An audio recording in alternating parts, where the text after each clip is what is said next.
Testing, 1, 2, 3, whoop at me. Testing, 5, 6, 9.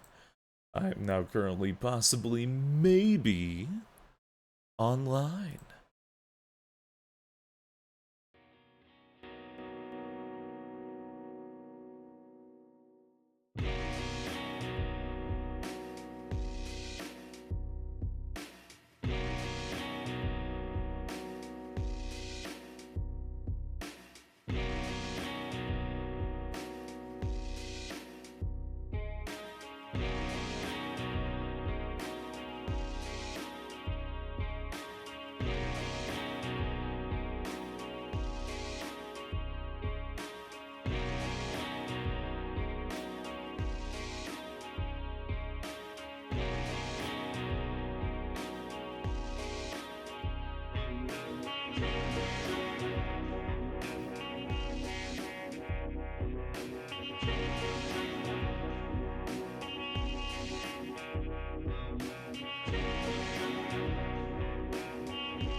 Alright, good evening. I'm just stretching.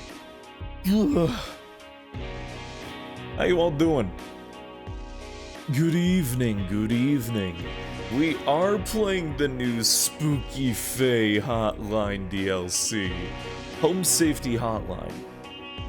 For the record, we are indeed doing that. How am I tonight? I'm doing alright. Got some good sleep, feeling good, feeling alive. Happy Snaptember. All is good, all is yeaning on this day. I'm doing quite alright myself. I hope you're all doing good. Breaking some things in the background. Yeen lives, it is true, I do. Glad to hear you're feeling better. Hey, thanks. I'm doing pretty dang good tonight. I can definitely say I'm doing pretty dang good.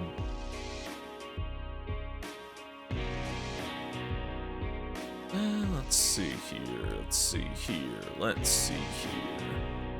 Okay. All is squared away. All is well. The horror games are aligned for tonight. But yeah, sorry for anybody who didn't know. I didn't see the post. Yeah, last night I didn't stream because oh my god, I woke up feeling so nauseous and off, and I was clammy, and I got some proper sleep and played way too much Xenoverse. Yeah, because Dragon Ball, fun times. But I'm doing way better now. Way better. Really quick before we get started, I'm going to go use the washroom. and I will be all good to go, and then we can all be good to go. BRB.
Hello, I'm back, and I put on my jacket because I'm freezing.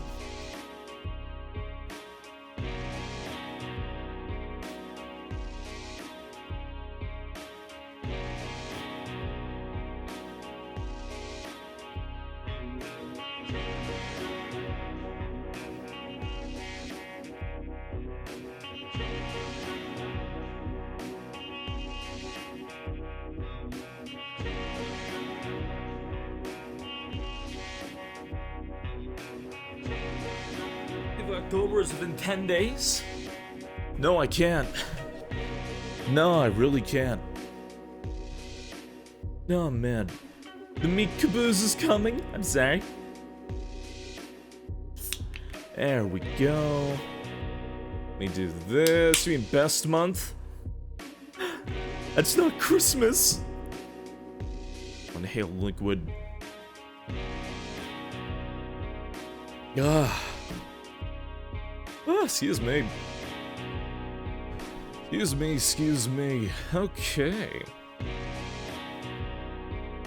Am I good? Am I functioning? Dare I function? Brain cells. Activating. Oh no, because I changed the program. Shit, right. Wait, that still works on... Yeah, okay, sure. Hey, good evening. Hey, Lucas. Hello, Novocaine. Did I mention I'll be away for a bit somewhere next month? Yes, I will be gone for a bit under a week, maybe about 4 or 5-ish days. I'll be gone. Does not have the single shared snap brain cell today. It's okay, I don't need one. I'm just working to help Hotline. Volpez. Hey, I think we're the 50-month resub. Good facts. Thank you, thank you, thank you. Oh, Bettermont, thank you for the 19-month resub. Wowing, wowing. Hey, good evening, Dev. Hey, so people ever leave Lumbridge truly? Well, once you start completing the quests inside Lumbridge, it'll start asking you to go out to other places, so... Yeah. Yeah. Once you're done doing, like, the ghost quests and, you know, chef's assistant and all that, you're going to want to head to Varrock. Varrock has a lot of quests for you. So does the nearby Witch's Town, near there as well. There's also a haunted building you might want to check out. Yada yada yada. Gonna spend 4 days watching Food Network. Is that a problem? You got a problem with my Food Network watching habits at conventions? You think it isn't a ritual by this point? How dare you, first of all. Hi, Machiavelli. Woo. Sorry, I'm like waking up and slapping my face. I was not feeling well yesterday. Not at all. I'm feeling better now, but man, I do not know what my problem was. I was all clammy and I was all tired and I just couldn't get the fuck up. I was stuck to my bed. I tried getting up and God pushed me back down. It's absolutely adorable step. Oh, thank you. That's sweet of you. I appreciate it. Hey, good evening, Mechadoodles. All is definitely well. I got doing some machine that nobody knows and end up getting another skull. Listen, I don't know why there was like a fucking fetch quest the last time I was at BLFC that somehow nobody else participated in. I don't know what the fuck I did. You know what? Maybe I'll bring my fetch quest loot from last year to this year. Maybe I'll see if something happens. See if there's a fucking part 2 or something. Did you push the Xenoverse controller into your hands too? Huh? Oh, what god? Well, I woke up early this morning at like 8 a.m., which is not my normal time of waking up. And I had like a huge headache, so I just kind of like laid there and I played Xenoverse for like 4 hours. I laid back down and couldn't really sleep all too well. I haven't really eaten much of anything because I never eat when I'm sick. But I'm feeling okay now. Maybe I'll just eat a big fucking sandwich tomorrow. I'll just eat a sandwich as big as my head. There was a fetch quest. Okay, yeah, so the last time that I went to BLFC, you know, bacon, lettuce, fucking cayenne. The last time I went there, I wanted to get a lanyard.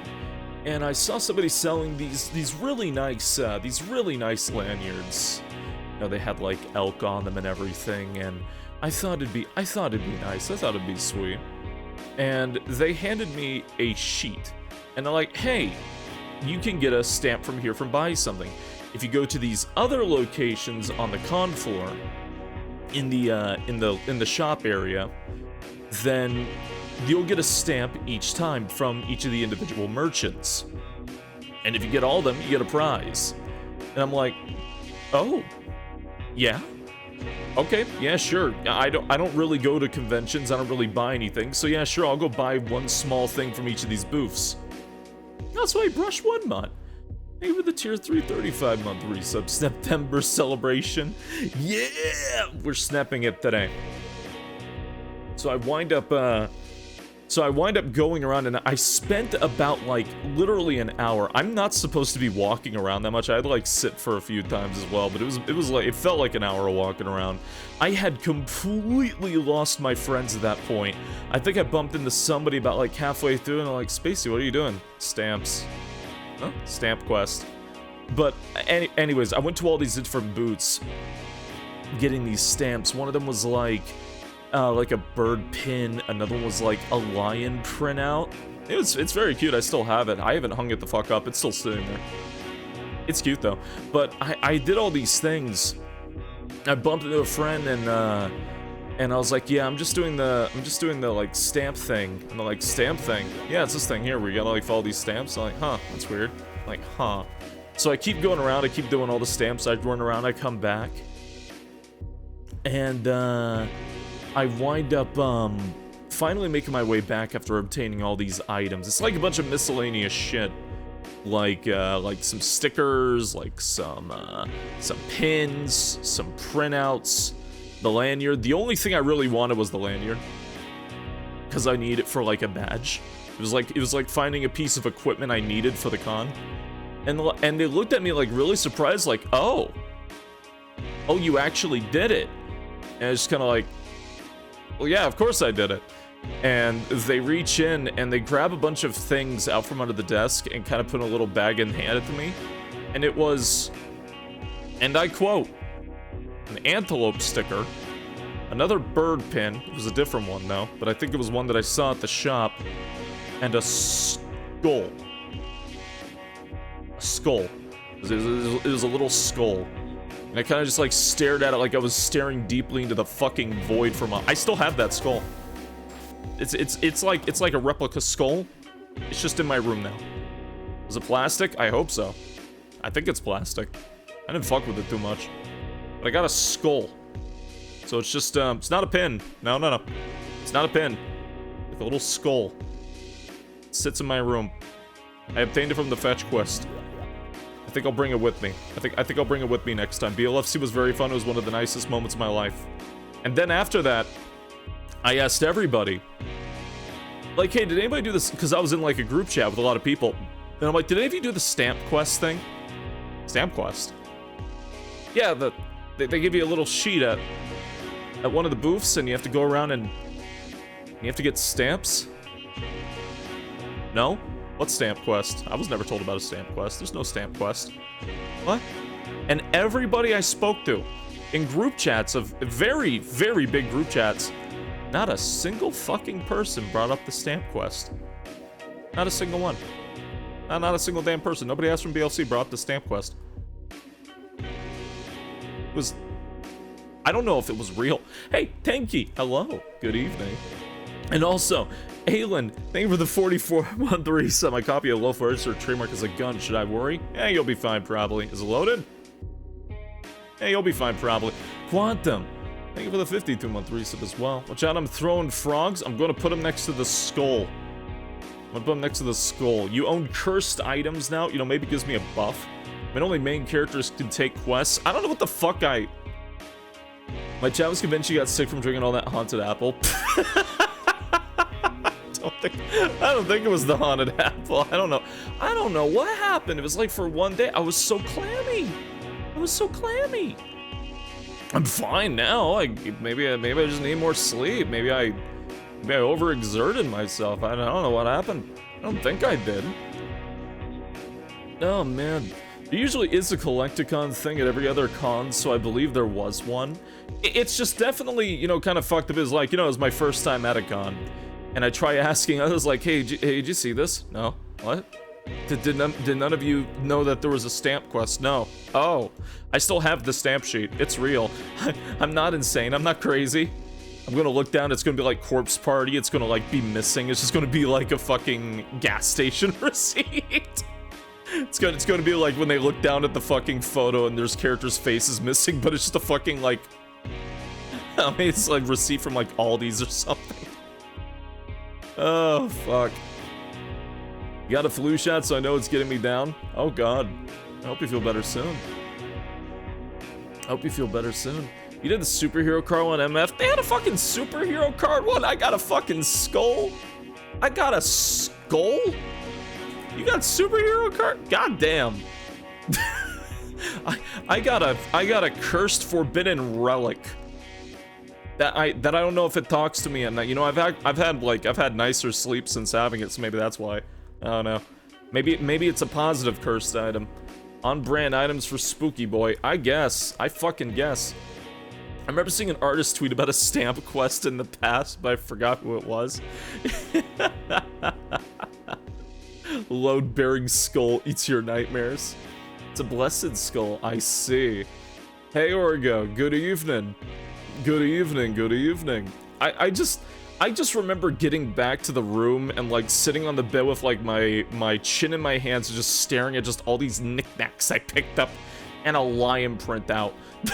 And the lion, it is a nice printout, but it's just like looking at all these things like, how the fuck do I have these? It is definitely an experience I will never forget. It was a great time. It's just, man, did I get gaslit into thinking the stamp quest was real? Hey, Sanic Blader, I did the thing, Mr. German Cat. Hey, thank you for the 26-month resub. I appreciate it. I still remember the Feraligator printout you got. Yeah, a friend gave that to me.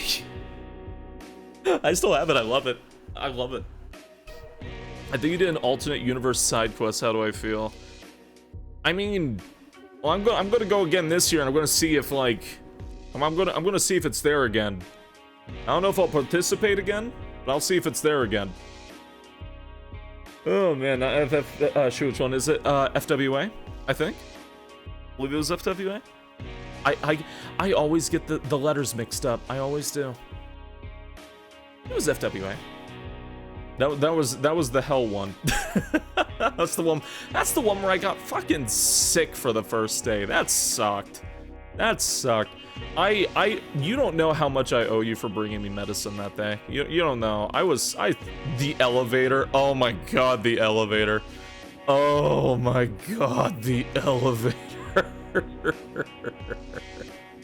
I was panicked. I hate that elevator. I truly do. You know the funniest part about Panic? It's funnier in hindsight, you know, seeing as everybody's okay.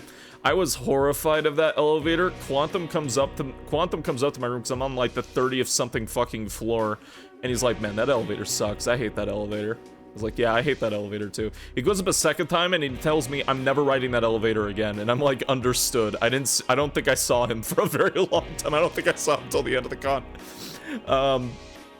That elevator sucked. I got sick the first day because I had to like stand around for a very, very long time. It made me horribly ill for some reason. And then I find out like on the last day that like Diffuse Moose got stuck in the elevator on like the 41st fucking floor, which is horrifying. And he was with somebody who was panicking and somebody who was drunk. So that was great. And the entire time they had to get like firefighters pry it open to like have him be able to crawl out. He's a big boy. He's a big boy. He's not a small boy. He's a big boy. And they had to do all that. And the elevator, if you are not aware what the FWA elevators look like, hold on. Let's see. Can I just like grab an image of it? Okay, well I've got a few images. I've got a few images that I can use. I just want you to have like the perspective of how tall this is for anybody who is not aware of it. I just want you to have the perspective of this thing and how it looks like a Geiger ribcage and how it goes up and just how tall. Oh god, just how tall it is. Now you see that elevator, I can see the xenomorph. Yeah, that's the corpse of an elder god. Now do you see that elevator right there in the corner? Hold on. You see that elevator? Are you understanding why that elevator would be terrifying? Are you getting it? Are you understanding why that elevator is terrifying? The elevator is glass, on the outside. So you can see everything constantly behind you.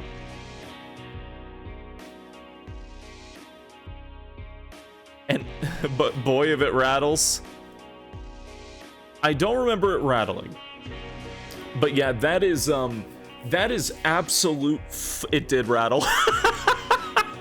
I don't know if I remember it rattling because I was too scared. That was terrifying. That was single hand. That's why I refused to get back on it again.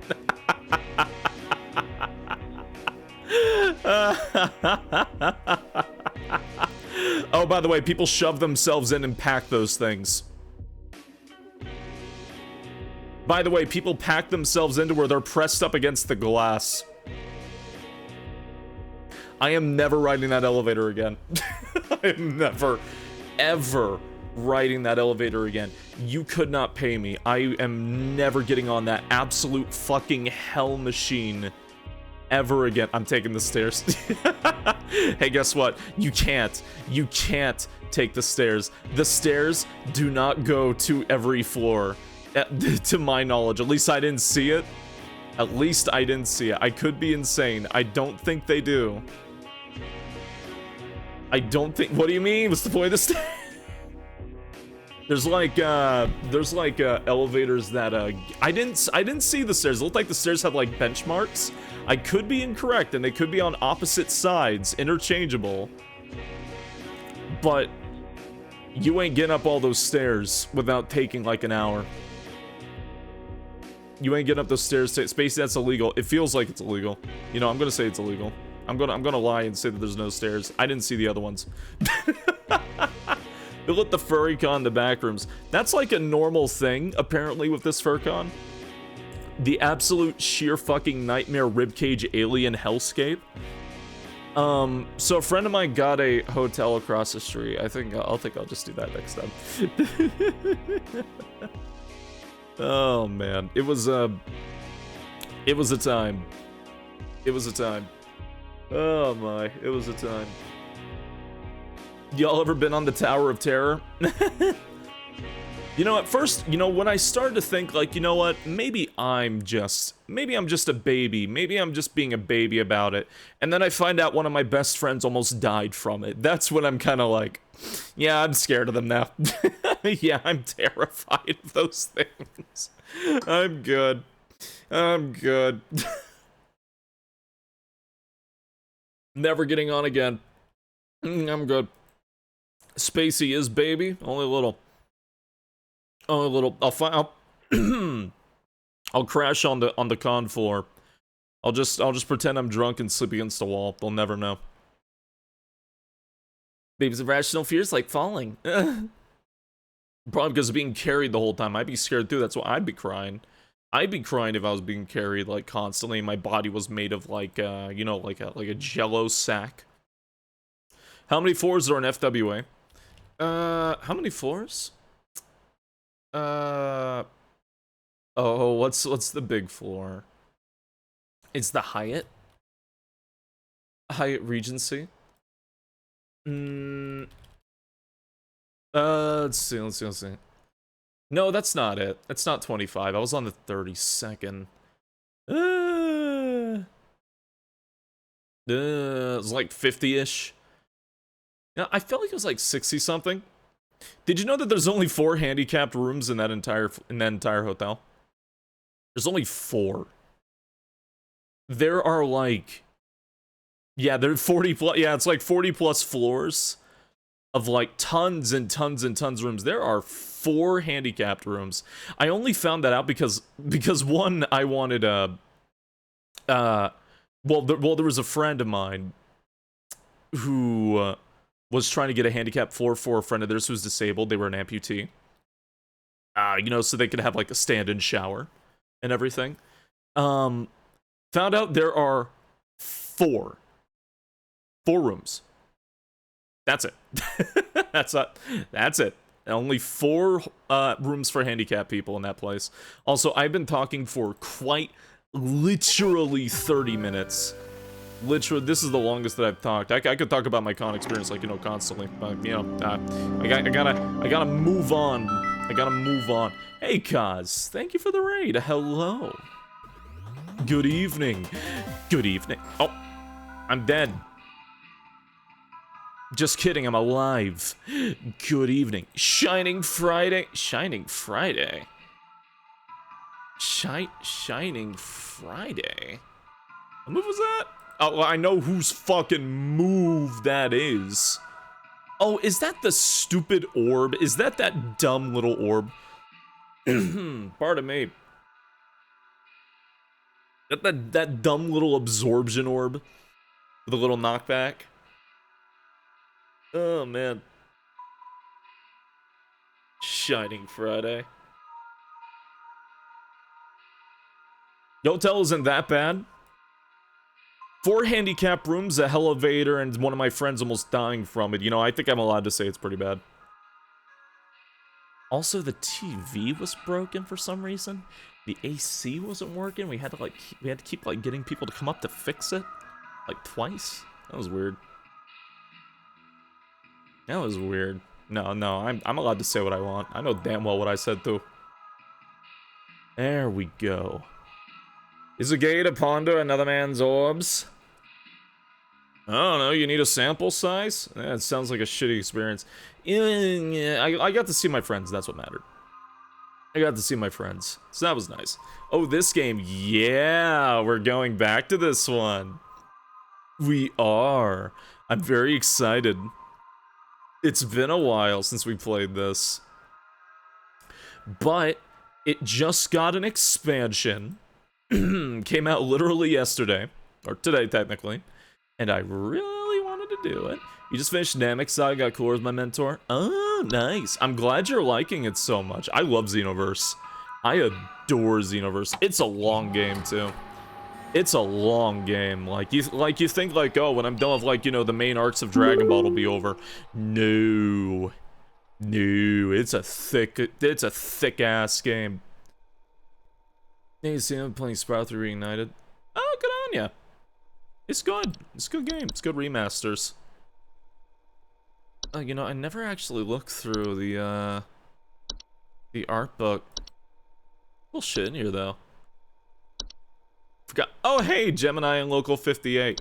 You know, I never actually looked through this the last time I played this. I know it was there, but I completely forgot about it. But if you're not aware, this, Home Safety Hotline, to catch you up on the previous time we played this, basically the game was about, like, you're operating a hotline for people to call in for help. It starts out really simple, and then it slowly starts becoming horrifying. Just more and more as you went. It's really well done, and it's really cool, and it has some surprising live-action bits. I may even play through the main game again, because the last time I played this, I got almost everything wrong, it felt like. But I just got an achievement for that. But, yeah, it was definitely cute. It was a really, really fun game. I really enjoyed this. Just wait, Xenoverse 3 is right around the corner. We're not getting a Xenoverse 3 until Xenoverse 2, like, actually breaks down from the heat death of the ozone layer. Like, like, Xenoverse 2 has been alive for 9 years. It keeps getting content. It keeps getting bigger. It just got an expansion. It just got a 4th expansion. Like, that game just does not die. Does not die. The game that never ends. Yeah, it's such a long game. Like, I kind of, like, forgot just, like, how big Xenoverse is. Even when you complete the quote-unquote main campaign, you're not done. It's still going. And it's going, and it's going. I don't remember, does Xenoverse, without spoiling, does Xenoverse 2 have multiple endings? I know the first game did. Pardon me. I'm doing very well, Thistle. What's this game last online? Online alone? Home Safety Hotline. Home Safety Hotline. And this just came out. The DLC. Yeah, there we go. Seasonal Worker. I will be honest, I'm a little surprised this is out now, because this is Christmas themed? It's like, you know, holiday and snow and all that. I don't know that game. Dude. Oh my. Oh my, oh my, oh my.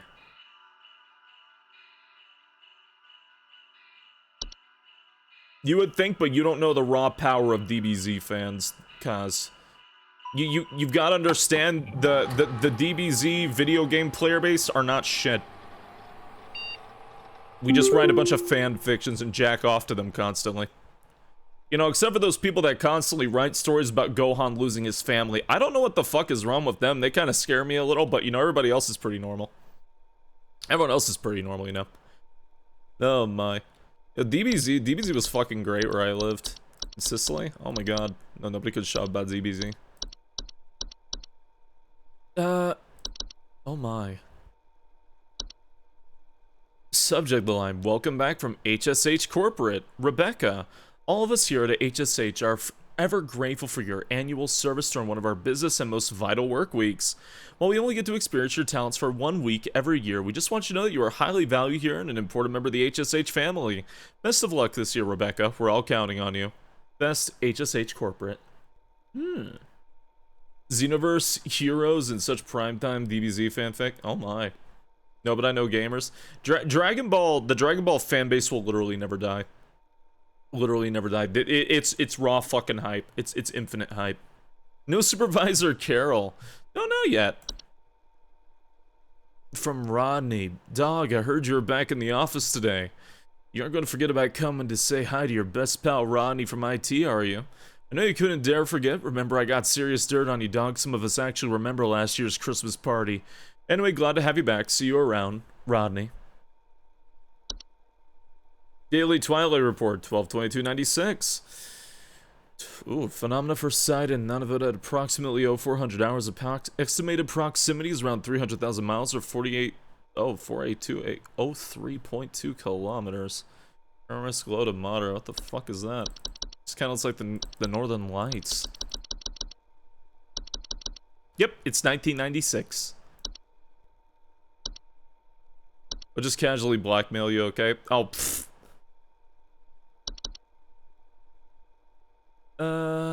Options allow for post-decent manipulations available after promotion. Critical cheer immunity? What the fuck is that? Is that an unlock? That is an unlock. What is that? CRT is dyslexia font, full screen, audio options, control the volume of sounds under your ears, music sound effects, master volume, phobia toggles. Nah, keep all that. Keep all the creepy stuff. Ugh. I'm 10 minutes at a job and someone's already blackmailing you. Credits, back to main. Okay.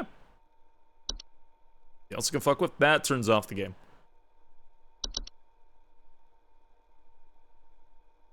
The same game you played?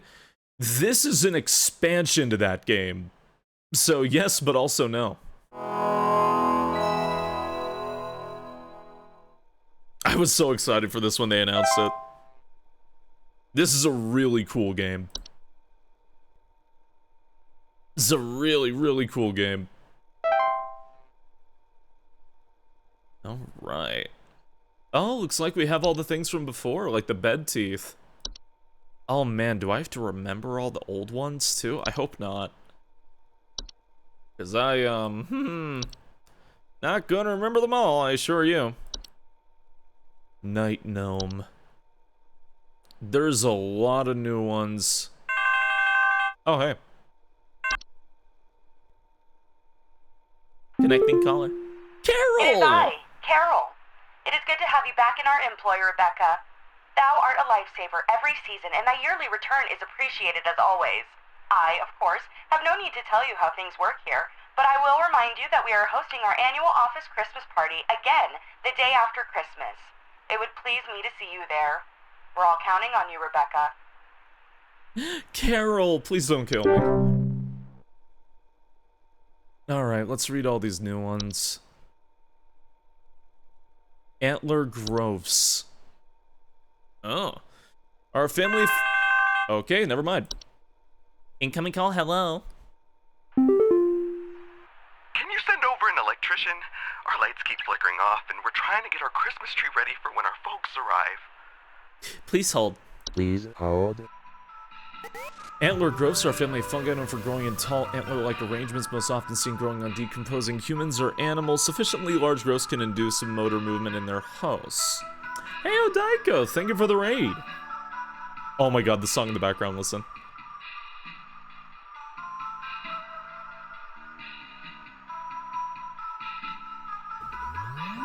It's a remix. Keyblade Okami, thank you for the 38-month resub. Thank you, thank you. I love this game. Oh, Sammy, it's an expansion that just came out.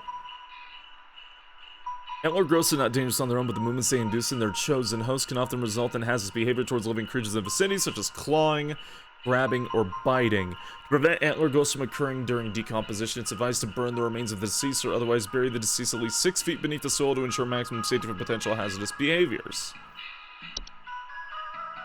Avalanches! I figure we can figure out what this is. Yeah, that's not something I think I really need to think that hard about. A cloth. Okay. We stand for fun more as of this in the background. Ayy. But again, thank you very much for the raid, Odaiko. I hope Pico Park went well. I didn't realize the sequel was already out, though. I played the first Pico Park. It was great. Clunk are highly hazardous to homes and their inhabitants in the ground. The center of the formation will gradually sink lower until a deep pit is formed, damaging a home's foundation, preventing homeowners from leaving. Homeowners which prevent damage to their home are advised to seek the aid of the ones conducting the clock. Okay. Dwarves. That is a unique. Small rock-like creatures. For creating and living in underground burrows. Some things extending their territory into human homes. Homeowners with dwarf infestations have to report increased heat in their home. Clattering or banging sounds and finding rubble or holes in basements or cellars. Huh. You know, I feel like I should be a little bit more off-screen here. I feel like, yeah, there we go. So I'm not eating the text.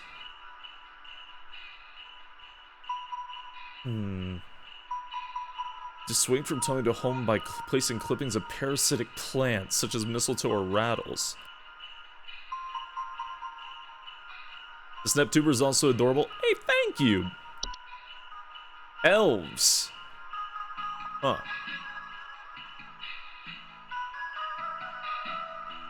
Elves are humanoid creatures with pointed ears that often inhabit large-scale human social gatherings under the guise of being forgotten friends, family, or acquaintances. Homeowners who have made direct contact with elves often report headaches, nausea, or lightheadedness. As it's telling you, we can see once you're like Rachel. Elves are known to lower the immune response of humans that come into direct contact with, often leading to contracting a variety of illnesses, resulting in long-term hazardous or fatal consequences. Okay. Audio.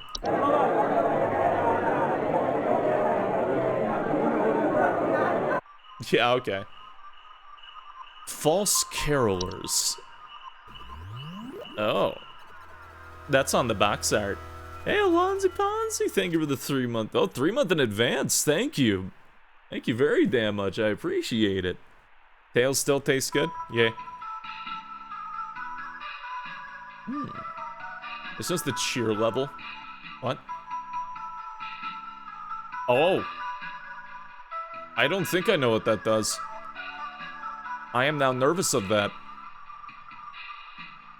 Let's see. False girls are flocks of feathered humanoid creatures draped in many layers of clothing that are known for their pleasant singing, vocalization for approaching the entrances of homes after dark. Homeowners afflicted by false carols often report some singing, missing neighbors, or large feathers appearing around neighborhood doorsteps.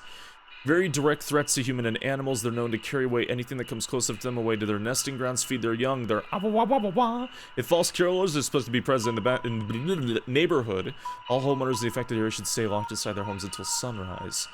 As long as their chosen feeding grounds remain fruitful, false carolers will return to the same feeding grounds each night. Most false carols will move on to the territory after a few consecutive nights of unsuccessful hunts. For more persistent infestations, highly advised to utilize the pest control.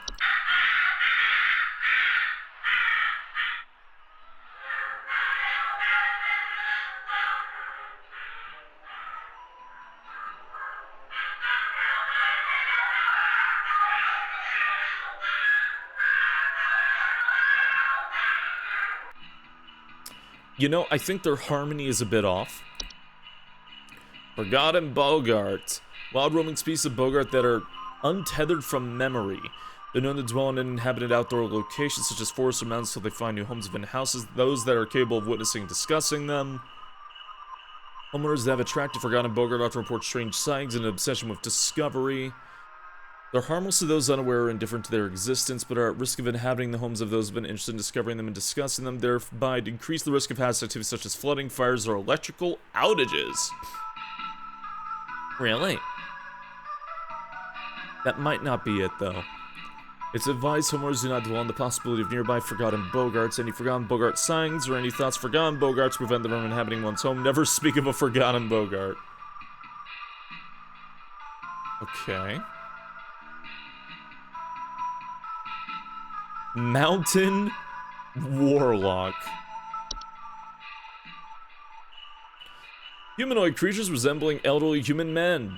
They're known to lie dormant in their high elevation domains until the winter solstice. Upon waking, their thunderous vocalizations can be heard from miles around. Homeowners affected by mountain warlocks have to report echoes, rumbling, shaking, or occasionally avalanches. They're highly territorial and pose a direct moral danger to any humans or animals that settle or wander near their domain. The earth-shaking incantations can additionally cause severe damage to a home's foundation. Solution: mountain warlocks cannot be safely removed by human force, but due to their severely dangerous presence, it's highly advised that homeowners utilize the pest control service. Okay.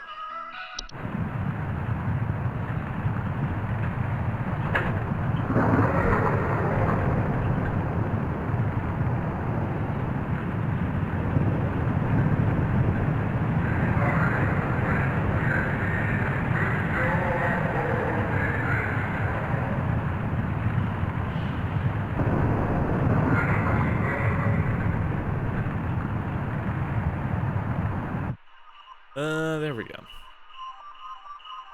Okay. Not too horrifying, at least. Pine sprites. There's small green subspecies of sprite known for inhabiting pine trees. Homeowners of pine sprites often report rustling sounds of finding pine needles and sap in strange places. They're harmless if left to their own devices, though the behavior can turn hazardous if their home is disturbed.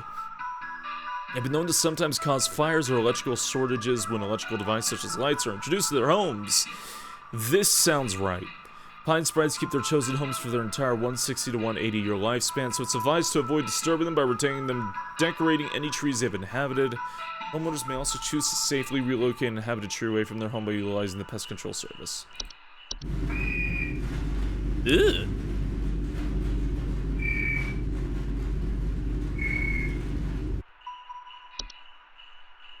Red nose is a seasonal illness characterized by the primary symptom of a red berry-like growth emerging from the mammalian proboscis. Most commonly occurs in wild animals, can be transferred to humans via the spores released once blossomed. Red nose, while painful during the growth stage, is generally harmless to humans and animals alike with proper rest and care. Red nose will go away on its own after it's blossomed to prevent red nose from spreading. It is advised to quarantine the affected individual until blossoming has passed. And my nose is already pink. It's close enough, right? Sinking foundation.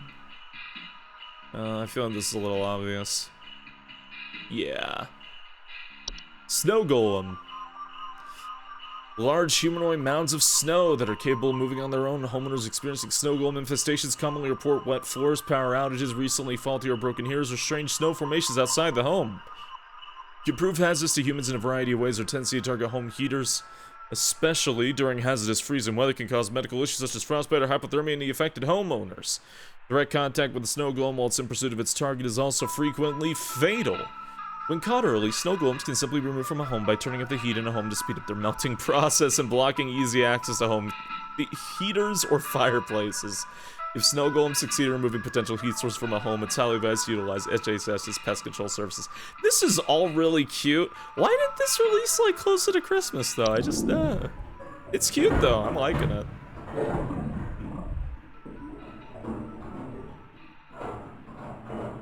Is it just an adventuring party? I think it literally is. I think you literally send D&D people over. You are cute. How dare you?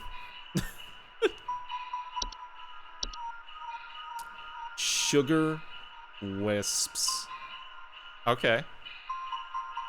Sugar wisps are an invisible subspecies of wisp known for its sweet plum-like aroma and its ability to influence the dreams and appetites of humans. Homeowners affected by sugar wisps ought to report an intense craving for sweets, dreams of dancing orbs, and malnourishment. Sugar wisps can be quite hazardous to human health thanks to their influence on their victims' preferred diet. Are these just candies? Sustained exposure to sugar wisps can lead to mild to severe medical problems ranging from tooth decay, diabetes, to starvation. Sugar wisps can be dissuaded from insulting their chosen victims by blocking access to the victim's sense of smell. Homeowners are advised to utilize nose plugs or similar apparatus while they sleep till the sugar wisp eventually departs on its own. What do you mean, Spacey? It's Christmas already. You have no idea how ready I am for our beloved bard to unfreeze herself. I cannot wait for the ice to crack open. Spacey's Christmas Cryptid 101. Me and Gerald's family having a weird Christmas rave. DBZ Kakarot's on sale $15.20 for deluxe. Do I do it? Honestly, yes. Yes. Kakarot is a good fucking game. Kakarot is great. Yes, absolutely. That is a... Be aware, that is yet again another RPG. It is very much made in the kind of spirit of Legacy of Goku. It's great. It's so good. So good. If you are like a huge fan of just like the series in general and all the movies, it is pure love and fan service. Legacy of Goku, but good. Don't you dare say anything bad about Legacy of Goku 2 and, you know, to a degree, Boo's Fury. Hey, you'll listen, put a check in that. The Legacy of Goku 2, that game's fucking amazing. I was talking about the first one.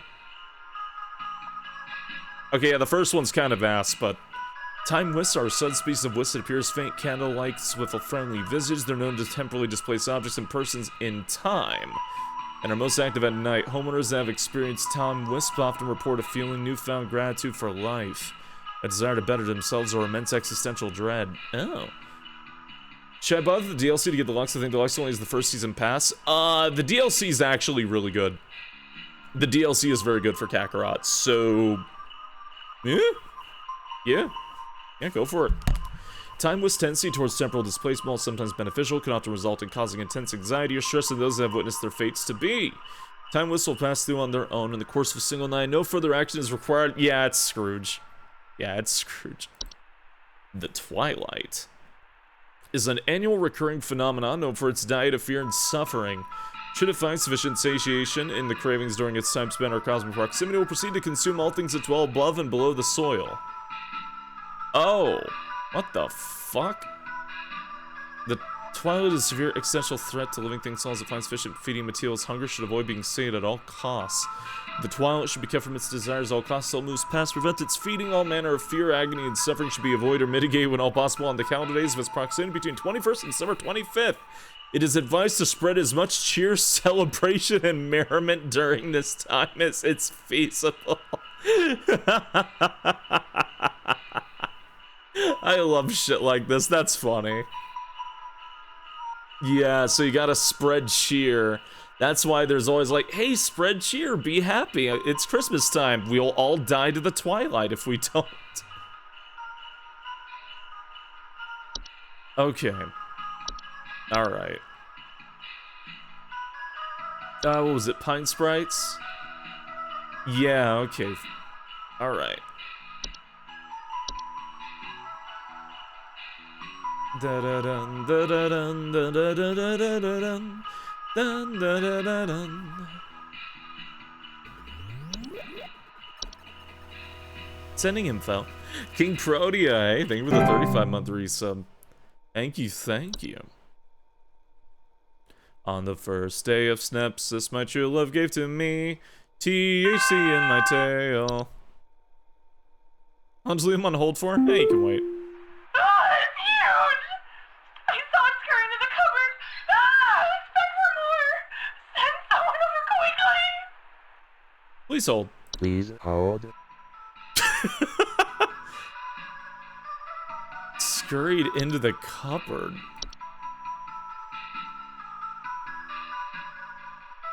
Like a mice, maybe? Did they update this? This is an expansion, Deoxo. It sounds like a mouse, doesn't it? It made a little noise. Ah, it's huge! I saw it scurry into the cupboard. Ah, expect for more. That sounds like a mice. Someone over quickly. It sounded like mice. Ah, it's huge! I saw it scurry into the cupboard. Ah, expect for more. Send someone over quickly. Some type of gnome? I don't think... Yeah, no. It's huge! You can hear the sound, listen. Ah, it's huge! I saw it scurry into the cupboard. Ah, expect for more. Send someone over quickly. You can hear the squeak after she says cupboard. You can hear the little squeak. Listen, after she says cupboard. Ah, it's huge! I saw it scurry into the cupboard. Ah, expect for more. Send someone over quickly.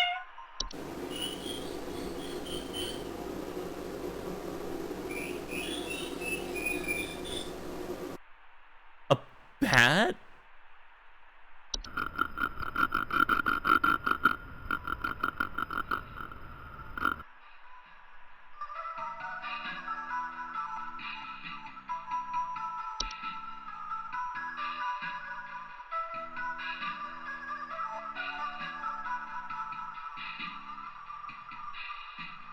Is there anything that even went into cupboards? No, that's the horrifying thing, no.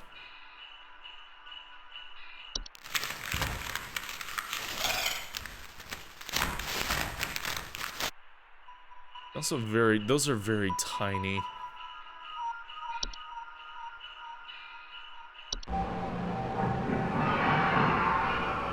Not even close.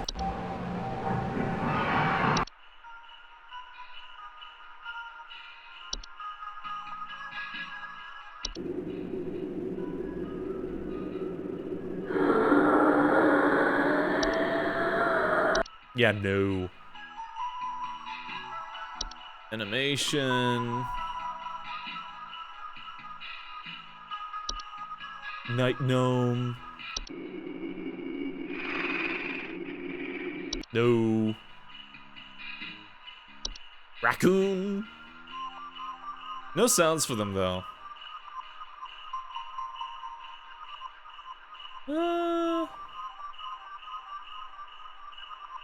This is nocturnal though. Or at least in the description. They attack at night. Have you considered carbon monoxide? Oh man. Bats are precious. I don't want to get disease though. Honestly, it kind of just sounds like it's a mouse. Dash now? It's not a wine sprite, I remember those.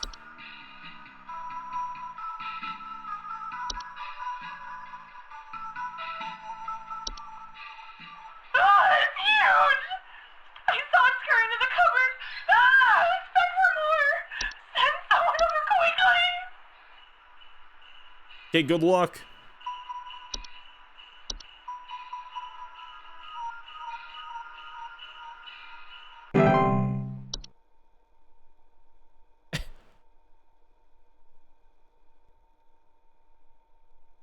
What a fun holiday job.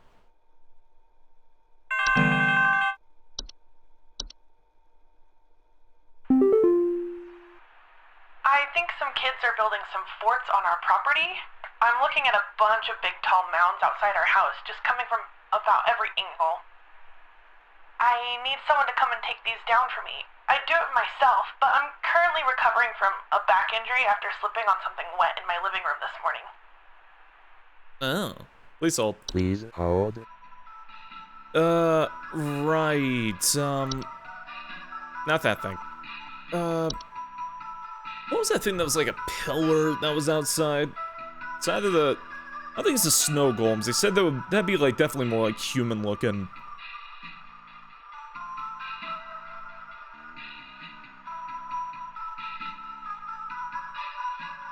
What was the thing called again? Brain. Was it Colcha? Clock. Clock. Right.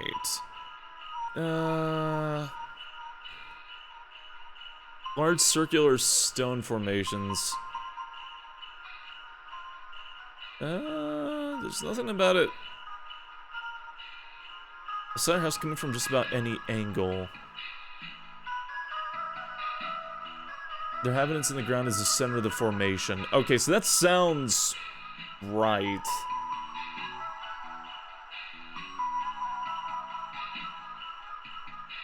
There's something went in my living room this morning.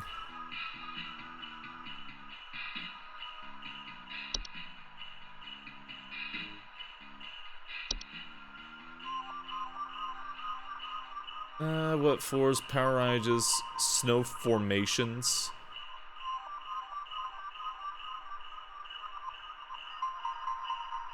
History when it comes medical to phosphate hypothermia, Dr. Summer, the percent of charge being fail, so many of the hope and the hidden home spent month miles by last down here, so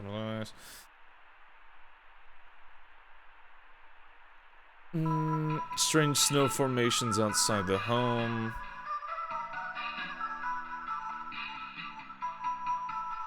Saying strange snow formation outside her home. She's saying large mounds. That doesn't... That can be a lot of things, but it looks like the wet floor is the giveaway. So I guess this is it. Can't imagine it being anything else. You gotta say it like that, Somatic.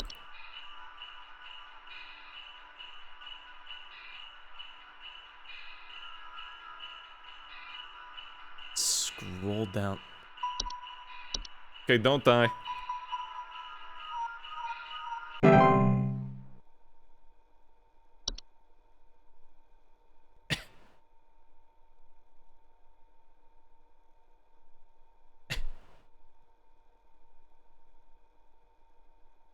Any coffee loaf? Hey, snack. What do you do here at this place? Hey. The wild man is real. I've seen him. I've seen him. I know you people know about things like this. I know what you really do. I have photos. We can get these out in front of the public. The people need to know. Please, help me get this out to the world before it's too late. I know he's been tracking me. Please hold. Please hold. That sounds like that guy that the more you think about him, the more you talk about him, bad things happen to you. The Forgotten Bogart? Yeah. Yeah, no, it's definitely the Forgotten Bogart. Homeowners have returned to Forgotten Bogart after report strange signs an obsession with discovery. I mean, it sounds like this is it. I don't know what else it could be. Kind of looks like a wild man from the photo.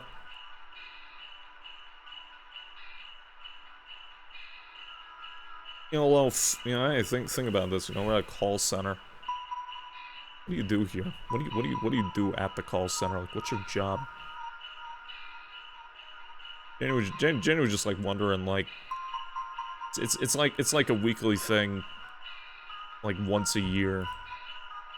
So what is it specifically that you do here?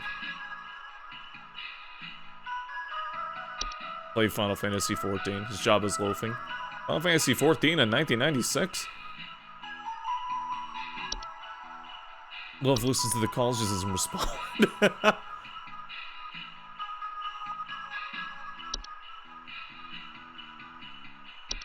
Okay. Homeline security, home safety hotline, yes. Drink lots of coffee with a bit of rum on the side. He's Santa Claus. He's Santa every year. Hello? Please help. Can't move. Too weak. Need more. Need more. Please hold. Please hold. Loaf, get the bat.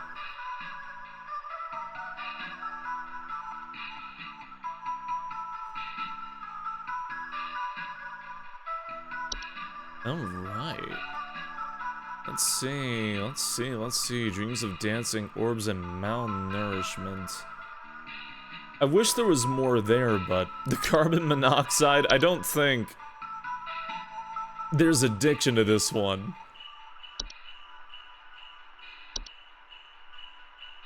Sounds like a bad case of raccoons. Oh, I see. It says need more. Two micropods, 2K diabetes, starvation, can't move, too weak. There's nothing about a sense of smell, though. Intense craving for sweets.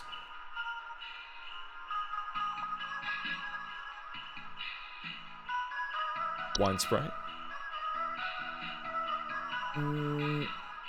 Oh, no, that's something else. That's the... Okay.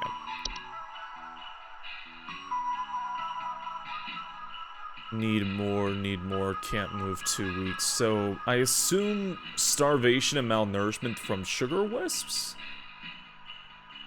Like, I feel like it's gotta be that. Maybe he's crippled in the nose like you.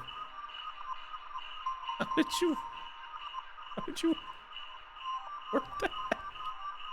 They flew, they feast.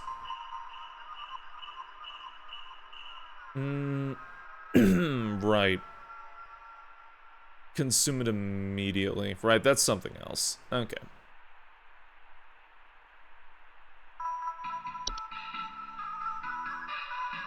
Okay. Sugar wisp it is.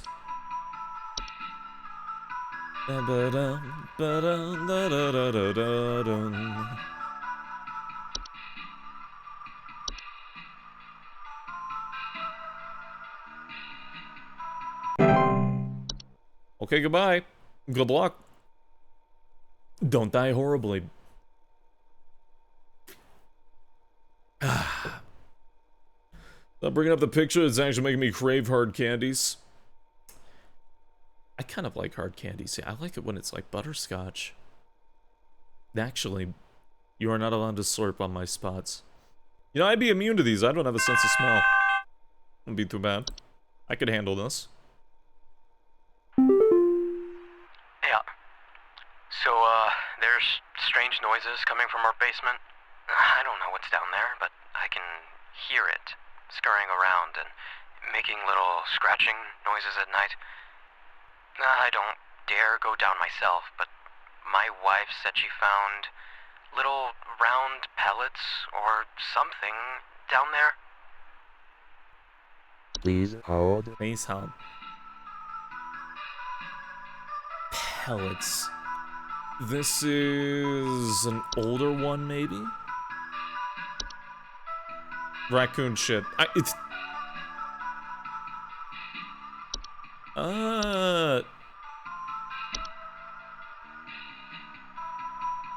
Rabies, freaking garbage sales, clattering sounds at night. No, nothing about pellets. Nothing about pellets.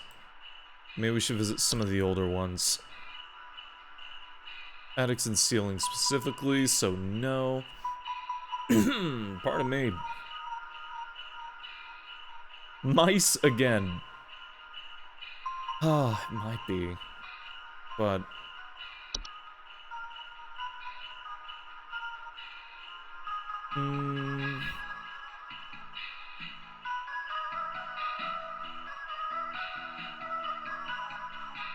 Day 2, every answer is mice.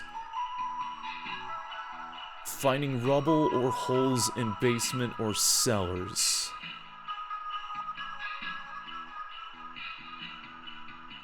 I think it might be one of these.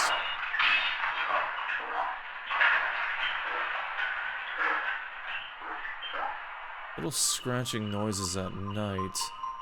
But it doesn't say anything about increased heat. Yeah, no holes.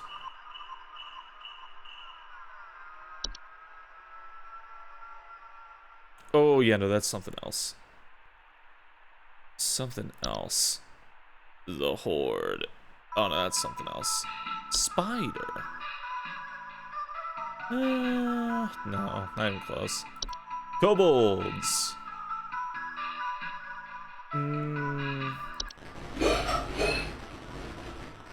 Those are the bark, bark, bark, bark, bark kobolds. The eastern kobolds. Fuzzy. Lamp sprite. Laundry gnome. Probably not. Nomart, small round dropping, sounds of squeaking. Huh. But scratching noises?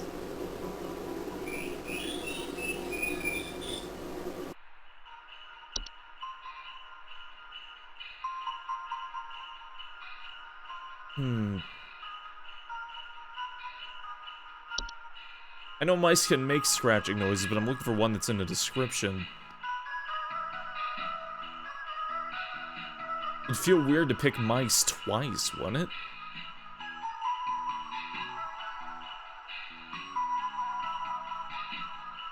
Neighbor's doors, night gnome. No.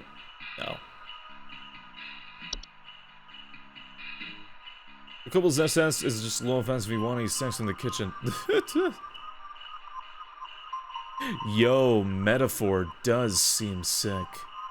Metaphor does seem sick. And yet Dragon Ball, I am a horrible addict to Dragon Ball. I can't miss out on this, you know. Okay. Oh, right, yeah, the animal replacement. Right.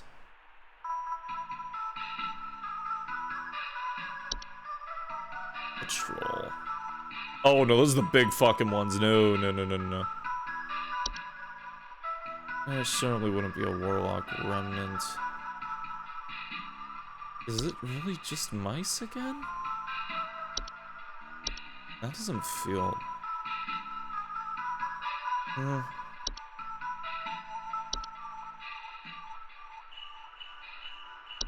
That's maybe... You're overthinking it? You're overthinking it. Wait! Small dry pellet dropping, scratching at night.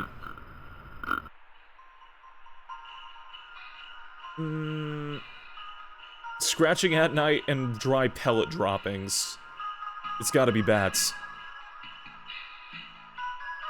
It specifically lists round pellets. Wait, it says small dry pellets. Maybe not round. But it also says scratching at night.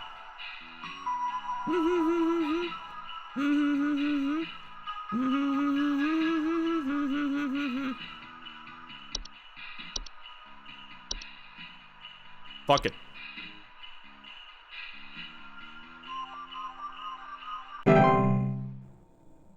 Whoa. The cheer level went down. You reached the end of your scheduled work session for the day. Please clock out below. It was not a bat. I'm frightened. Wait, but I didn't get the callbacks from everybody, didn't? Or is that something that happens the next day?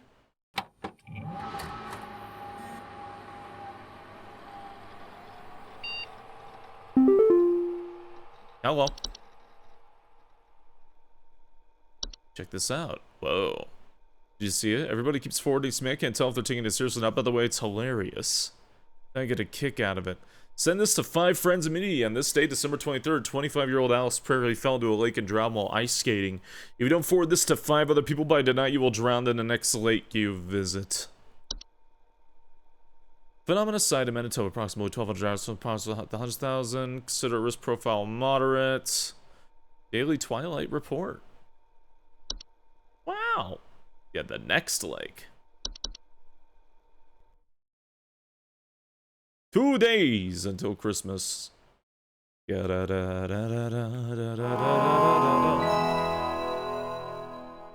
hyena in a pear tree. Do. Is that a Minesweeper? Oh my god, Minesweeper. I learned how to play that live on stream. I feel so powerful now. I see, nothing new.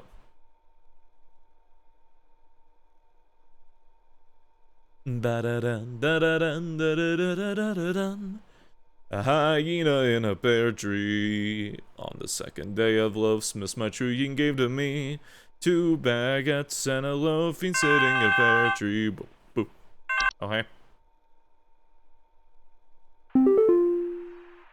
Greetings, Rebecca.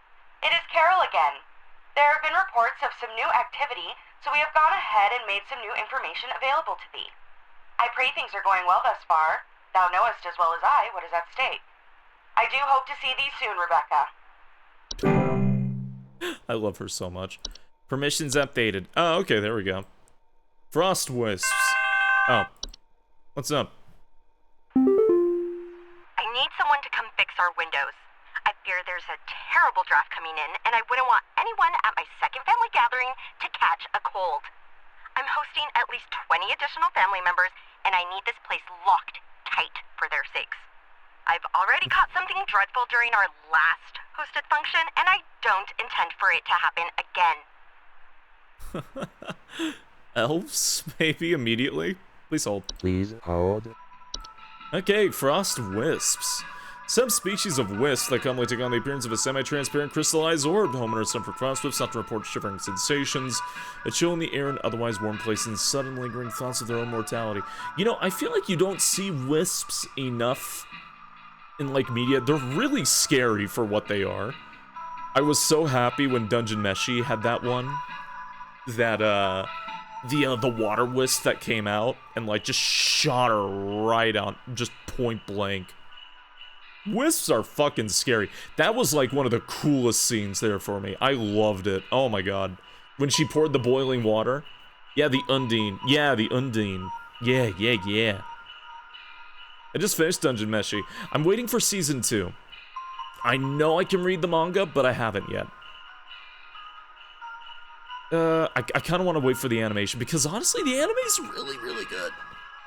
The harmless to most mammals and humans are vicinity as long as they keep their distance, but the direct contact of a frost wisp can cause hazardous effects such as frostbite. They'll remain at home as long as homeowners continue to linger on dreadful thoughts such as mortality or the prospect of decomposition. Homeowners are advised to distract themselves with any manner of cheerful activity, food, or friendly company to keep such thoughts at bay. Oh, okay. Well, that's not bad. Hans. Oh. Is it weird that I watched such Meshi if it didn't have the cooking element? Yeah? That's definitely, like, the main draw for it, not gonna lie. I mean, that's understandable. Everybody's got their own, like, flavors and stuff. Hans, a human-shaped husk of cloth, rags, and straw known for sneaking into homes and domains of the affluent, wealthy, and fortunate. Homes occupied by Hans commonly suffer symptoms such as the appearance of strange markings, the faint sounds of rustling, or occupants suddenly behaving abnormally. While Hans is not directly harmed those he crosses path with, Hans can negatively impact the lives of homeowners should he be compelled in the process of occupation. Unoccupied human adults may commit acts they do not condone, including more hazardous behaviors such as murder, debauchery, and arson. Not debauchery. Homeowners should swiftly evacuate any home suspected of Hans' occupation. Should a family member or loved one be successfully occupied by Hans, it's advised to contact the pest control services. Okay. Let's see. Oh, what the fuck? Small humanoid creature vaguely resembling a pale human woman known for slipping inside homes during hailstorms. Homeowners often report a slimy, semi-transparent substance near openings such as doors, windows, air ducts, and chimneys. Lassie can be quite hazardous to any humans or pets that cross its path, as Lassie is known to steal the warmth of warm-blooded mammals, often leaving behind their crumbled, frozen remains. It's highly advised to quietly hide all warm-blooded inhabitants of a home if Lassie is suspected to be present, and wait patiently for it to pass through on its own.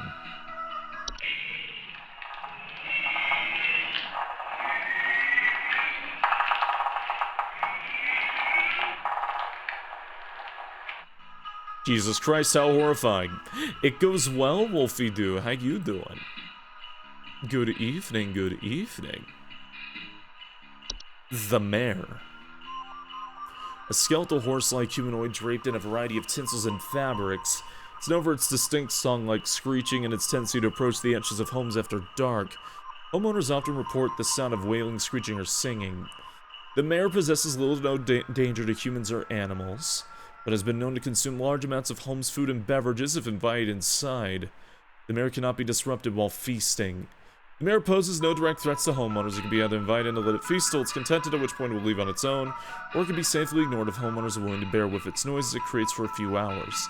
The use of earplugs or soundproof material can assist homeowners who do not wish to invite the mare into their home.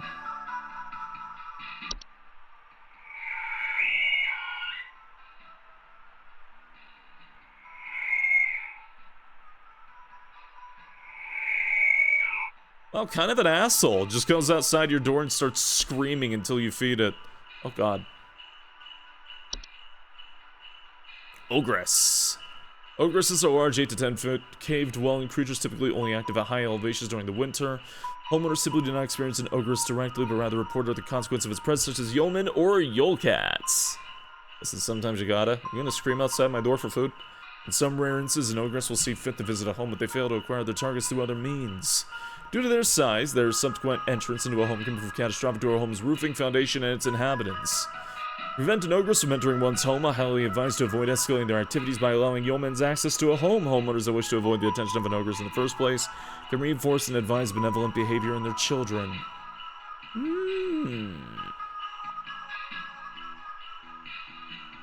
If you got good food, I know you'd eat a lot. I got the Yuletide snacks ready. Winter fur is a highly contagious seasonal virus known to cause the rapid growth of white hair-like follicles across an infected individual's face, body, and eyes. Eyes? Fuck. Full coverage is expected to occur within the first 48 hours after infection. It's most commonly found in mammals as contracted direct contact with the infected.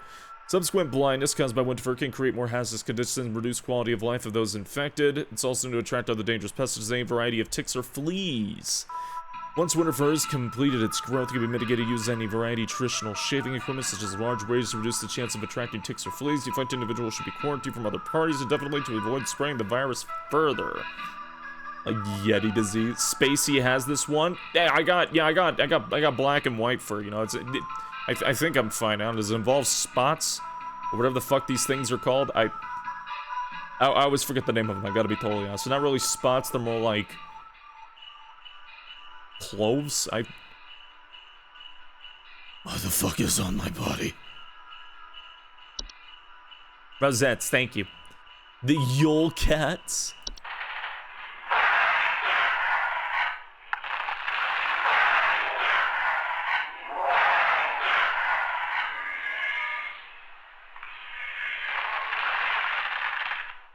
Wow, Jesus Christ, how horrifying. Yule cats are large feline-like creatures known for prowling populated high-elevation areas during the winter.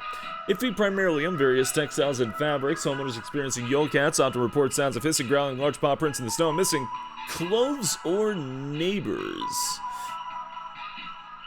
Specifically goes after your booze. If you want to ward her off, just enter a rap battle with her. Explain to her in rhyme why she can't enter. She also replies in rhyme. Keep it up until she's convinced. If you fail, she simply gets in and drinks all your booze. I would like to have a rap battle with a horse. I think I would appreciate that. Large feline-like creatures known for following prowling hobblade. Right. Their diet of fabrics can prove quite hazardous to clothed homeowners if caught in their path. And due to the cat's strength, due to their size and speed, most human adults and children will not survive these sorts of encounters. Yule cat's strength also allows them to easily break into homes in search of food if sufficiently hungry, damaging doors and windows in the process. If Yule cats suspect to be in the area, homeowners take quick action to leave a variety of fabrics and textiles within a safe distance outside of their home. It's advised to deliver these fabrics completely unclothed. As much as I don't mind being naked, regardless, I think that's like something that which should be actively avoided during the cold months. Yule. Is that toast? Is that toast? Giant cats, you say. Sinister, don't eat my clothes. It's goat on a toast. Yule goats are goat-shaped apparitions that can sometimes occur in a home during the winter homers experiencing. Yule goats often report strange coincidences, citing shapes of goats throughout the house and imagined sounds of bleeding. Yule goats are not directly harmful to humans or animals, but their prolonged presence can often cause paranoia or sleep deprivation in affected homeowners, which can sometimes lead to careless household accidents such as fires. What the fuck? As soon as a Yule goat is suspected to be present in the household, a humble offering of wheat or straw can be made in appeasement. More persistent infestations. Right, okay. Oh, goats catch on fire.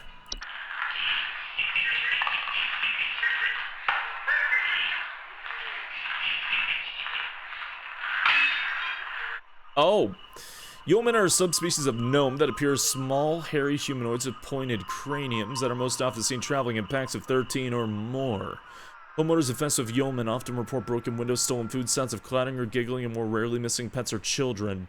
Yeomen are harmless to human adults, but can be a safety hazard for household pets that are small enough to eat and human children who have affected the attention of an ogress. Oh. Yeomen will typically leave a home on their own when satisfied if they're taken to prevent yeomen from entering one's home. Homeowners may board up windows and close sufficiently large openings, such as chimneys, but in most circumstances, highly unadvisable. Okay, I see. I need someone to come fix our windows. I fear there's a terrible draft coming in, and I wouldn't want anyone at my second family gathering to catch a cold. I'm hosting at least 20 additional family members, and I need this place locked tight for their sakes. I've already caught something dreadful during our last hosted function, and I don't intend for it to happen again.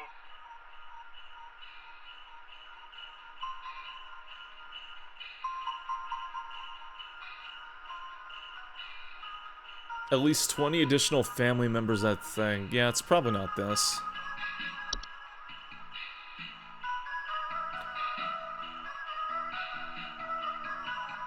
Lingering thoughts of their own mortality? That doesn't make any sense for this one, though.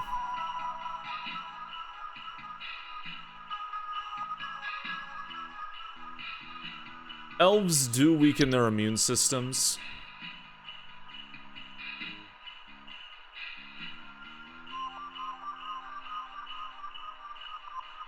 Second family gathering, 20 additional family members, though. It sounds like... It sounds like that would still mean elf, though, wouldn't it? Oh. I need someone to come fix our windows. I fear there's a terrible draft coming in, and I wouldn't want anyone at my second family gathering to catch a cold. I'm hosting at least 20 additional family members, and I need this place locked tight for their sakes. I've already caught something dreadful during our last hosted function, and I don't intend for it to happen again. Like, it does sound like it'd be elves. She did say she caught something during the last big gathering. Yeah. And a second one with 20 additional family members? Sounds like elves. I'm gonna put money on elves.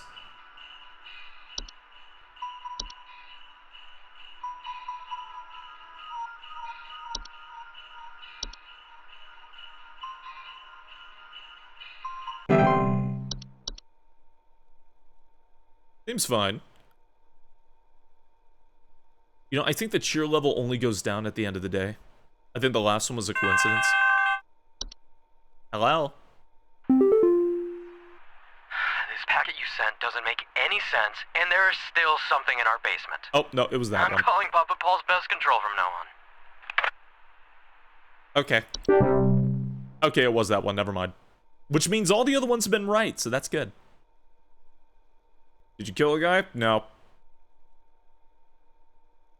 Fortunately. It was mice. That's so stupid! Why would it be mice twice? Why would it be mice twice? The scratching noises are under bats.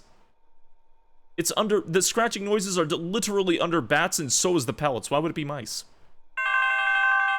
Hello? Oh, God, I'm dead. I'm dead and I'm only 33. Please say I can change this. Please say I can change it! Please hold. Please hold. So about that wisp.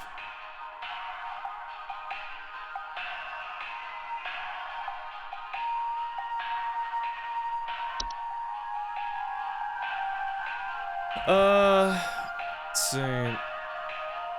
Sudden lingering thoughts of their own mortality. Or it could be time wisp. Yeah. I'll report feeling a newfound gratitude for life, a desire to better themselves, or immense existential dread. He didn't say anything about cold? So it might be a time wisp. Causing anxiety or stress in those that have witnessed their fates to be.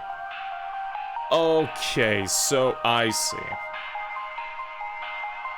So the temporal displacement caused him to see his own death. Alright.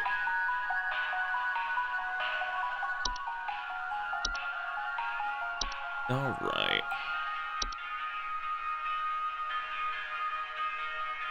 Please say I can change it. Yeah, it's time. It's definitely time. I can't imagine it being anything else.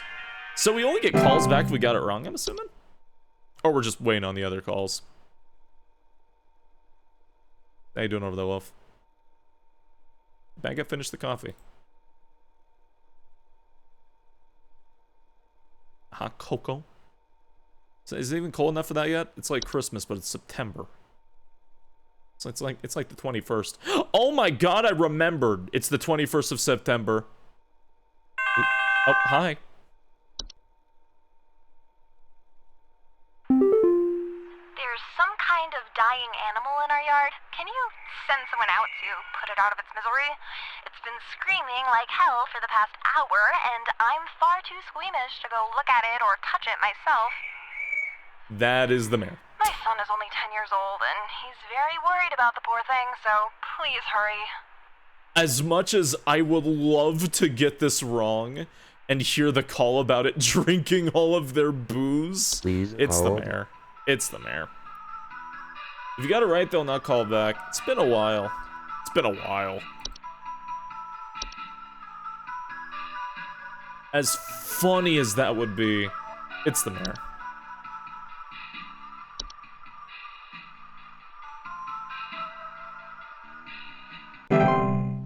Alright. Saw some flicker on the small profile pic of her. Oh. I'm sure it's fine. You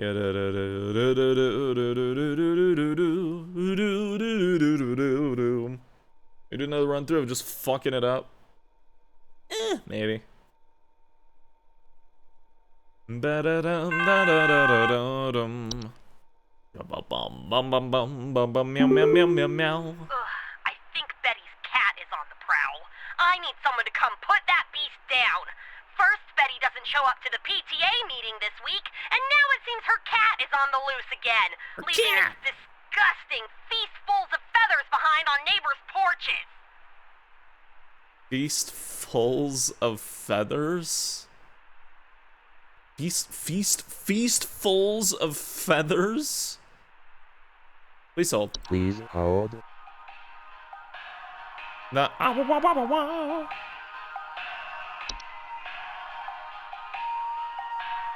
Missing clothing, hazardous, high elevation areas in the winter, harsh green, variety of fabrics of textiles. There's there. I can remember the 21st of September. Think of September. I need the accent.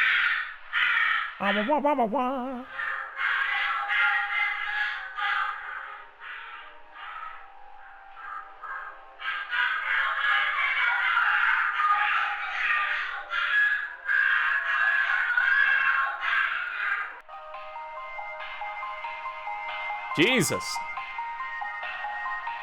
Yeah, it sounds like Betty was killed by the false carolers.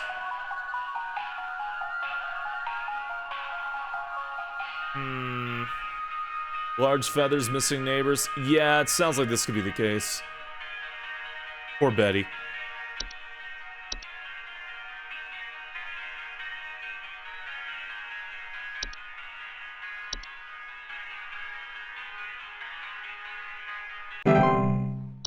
That's why you don't forget the caw. Yeah. That's why you always... I ain't gonna be the first one to die. Oh, that was fast. I think there's some kind of mold problem in our house. I keep finding this nasty kind of thick slime residue near the air vent, and I think it's scaring the pets. Our poor cat hasn't wanted to come back inside yet, so I need this fixed as soon as possible. That... Please hold. Oh god, I forgot that image.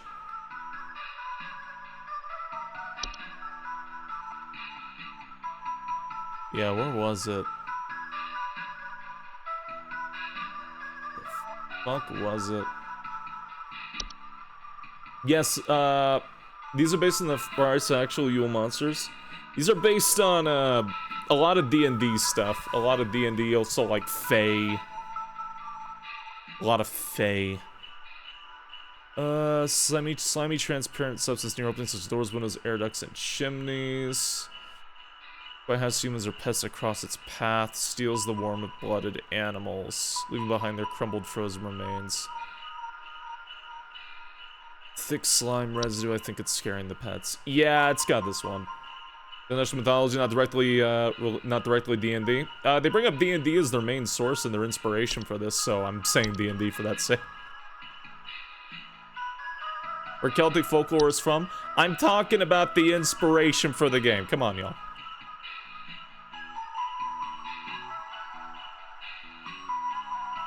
Let's see.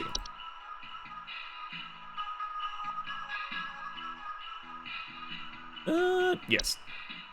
Yeah.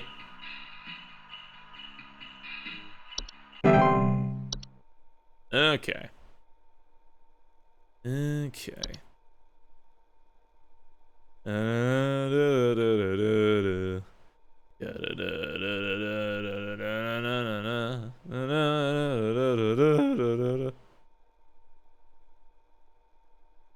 We'll go for a third time. If that even was mice. Hello. Oh my god, I think there's an avalanche outside! Our home is right below the mountain! Please send someone over before it's too late! Please hold. Please hold. Okay, so that's probably a kobold.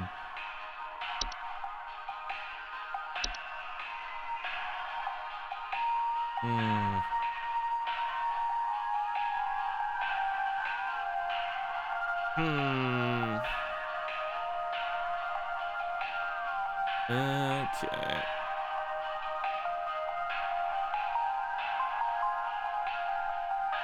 It's probably decent. He's a jackal. Sounds like mice. I think it's a house fire.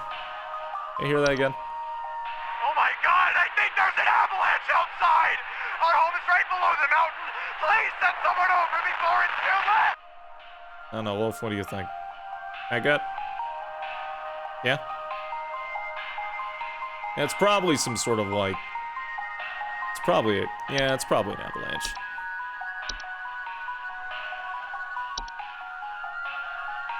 We'll send somebody there immediately.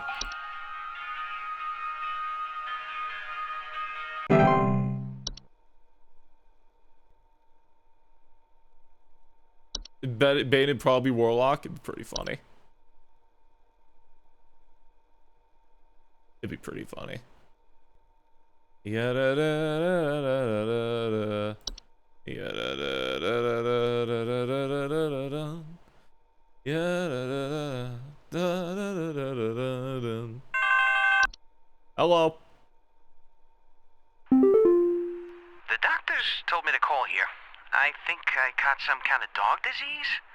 My neighbor's freak dog sneezed on me or something, and now it's growing on me. I can feel it underneath my skin, this horrid little bump forming. It's hurting very badly. Please, can you tell me what to do? Please hold. Please hold. It's probably the red nose. I can't imagine it really be anything else. Can be transferred to humans via the spores it releases once it blossoms. Yeah, this sounds about right.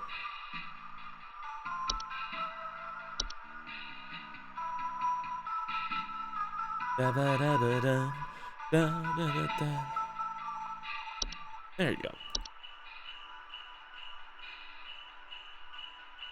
You sure? Yeah. Ba-da-da-da-da-da. Hello. Someone is coming into my home. Your security cameras broke on me, so I can't see who it is. I can hear their shoes squeaking or something in the footage when they came in to steal my Santa outfit. Do you have some kind of policy compensating your customers for selling them faulty equipment? Please hold. Please hold. No refund, sir. Inhale this liquid.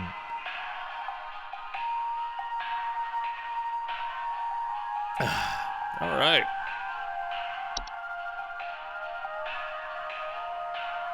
Let's see. Broken windows, stolen food, sounds of clowning or giggling. Let's see.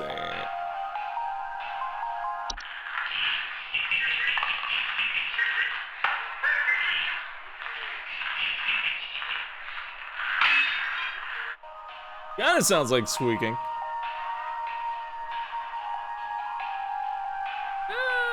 They steal shit. Came in to steal my Santa outfit. Oh, there's nothing that says that they steal clothes. But keep it in mind.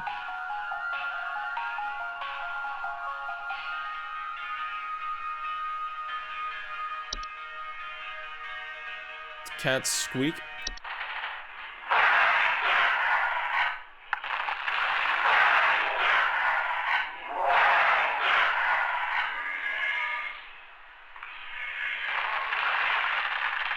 Okay, that does not sound like squeaking. Sighting bearded figures, echoes of their former selves. Okay, not that one.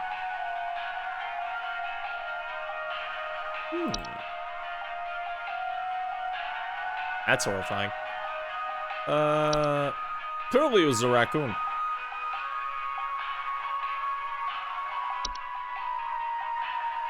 Ogress. Nah, they don't do that. Night gnome. Mountain warlock. Nah. Laundry gnome. Nah. Pawns.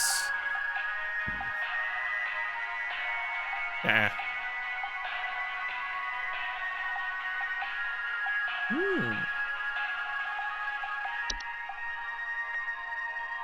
Remember the Spacey Raccoon Sona? About that. What's this game called? Home Safety Hotline. Have we ruled out Cafe?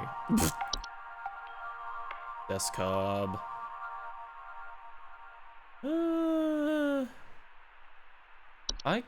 I can only really think of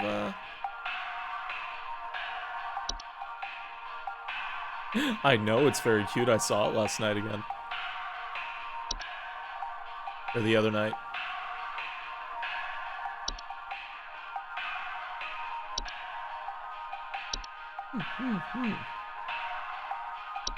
Oh, okay.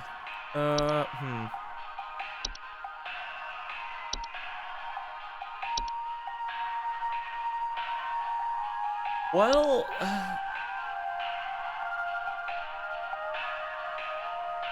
wait, more often seen traveling in packs of 13 or more. It wouldn't be just this one. Someone is coming into my home.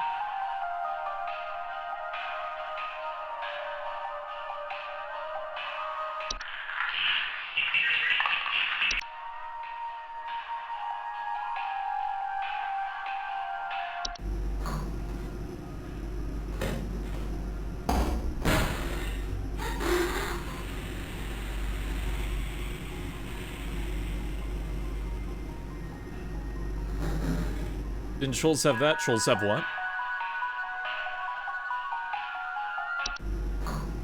They do like stealing clothes, it's just the one.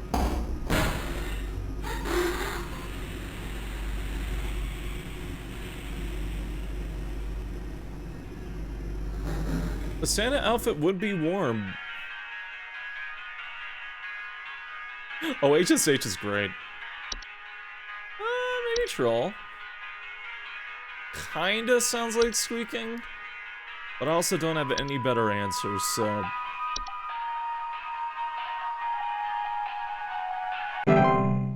Okay. Oh. Ooh. Hey. Perfect. Perfect. Not a problem. Not a single incorrect thing.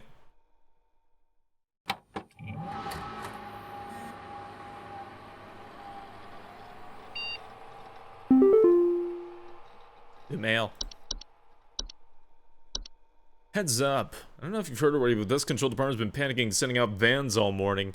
I think something big might be going down. I know you have a lot on your plate already, so I figured I'd give you a heads up. Also, happy Christmas Eve. Hope you've been good this year, winky face.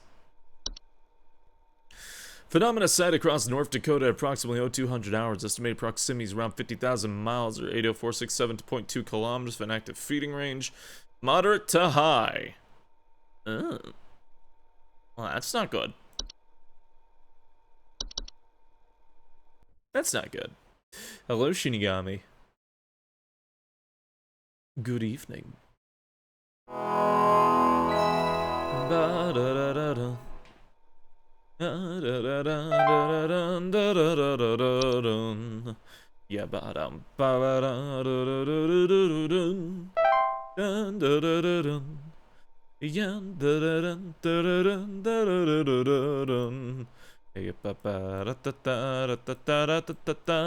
Now it's stuck in my head and I'm going to go insane. Da da da da da da da da da. Meow meow meow meow meow meow meow meow meow meow meow. Oh hey, what's up? Hudson here, HSH Pest Control. Listen up. The Mouse King is loose, and it's our understanding he means to stir up trouble of the Yuletide variety. My boys are working around the clock to find him and stop him in his tracks before things get too hairy, but sometimes things slip through the cracks. Little things, if you get my meaning. If you hear anything strange, let us know as soon as you can. There's new data coming your way. Read it carefully. Keep those eyes peeled. Hudson out.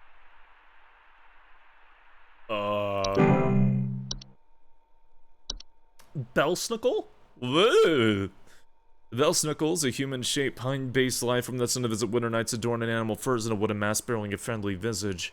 Homeowners experiencing a bellsnickle often report bacons, finding berry sap, pine needles with scratch marks on the floor, or dead pets. Bellsnickles do not pose any mortal harm to humans they encounter, but they're known to occasionally lash out at those they perceive as wrongdoers. Their presence can be highly hazardous to any furry mammals or pets in the house. Should they require more pelts, the berries they occasionally leave behind are both safe to eat and delicious. We need someone to come check our house for damage. I think I felt an earthquake last night. And this morning, I noticed those godless Hendersons across the street crying about something with the police.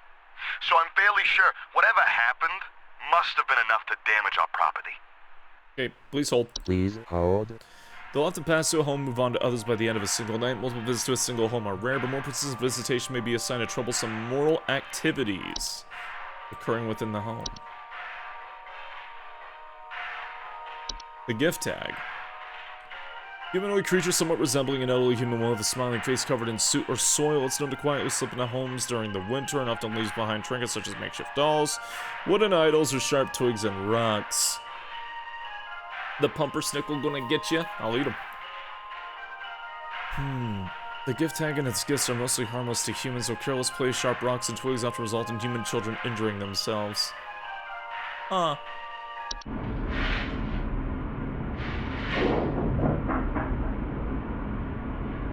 That's menacing. The Hunt.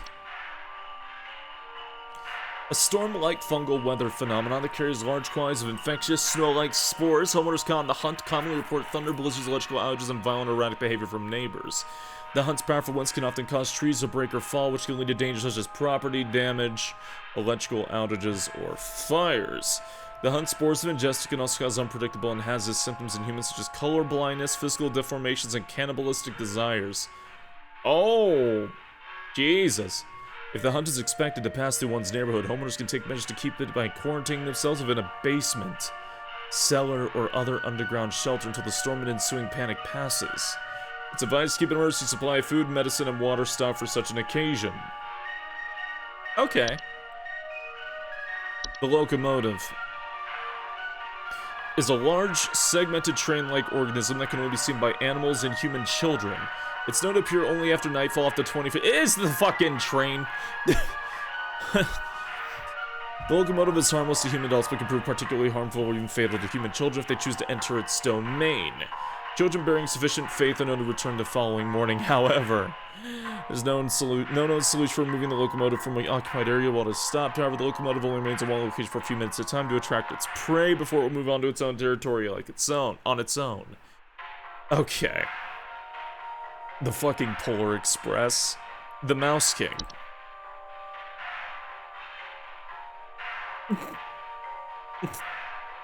Little guy.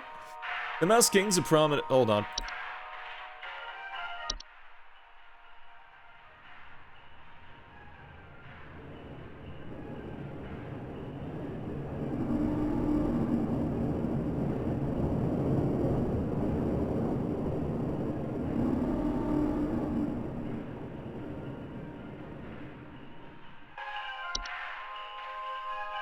The Mouse King is a prominent member of a traitorous clan of mice known for recruiting and leading them into various activities such as riots, heists, and assassination. Jesus Christ! Homeowners of the Mouse King often report sense of squeaking, scratching, and seeing strange mice behavior such as mass coordination and attempts at communication. The Mouse King possesses an incredible threat to all living things. Its destruction should be immediately prioritized. The Mouse King should be stopped at all costs by any means necessary. Homeowners are highly encouraged to use lethal removal methods, including but not limited to mouse traps, toxic spray, sharp implements, or any licensed firearms. If homeowners will not oblige, they're advised to utilize HSH's pest control services. Literally aiming a handgun at it. Pechta. Large humanoid... Wait, hold on. I'm a silly...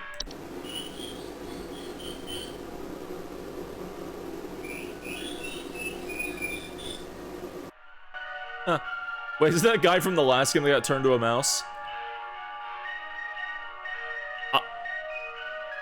You know, actually? Bedstaff is a large humanoid creature vaguely resembling an elderly human woman with a beak-like nose and a long sheet-like skin. Perch is known for entering homes of refuse or chaos and filth. Homeowners who Perch often report break-ins, nightly sounds of clattering, and shed skin on the floors. Incredibly dangerous to homeowners inhabiting its chosen domains, will often utilize nearby humans as makeshift scarecrows to keep other pests at bay. Most human adults do not usually survive this process.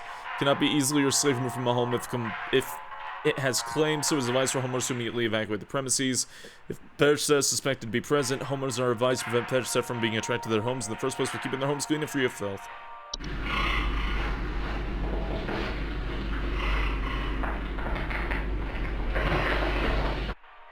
Fear the Saint is a warlock, sometimes resembling a bearded elderly human adorned in thick robes, often seen riding a pale horse-like creature. The saint's known for traveling through snowstorms at night, leaving strange artifacts on the doorsteps of homeowners. Often the saint's arrival is followed by the sinner shortly afterward. I'm sorry? The acceptance of the artifacts granted by the saint, bringing them within one's home, can often result in the gift receiver experiencing great fortune and luck for a span of 30 years. After the 30-year period, the saint will return to collect their due. It is not advised to accept these gifts. Oh. That's terrifying. While the saint cannot be prevented from delivering their gifts, homeowners can simply remove the gifts from their doorsteps and burn them outside to prevent accidental acceptance. It is, however, highly advised to wait until the morning after the following day to remove these gifts.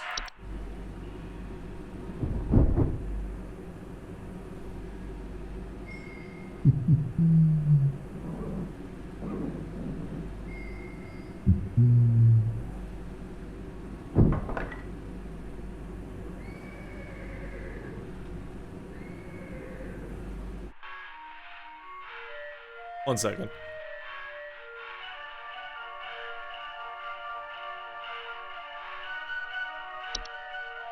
The Sinner. Large bipedal goat-like creature known for breaking into homes and devouring human children, usually arriving after a snowstorm has passed. Homeowners often report the sound of chains or hooves, broken doors or windows, and missing children. The sinner is highly dangerous to human children that cross its path, as it's known to ravenously attempt to devour them on sight. Human adults that are too large to eat are not usually at risk unless they attempt to come between the sinner and its feast. The sinner will not enter the homes of those with a gift from the saint at their doorstep. As such, it is highly advised not to remove these gifts on the night of a snowstorm. The sinner will continue to move from home to home once it has successfully fed. Okay. Right.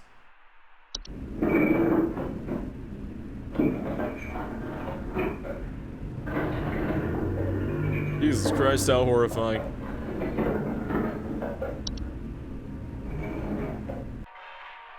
Oh, a white. Great. Whites are misshapen former humans that have been exposed to the effects of the hunt. Coming in a variety of unfortunate bodily configurations, whites are known for their wild and unpredictable violent behavior. Homeowners experiencing whites often report sounds of gurgling, coughing, or hacking. Whites are highly dangerous and will attempt to bite, otherwise harm most humans and animals on sight. The relative speed and strength can widely vary. The most direct counters are fatal. Whites generally have very short lifespan and will often perish on their own, usually within 48 hours from medical disadvantages granted them by particularly body configuration. More persistent whites can be removed by the use of any nearby sharp implements, licensed firearms, or thorough HSH's pace control services. Yes, these are homemade. Jesus Christ, how horrifying. Let's see. So this, I think, is the... whatever that was, the Mountain Warlock?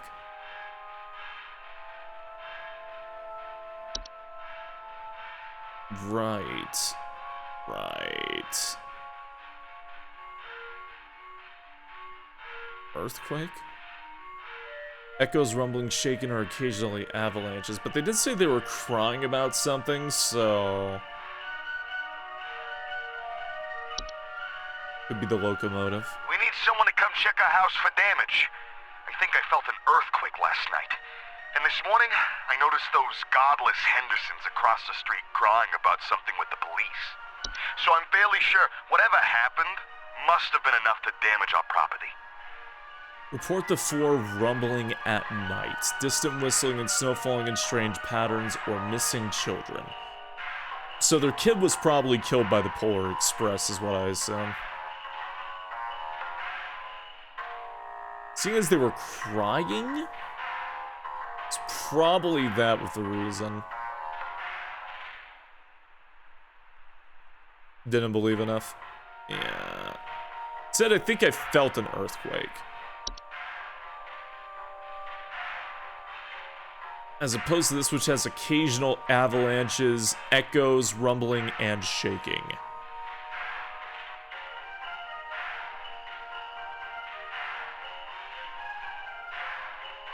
Yeah, it just feels like it makes more sense to be locomotive.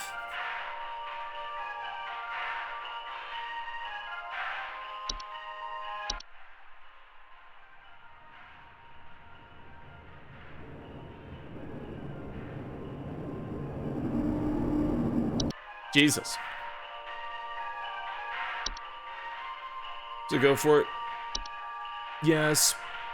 Children okay, maybe convertive. I mean, the kids should be fine. If they did believe in the locomotive.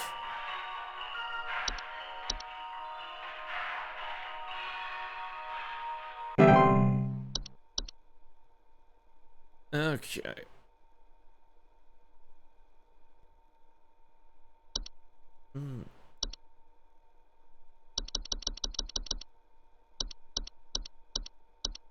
Very satisfying clicks.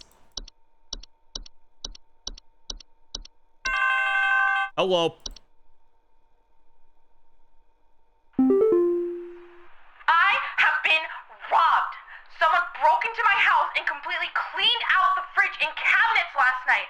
There's wine all over my floors, discarded milk jugs. It's absolutely disgusting. I demand a refund for this useless home security package you people sold me. It's only good for hearing thieves cackle after the fact. Cackle. Please hold. Please hold. Cackle. The mayor doesn't cackle.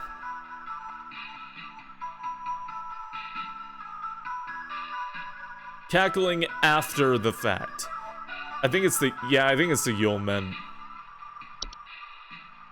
The Yo boys. Stolen food, sounds of clattering or giggling, and more rarely missing parents or children. Packs of 13 or more.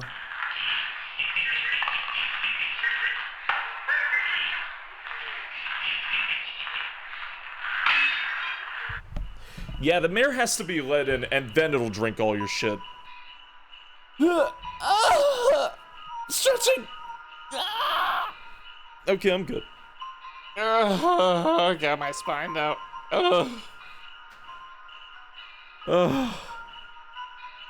You stretching, get him. I'll fight. Don't think I'll fight. Yeenie leopard, I'll take it. Hey, how you doing?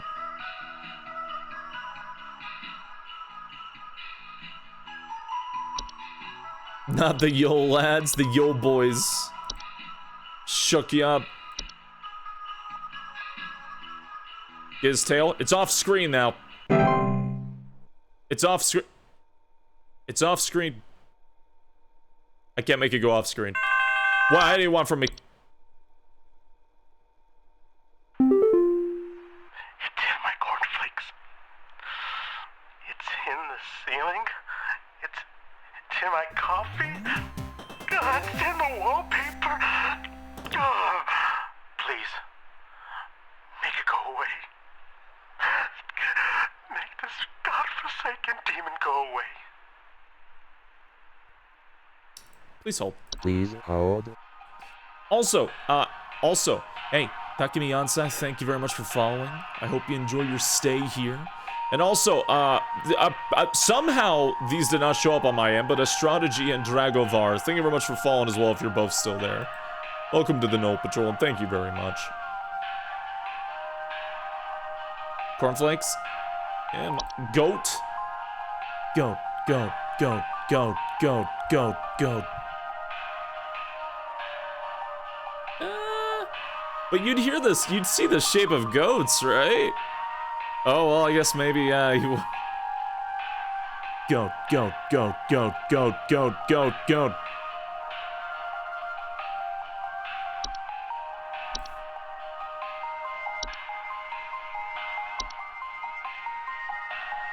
So there's the beginning should be nice. Well, thank you. Alright. Thought it was you. Well, that's why he's the goat. Hmm. Yes? Everything is shaking! Please, send help! Please hold. Please hold.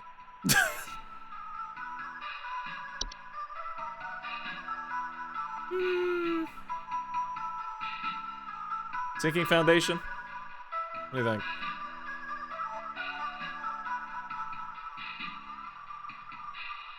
Maybe that, or it could be the mountain warlock, cause shakes.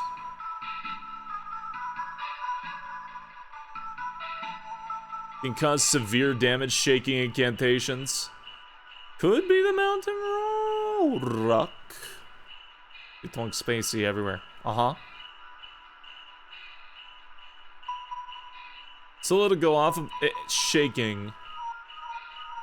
Thunderous vocalizations. Everything is shaking! Please, send help!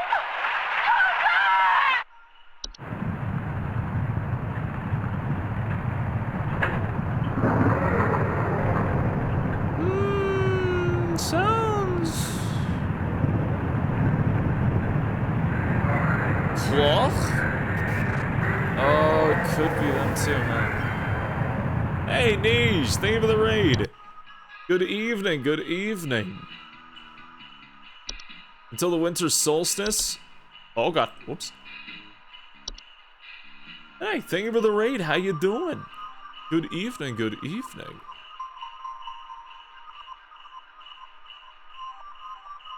It says gradually sink slower. That's a bit different, I think.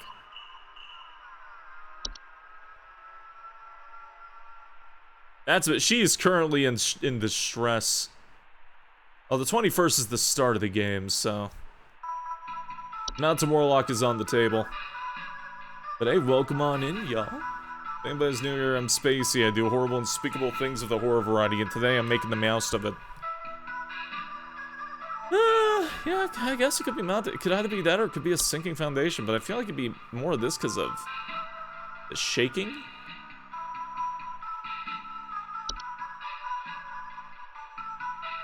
Speaking of Neverwinter Nights for the first time, we got pretty tired, so just vibing now. Hey, gotcha.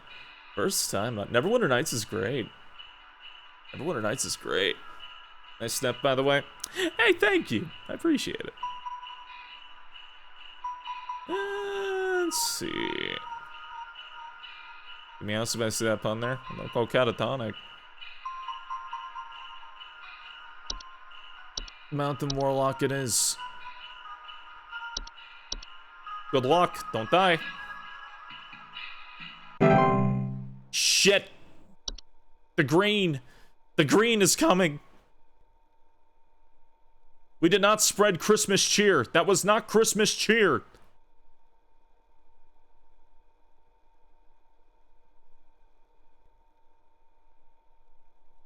You guessed the wrong thing that killed her. Yeah, she sounds like she was gonna die anyways, I gotta be honest with you.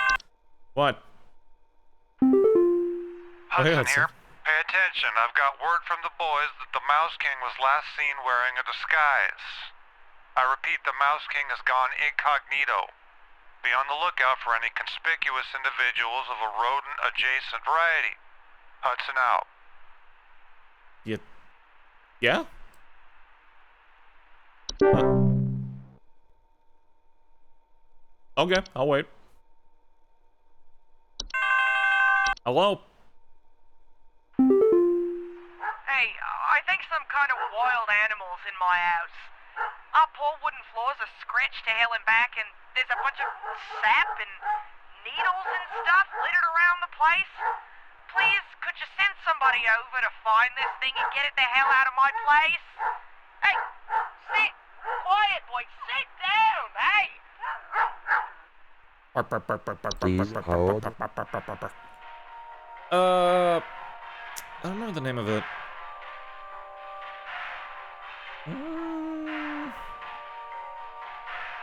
I know what it is, I just don't.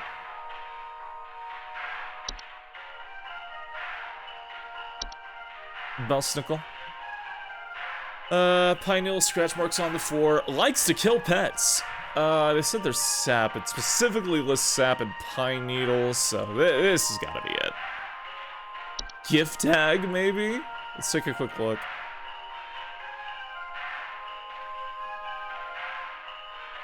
Just in case. No, nothing here about sap.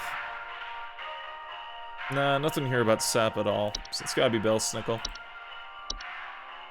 Well, the pet has been killed, yeah? Well, that's why the pet's afraid, is what I'm saying. That's why it's all bark, bark, bark, bark, bark, bark, bark. This is a new DLC? Yeah, it is. It's really good, actually.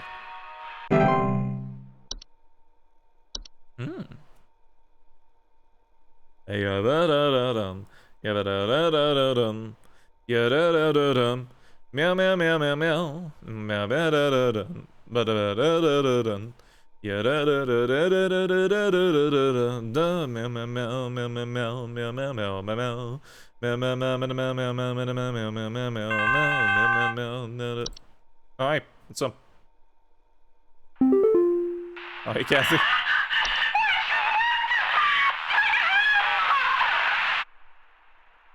She's fine. She's fine. Just have a little bit more Christmas cheer. I gotta be such a stick in the mud. A job space, this is a joint effort. This is on your hands too. Don't give me that shit. Please,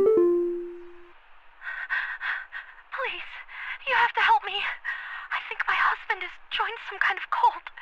He's not acting like himself lately, and I found what looked like satanic symbols in the attic, along with what looked like a scarecrow in the center. Oh, that's not good. Please hold. Please hold. What was it, Hans? Let's see. Appearance of strange markings. The faint sounds of rustling occupant suddenly behaving abnormally. Does not directly harm those cross paths with. You can negative the fact that lives of homeowners should complete the process of occupation. Occupied human adults may commit acts they do not condone. More hazardous behavior such as murder, debauchery, and arson. Homeowners should swiftly evacuate any home suspected of Hans's occupation. Should a family member level be successfully occupied by Hans, advised to contact.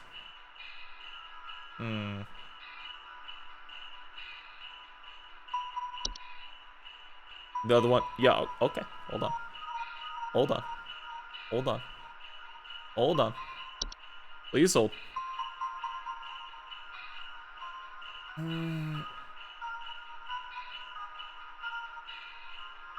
A scarecrow, what looked like a scarecrow in the center.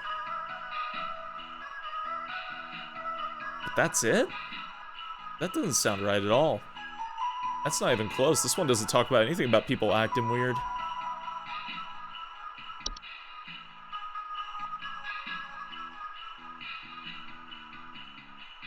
A human-shaped husk of cloth, rags, and straw. It's Hans. It's Hans. Hans is already a scarecrow. And Hans possesses people, makes them go insane. Strange markings, satanic symbols, behaving abnormally. Husband has joined some kind of cult. He's not acting like himself lately. It's gotta be Hans.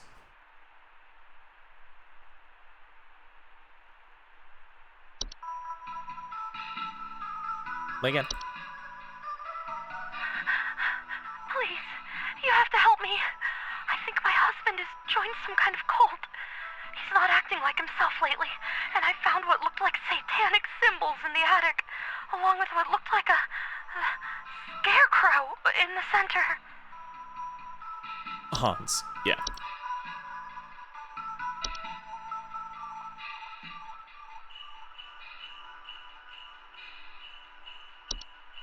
Okay.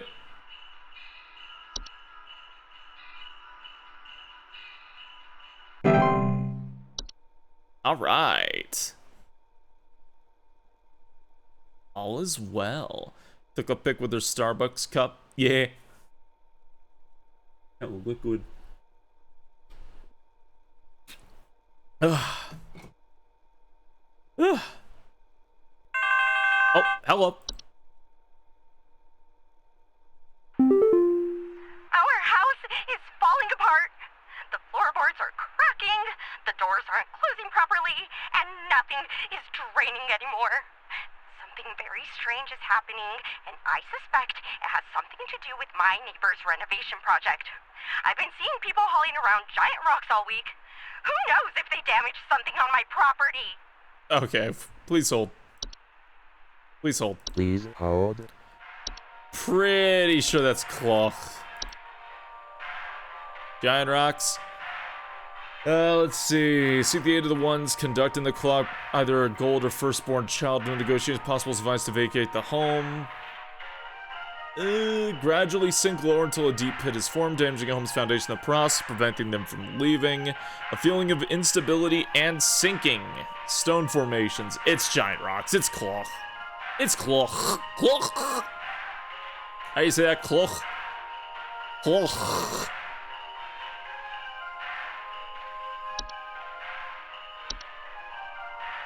It's cock. Listen, dude, I don't know. I speak Sicilian and American. I don't know what it is. I'm like halfway between like the Middle East, Greek, and whatever the fuck America is. Hamburger.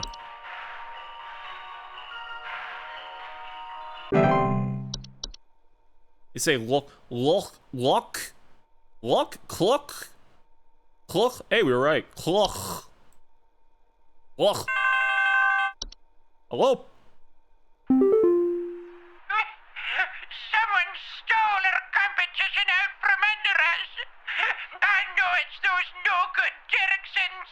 They've always been jealous of us taking the annual Grand Gingerbread Master Award. Oh, rather than improve their own skills, they decided to break into our home last night and steal our post office. I found poor little postman Peter collapsing pieces on the floor,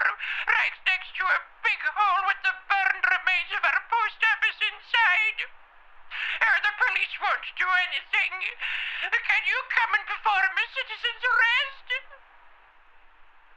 Please hold. Please hold. What? Wait! Wait! Wait! Where the fuck is it? Where's that Mouse King motherfucker? Wait.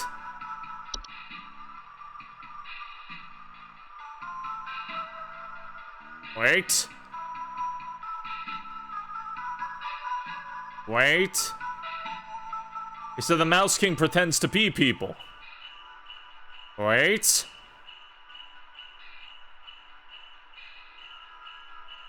A big hole with the burned remains.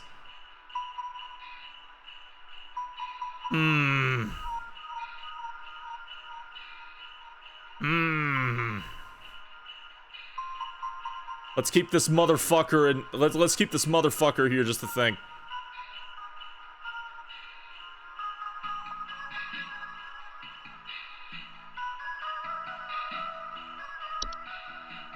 Let's keep him in mind, okay? Let's keep him in mind.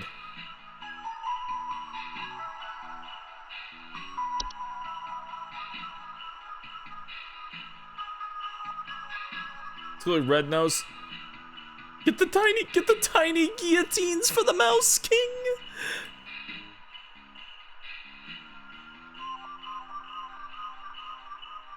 Oh man.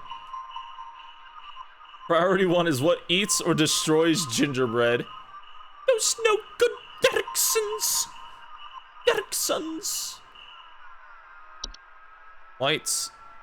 No, that's not it. No, that's murderous as hell. Trash no. Definitely not that Nightmare Fuel thing.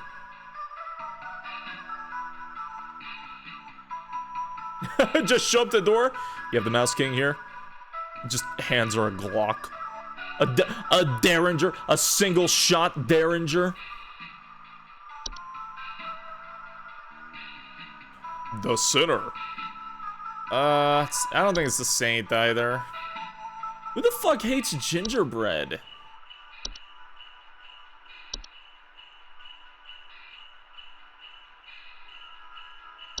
Who the fuck hates gingerbread? It's not Puka. Me? Get him. Pine sprites. Sometimes causes fire, electrical shortages. No.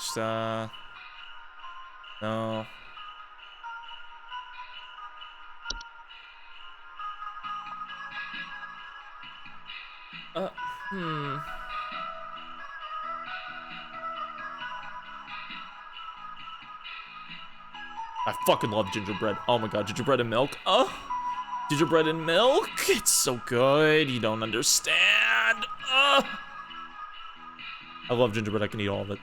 I can eat all of it forever. It's my favorite time of year. It's not Ogress. What's a night gnome?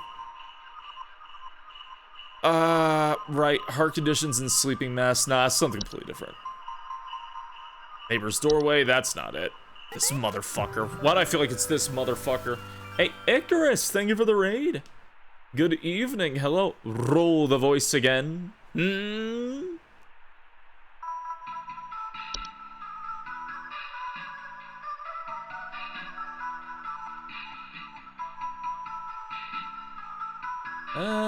Doesn't seem like it has anything to do with, That's not like it has anything to do with, the thing. Could we please hear the call again? Someone stole our competition out from under us. I know it's those no-good Derricksons. Hope you shouldn't well, Icarus. Jealous of us taking the annual Grand Gingerbread Master Award. Oh, Yeah, so could you shout them out? Their own skills, they decided to don't mind. break into our home last night and steal our post office. I found poor little postman Peter collapsing pieces on the floor, right next to a big hole with That's- the burned remains of our post office inside. The police won't do anything. Can you come and perform a citizen's arrest? Okay. Steal our post up. What is a post office? I'm sorry. Postman Peter? Is it like a decoration?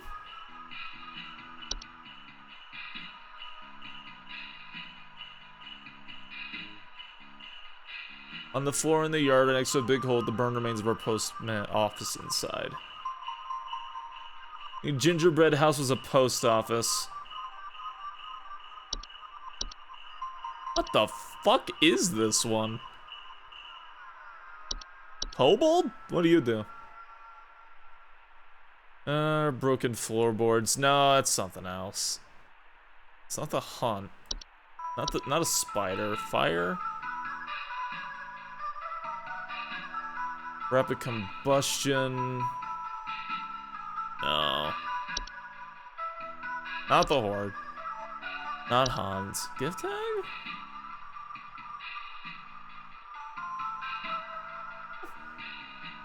Gingerbread post office is like a gingerbread house, but a post office, which is a place where mailmen get mail to send out. Right. That makes sense.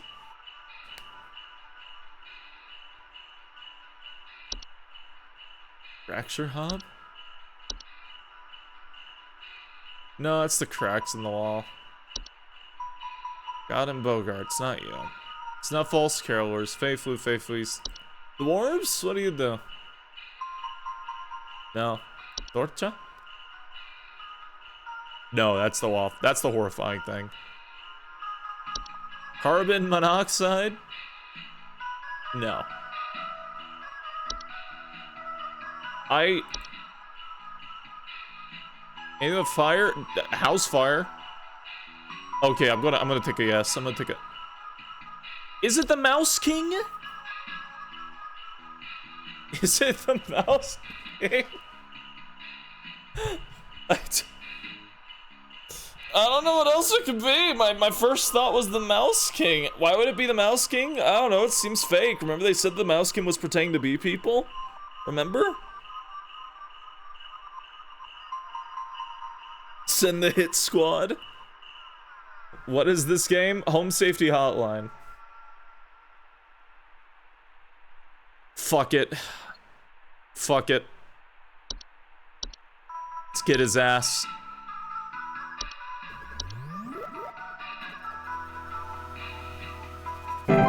Damn it.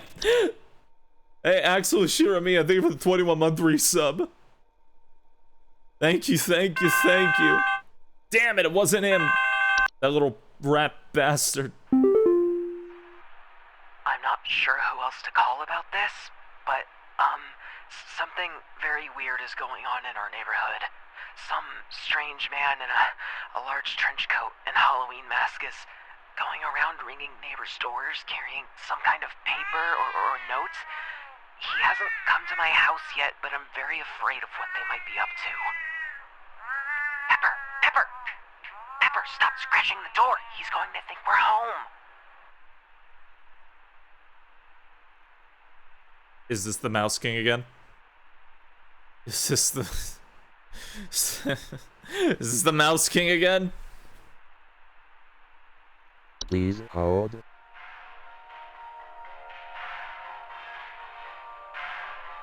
It's the Mouse King. How do you know it's the Saint? How do you think it's the Saint? There's nothing about a Halloween mask, and he leaves artifacts, not notes. The Mouse King is trying to incite, you know, like mass hysteria. And the cat hates him. He's been wearing a disguise. It's gotta be him. It's gotta be this bastard. It's gotta be this little motherfucker. Let's get his ass. It's a hob that lives in your pipes. Get his ass. Get his ass. Yeah! It was him. It was that motherfucker. We got him this time. That little bastard. Fucking Mouse King. Oh, hey, Wolf. Welcome back. They're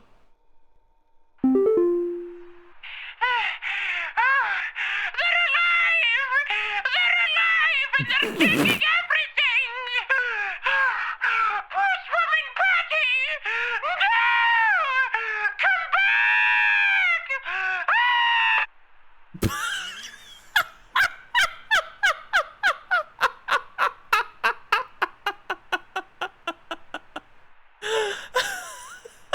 I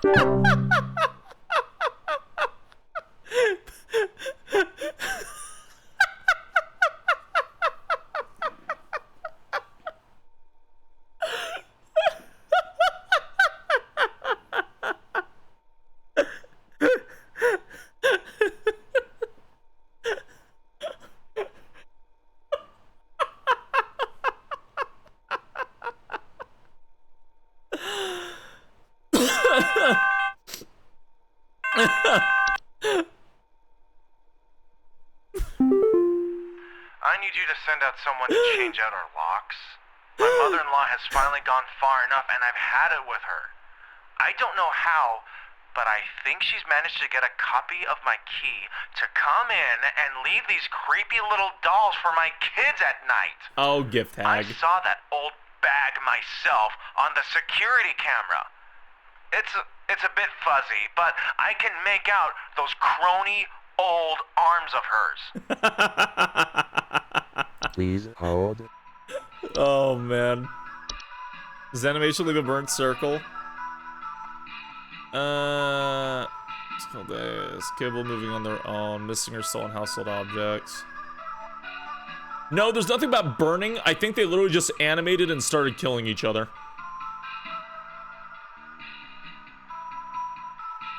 It's so good, Arcrados. Oh no, they're alive! No, I don't think, there's nothing here about burning. I think they literally came alive and started killing each other. The gingerbread war. Oh my god. Oh my god.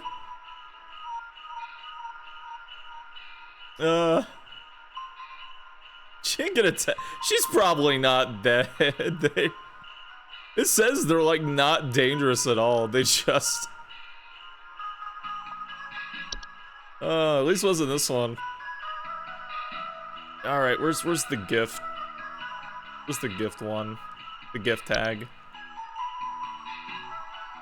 Wooden, leave behind trinkets as makeshift dolls. Yeah, it's definitely her. Yeah.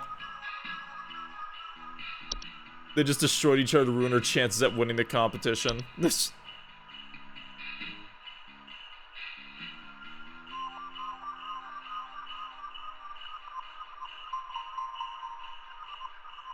Having a fit?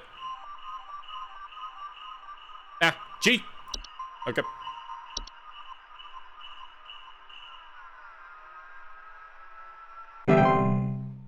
Get 10 cents for G Spacey. It's got a the in front of it. It makes me fucking. Oh, yay! Yeah, da da da da da da da da da da da da da da da da.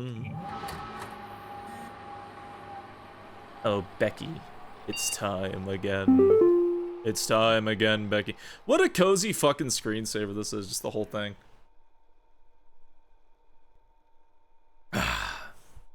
So nice to look at. Phenomena side across all northern territories, approximately 0600 hours. High cheer spreading is highly advised. Hey, what are you doing here on Christmas, Stalk? Unfortunately, we both know why. I'm sorry this always falls on your plate, Becca, especially with the extra madness going on at Pest Control this year. Today's gonna be a rough one. You're just hoping to see you tomorrow, dude. We'll have you thank for this past year. Alright. Raise some cheer. Dun dun. Dun dun. Yay.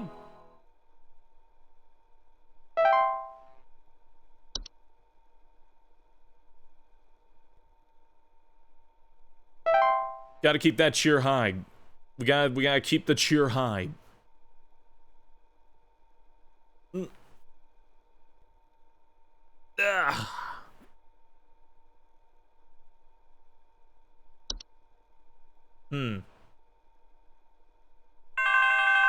Oh. I was like, maybe we won't get a call. Maybe it'll be fine. Hudson here. We almost had him, but that little royal pain has given us the slip. He was last seen hightailing it towards the head office with his swarm in tow. I repeat, you have a whole gaggle of mice coming your way. My boys are coming in to break the walls down. We're gonna seize the king no matter what. Tell your buddies up at IT they're gonna have plenty of work ahead of them tomorrow. That's how it has to be. Hudson out. Damn. Little bastard escaped.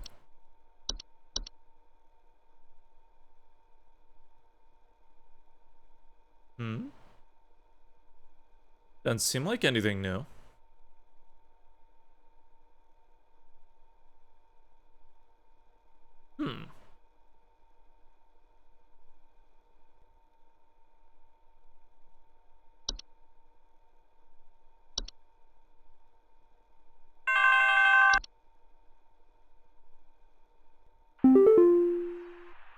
Greetings, Rebecca. I'm certain that you've seen the skies today.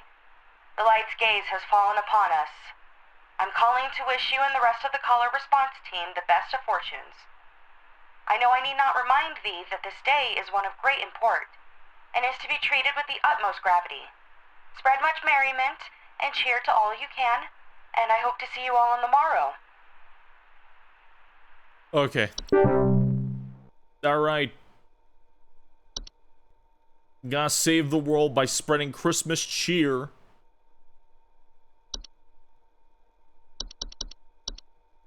Carol is great. Carol's pretty great. What?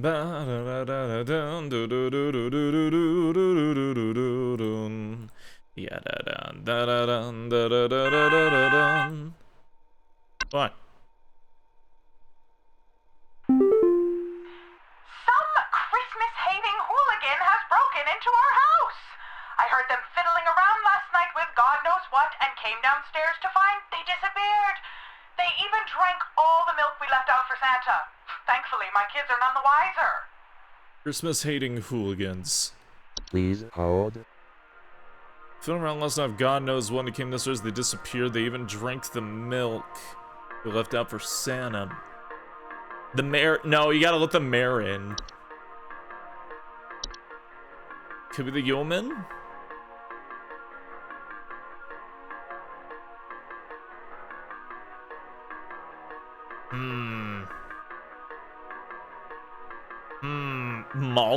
Malk.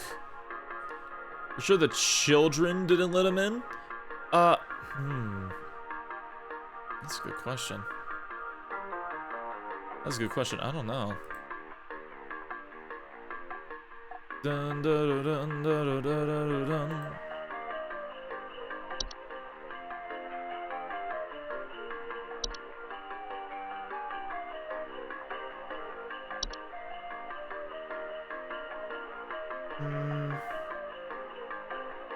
Volume occurs green, black, white skin, small vertical test hair on the head. They have no phosphates and no tendency to consume dust or some common sticky substance found in floors that clean them. The frosted ones generally come out at night.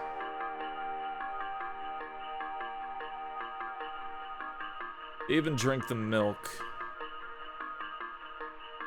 Instead, one should take measures to prevent provoking metamorphosis by leaving out a bowl of cream or milk at night. Spids, thank goodness the children and the wiser. Yeah, Hob, yeah, I had this feeling, so I remember this from the first game, where you had to leave out milk for them. I'd imagine this is it.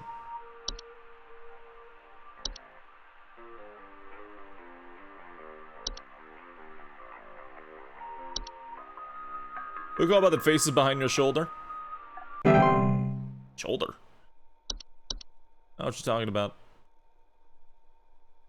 Yeah, dun, dun, da, da, da, da, da. Well, it didn't go down, so that's good. Yeah, dun, da, da, da, da, da, da, boo, doo, doo, doo, doo, doo, doo. Is it normal for a northern lights to show up in broad daylight for us folks in Texas? The sky's been looking real strange all day. Could a power plant be leaking nearby or something? Looks like the sky went all radioactive, if you know what I mean. Please hold. Oh, swimming Patty! No! Twilight.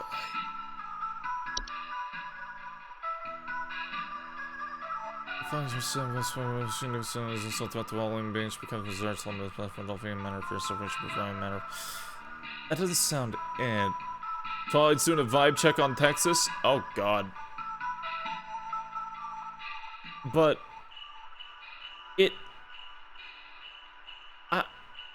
I mean, I can't imagine what else it could be. The hunt? No, the hunt is snow.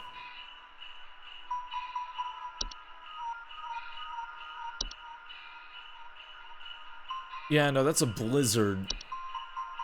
I can't imagine it being anything else.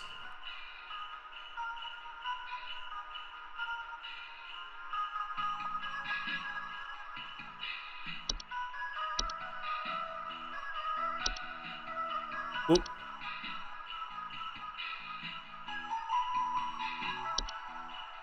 All right. The twilight is happening.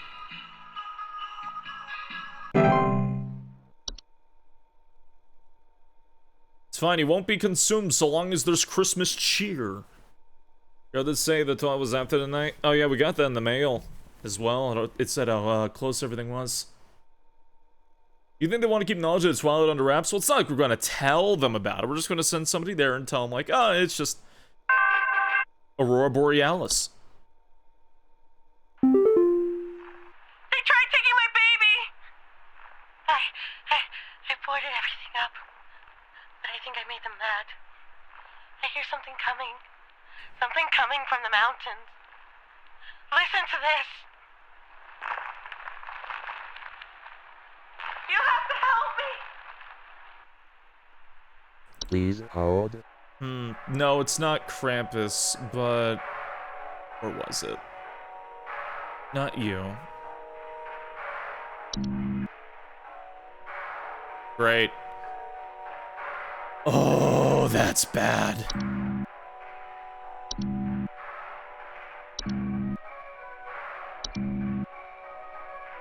The Ogress is the first that went to my mind. Because, like...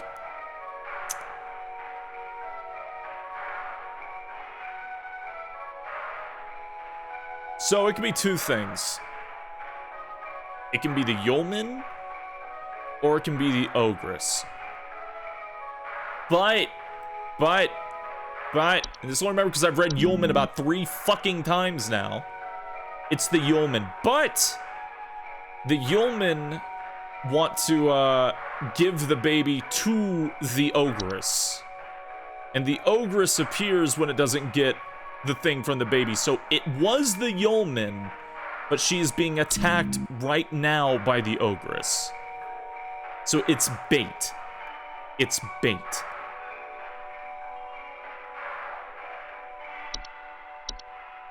This is bait.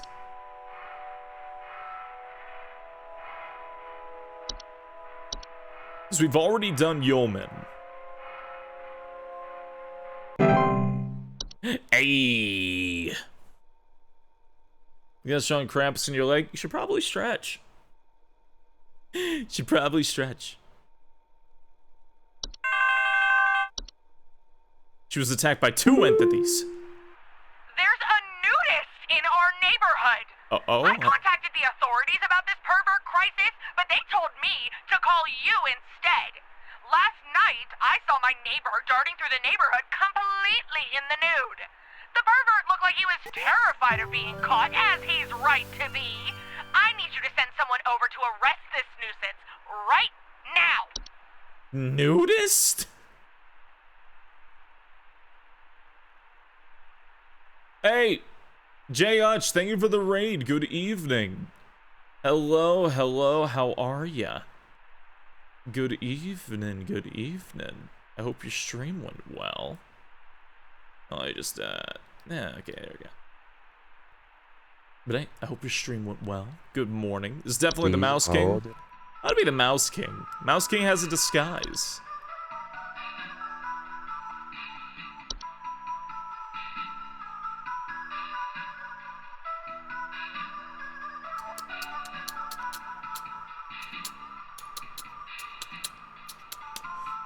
Okay, so... Alright.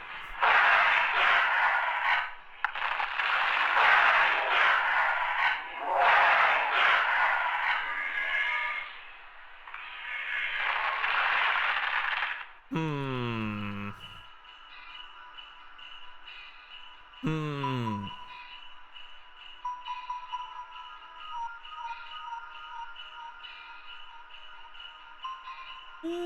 Okay. The news is bad.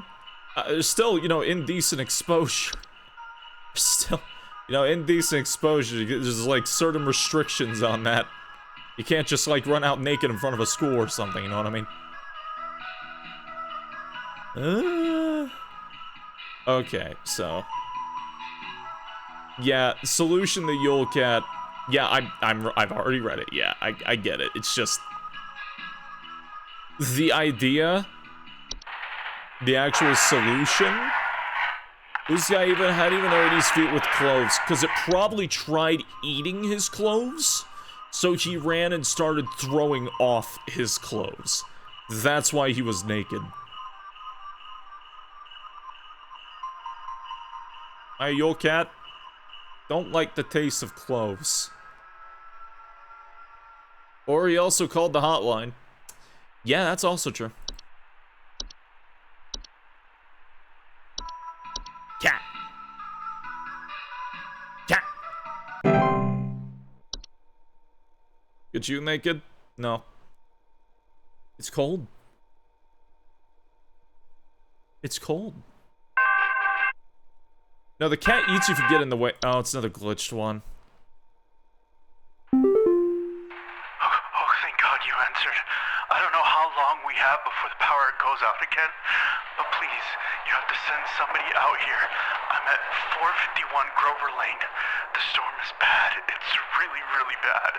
And my mom got caught in a storm on her walk, and now she's in pain. I didn't know who else to call. What do I do? The hunt. Please hold. Glitched out again. But the only thing that is a storm is the hunt, and the hunt caused you to go insane, take injury. So it's gotta be the hunt. Can't really be anything else.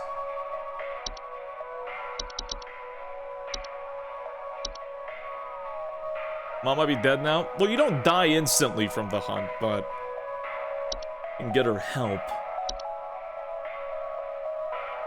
The hunt or the fungal storm? The hunt is a fungal.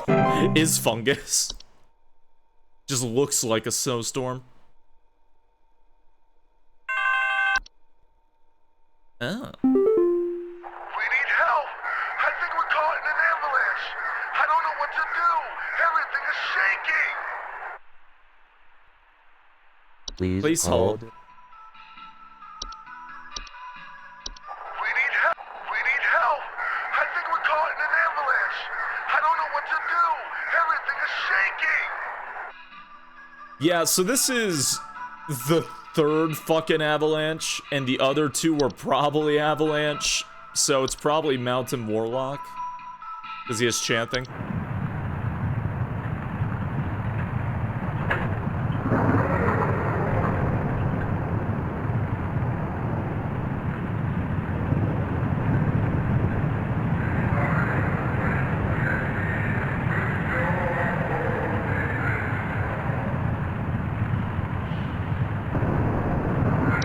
Okay. Mountain Warlock.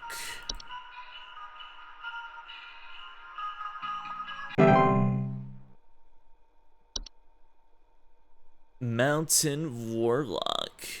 Mountain Warlock. Oh, hand.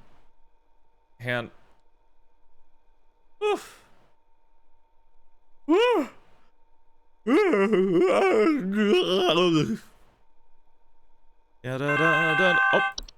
Hello? Hey, yeah, there's something real strange happening outside our house. The sky looks all green, and I have a bad feeling about it. A real bad feeling. Something strange happening outside our house. The sky looks all green, and I have a bad feeling Please about it. hold. Is that the Twilight again?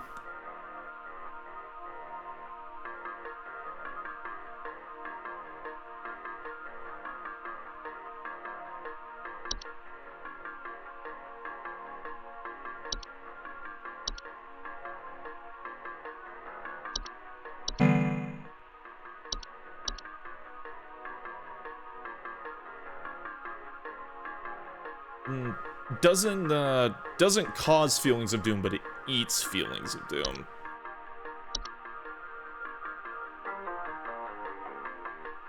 Can't imagine it being anything else.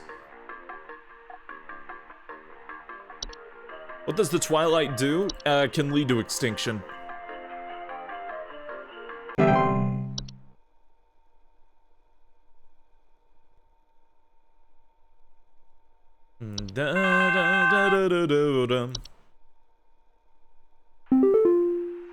There's someone trying to spy on my son Richie and I. Just the other night, while it was raging outside, some prankster with a death wish came to our door and just absolutely hammered on it and left before I could answer. This kid left some kind of weird-looking orb on our porch, so I punted it into the trash. Probably some kind of spy camera to case the joint with. Saint. Please hold. Please hold. Saint. Yeah. Doesn't really say what the gift can look like. I don't think that's what matters. Well, he accepted it? No, he punted it. That's not acceptance. Remember, you have to show a sign of not accepting. So now they can come and burn it. False artifact?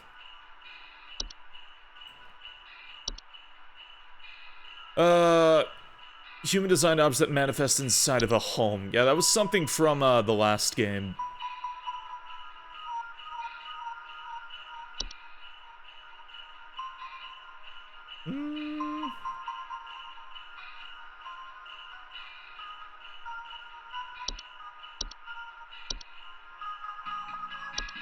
It manifested not left? Yeah.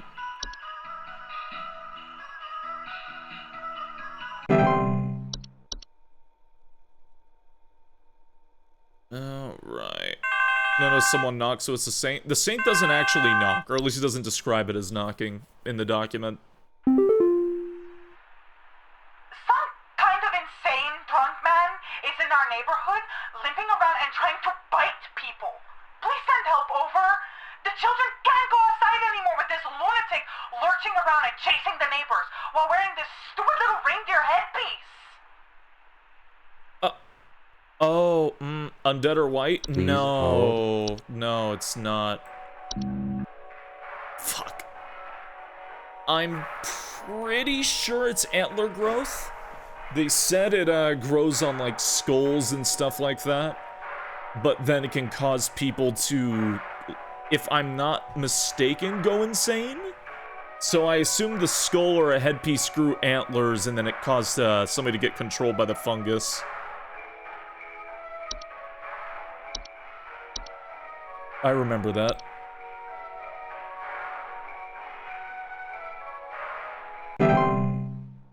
Alright.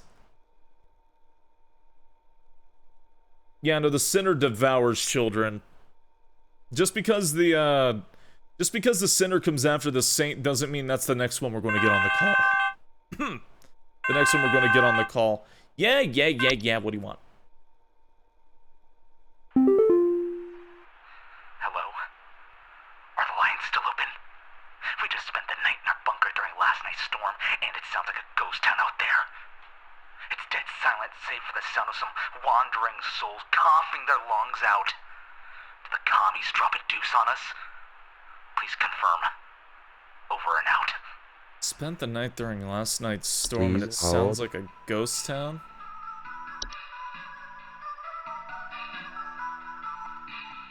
Wandering souls coughing their lungs out. Yeah, it's a byproduct of the storm. Because the storm specifically creates whites, so... There's zombies walk around from people that were affected by the hunt. The hunt happened and now there's white shambling. Yep.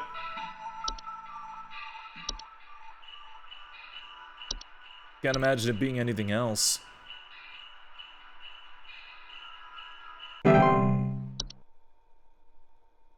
Chat, more calls have given all these options. This game's not short. This is not a short game. Home Safety Hotline, the base game, was pretty thick. Just multiple endings based on how well you do, yada yada yada. Hello?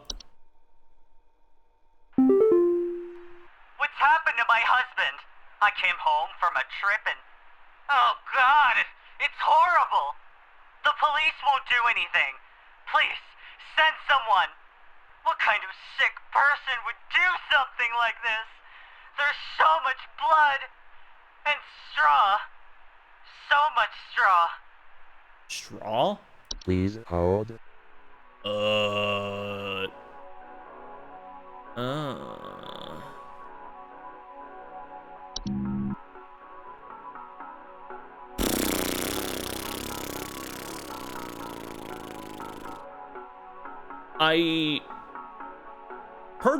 Hans controls Perchta murders. Those are the only two that involve Scarecrow. Not that it can't be the same thing twice, we've already learned that twice. But Hans is a mind controller.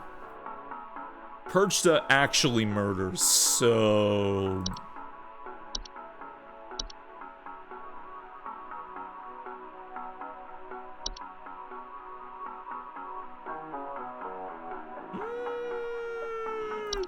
The goat? I don't think it's the goat. Hey, goodnight, Ryuji. Have a good snooze. Alright. All good. No, well. Do it? Already done. I don't think it's the goat.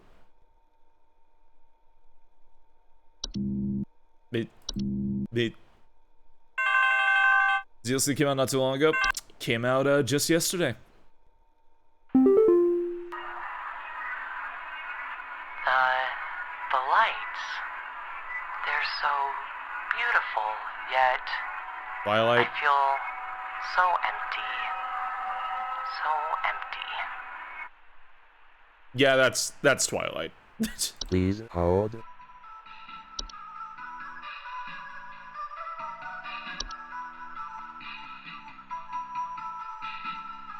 Existential threat, feeds hunger, agony, suffering, you believe in anything. Isn't there a light one base for the Christmas tree? Yeah, but I don't think that's right.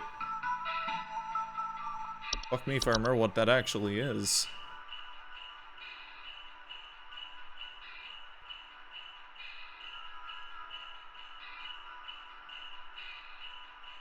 Pine Sprite?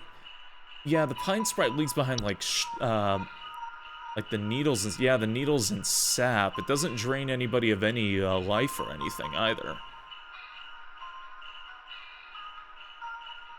So it can't be anything like that.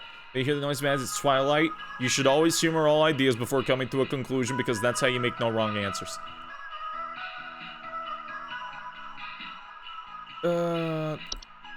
It's a house fire. God.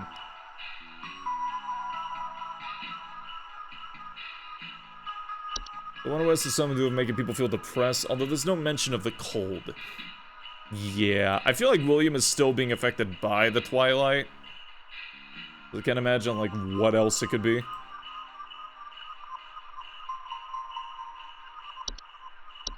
That has a light effect.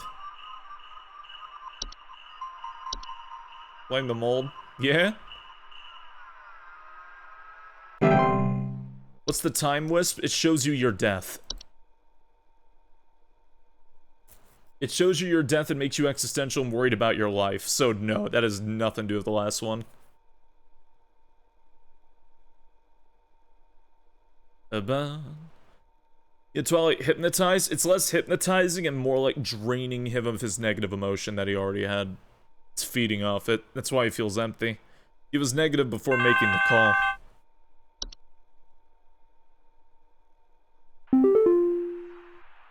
My Greta! She's gone! The police won't do anything, please! You have to help me find Greta! Last night someone broke into the house and took my baby! By the time I got to her, it was too late! I saw them jump out the window! I think they might have been an escaped prisoner or something! They were carrying chains! Please hold. Hey, Volk, thank you for the 32-month resub. I appreciate it. Thank you, thank you, thank you.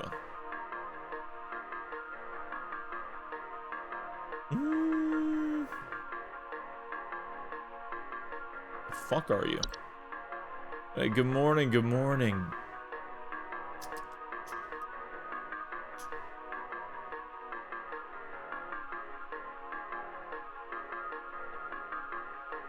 Homeowners often report the sound of chains or hooves, broken doors or windows, and missing children.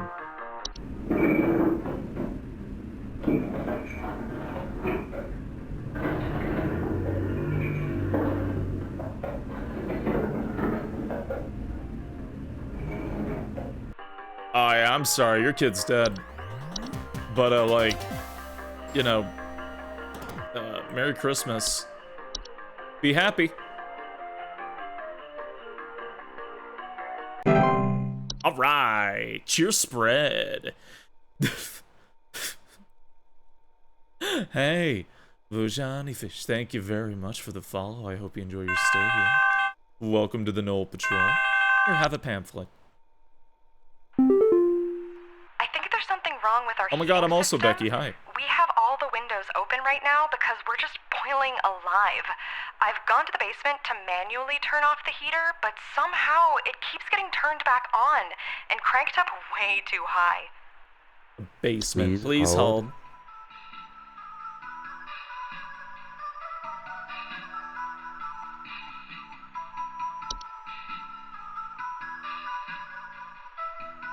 Doors are locked, creature home environment has increased heat in their home, cluttering in basements, finding rubbles or holes in basements or cellars. Parasitic plants, mistletoe rattles around cellars, basement,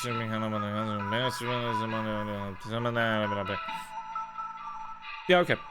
You have a bad case of rock. My apologies.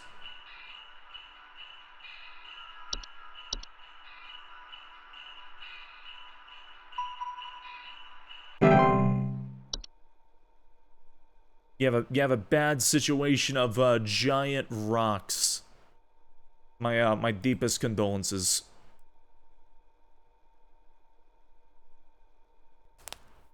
It's windy today. There's glowing green today. Hello. Oh, hi, love.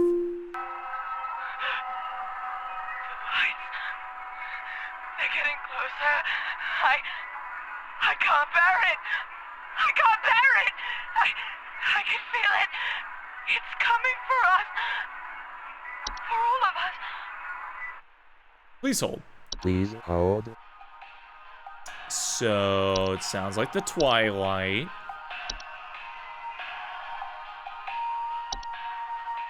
We're sending a care package of cheese, crackers, chocolates, and, some, like, freshly cooled chocolate milk kept chilled by the nice winter air. Don't be sad. Here, have some cheese. Be happy. Again, a little frequent. A little nervous.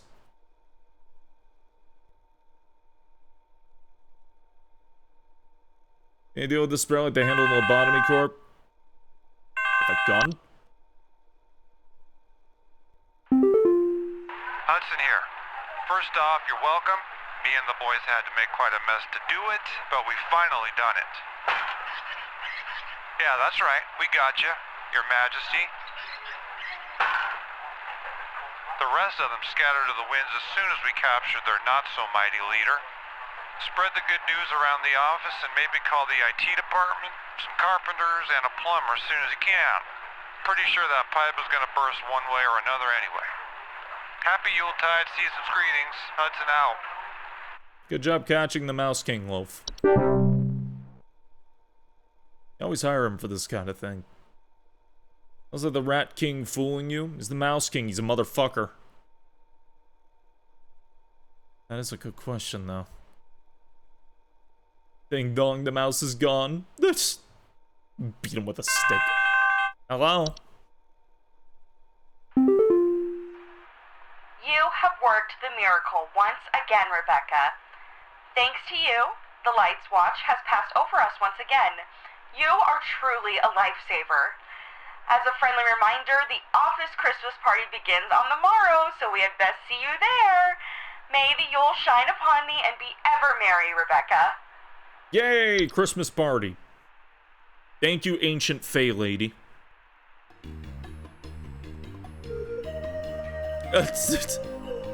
Rebecca and Rodney. Where's the embarrassing photo at the party? Where's the embarrassing photo? I want the embarrassing photo from last year.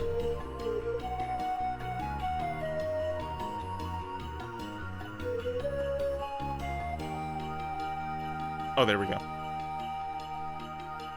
Oh, she gets drunk as shit in parties?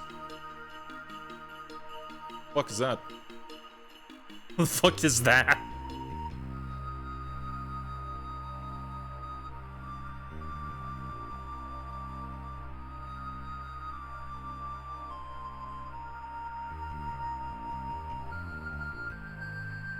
Oh, it's one of the fucking Hobbs. It's one of the Hobbs.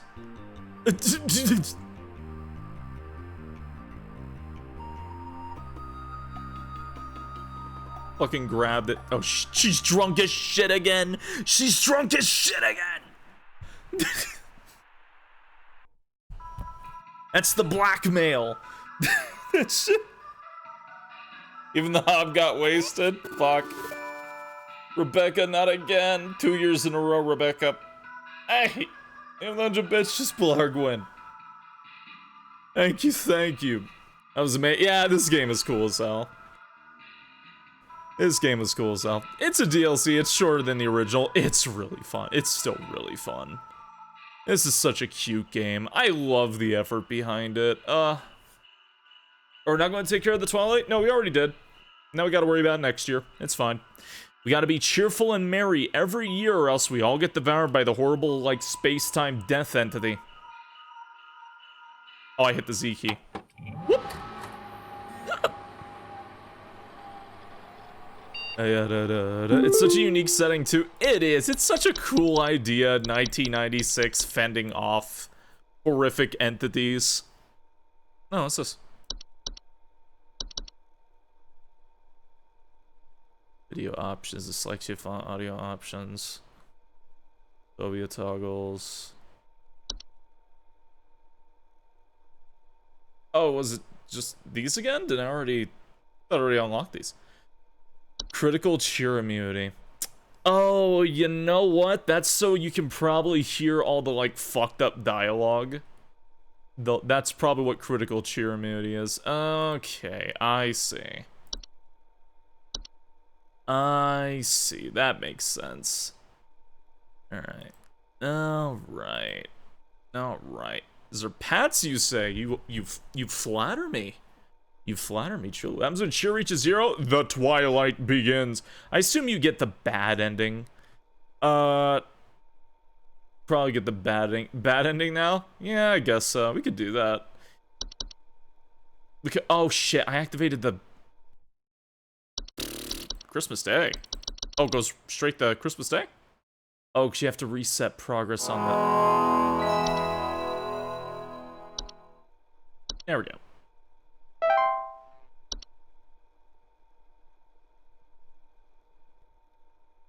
Yeah, we could try to get the bad ending. In that case... Add button to skip next call. Okay. Hudson here. Cool.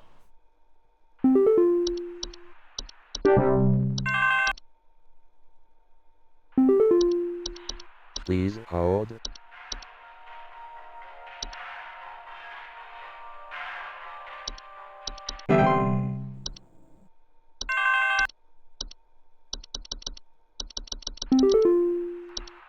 Please hold.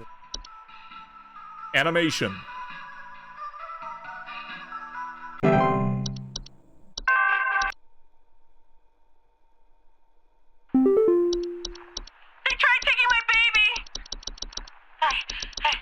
boarded everything up, but I think I made them mad.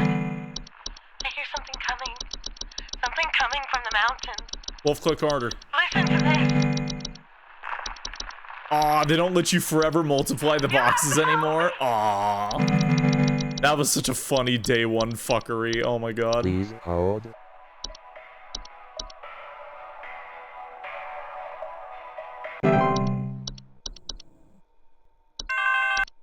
Oh, you have to fuck up a lot, man. What is this thing in our house? Can I skip this? Oh, there we go. Oh, wait, that was a wrong thing. Oh, whatever, it's fine. I'm just trying to see the ending. There's a nudist! Please hold. It's animation.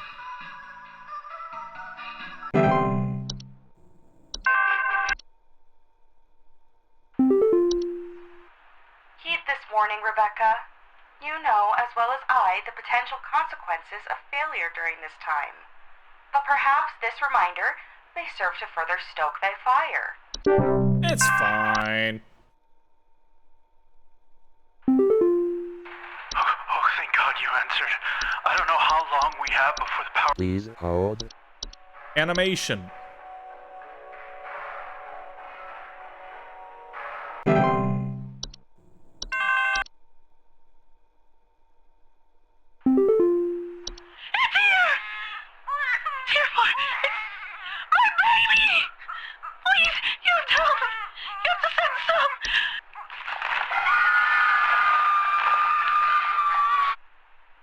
It's fine. We need help! I think we're caught in an avalanche! I don't know what to do! Everything is shaking! Please hold. Sounds like animation to me.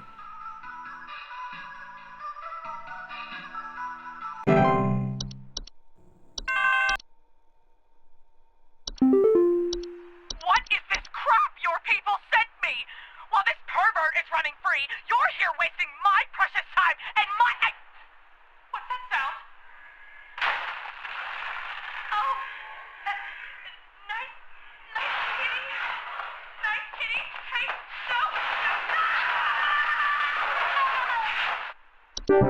no. A reminder that this is a horror game. Hey, yeah, there's something real strange. Please hold. Please hold. Animation. Good night, Noel. Have a good snooze. There's someone trying to spy on my son. Please hold. Animation is spying on your son. I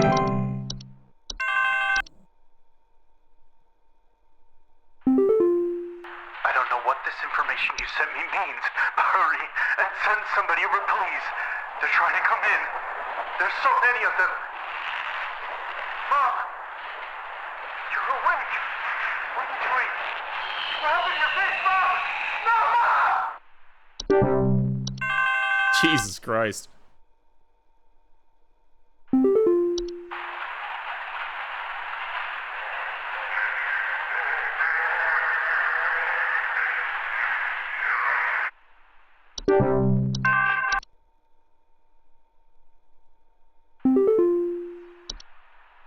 Some kind of insane drunk man? Please hold.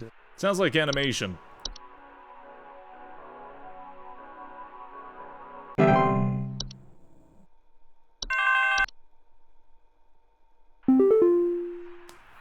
Hello?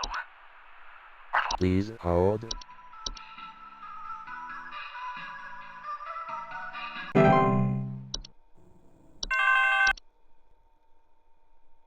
Still gotta go through this night.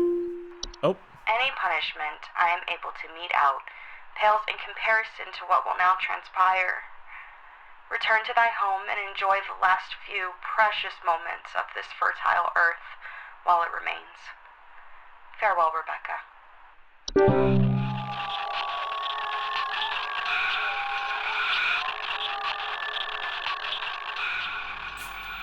Reports are coming in of strange green lights appearing in the sky. Are panicking as the lights approach. Extreme weather conditions across...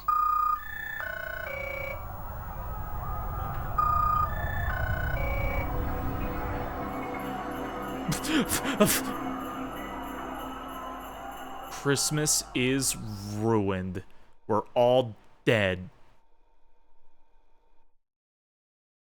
Oh, and it just loops you back. It doesn't give you credit. Nah, okay, fair enough. Yeah, it just loops you back. Okay. You gotta fuck up a lot for the bad ending. Like, colossally. Oh my god. You have to really fuck up to get the bad ending.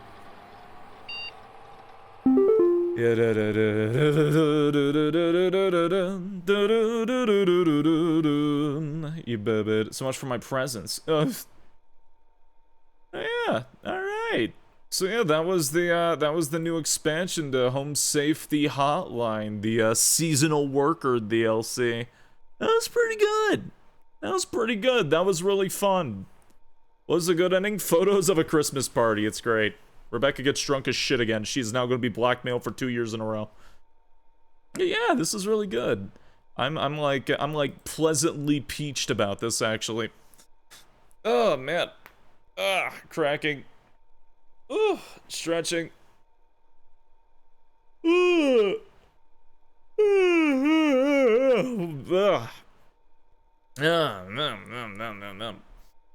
Rebecca needs to drink the wake up juice. Maybe just a tad. Let's see here. Oh, 1 second. What was this? Oh. Sorry, I saw a thing. I was curious about it. Okay. But, yeah, that was pretty good. I enjoyed it. I still have more horror games for the night, so let me get around to those. Give me a second. Need to actually extract a few things, so give me a moment. But yeah, I saw this get announced, so I was really excited for it, so I snagged it the instant it came out. Oh man, I would have streamed it last night, but I wasn't feeling well. Came on the 20th. Merry Christmas, happy birthday, Spacey. Hey, thank you. Thank you. Yeah, I await the priestess of song to thaw from her icy prison once more. I is ruined Christopher family gazelles. Don't be so tasty. Shrimple as that. Don't be so consumable. You're consumable. I need to inhale food later. I didn't eat a goddamn thing while I was sick. Please don't send her at Walmart. Okay. Should be about done here.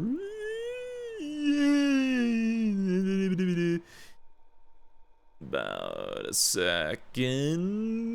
There we go. Okay. Let's close this. Try to close this. Okay. Let's grab this. So the next game I have is called Night Watch at Precinct 13, which is a new game that came out at itch.io very recently that I also wanted to give a bit of a look-see tonight. The big stores already have Christmas decorations. Oh god. Halloween was just an afterthought. Isn't it horrifying? How fast we rush through holidays here to try and get as much capital as possible. Alright, where am I? Where's my meow meow meow settings? That's not it.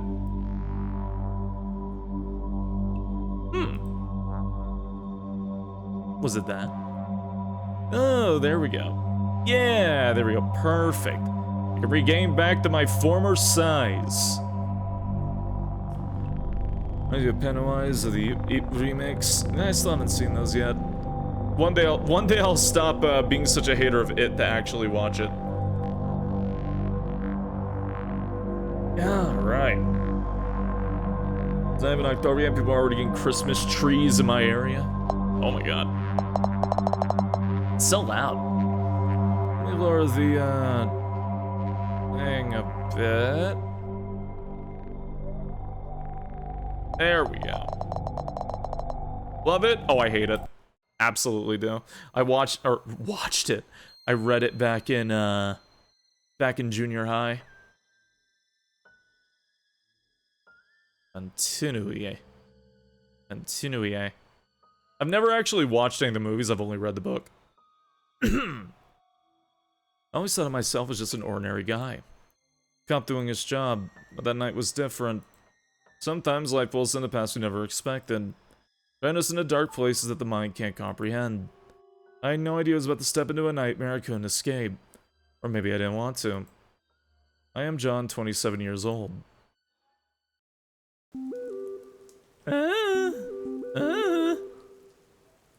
Familiar sounds already.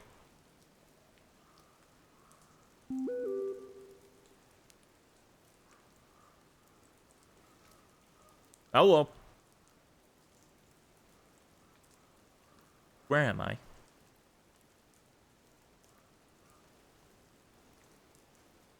Me as I rotate my fucking neck like an owl in bed.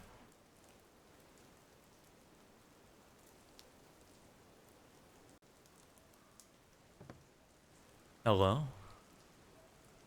I know this neighborhood. And it's raining semen. Oh. I wonder if this is inspired by anything. Hi, John. This is Timothy Cole from the investigation department. I apologize for the inconvenience, but we have an urgent situation. Your colleague working the night shift, Sam, has fallen ill unexpectedly. We need to cover a shift instead. The station is quiet right now, but there are some tasks that need immediate attention.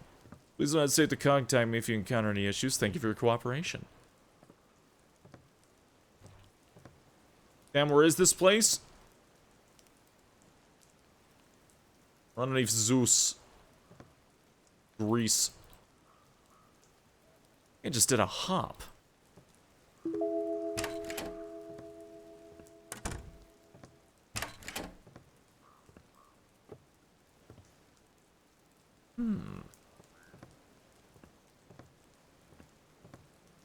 Scares to some. Oh, huh? I just clipped through the wall?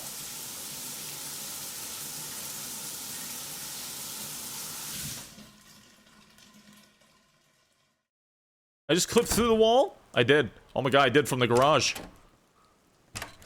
Oh my god, I literally did. I was clicking E to examine if there was anything on the shelves. I through the wall to get inside here. Holy shit. I'm a magician.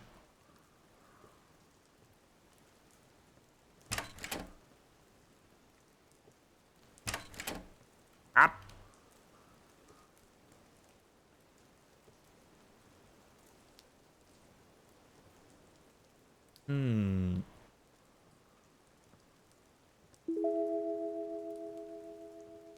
Get to your car.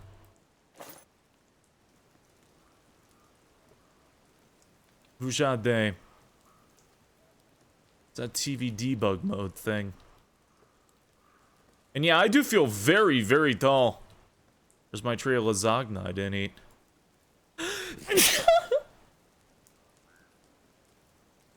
My brain. My brain. Please just be one. Okay, I'm back. I'm a lot. Did I hear a mouse?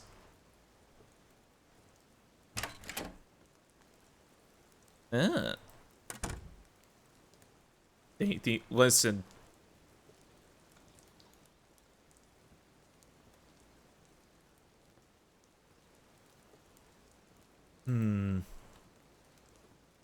Yeah, I know. So I've been on this street many times before. Sometimes I get attacked by an evil train. Sometimes I have to go find a guy that buried me alive. But I've been on this road so many fucking times, I'm getting used to it. It's like a home away from home, in a way. With numbers and similar fridges.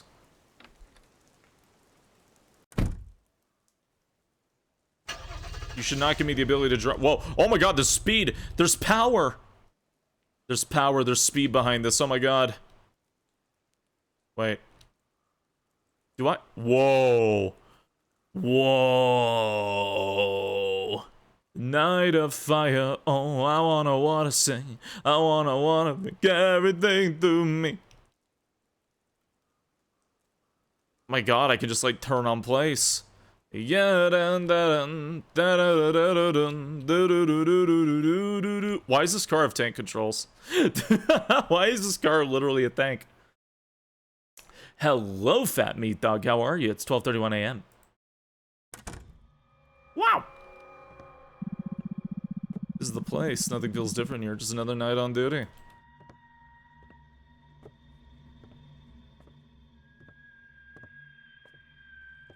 Well, nothing horrific is going to happen to me at Haunted Old Police Precinct. There's definitely no horror games that take place at one of these. Definitely not. Can't even think of one. Oh. Part of a hacker group? Nope, never. Never. Oh. Oh! Oh. Receive with your mind.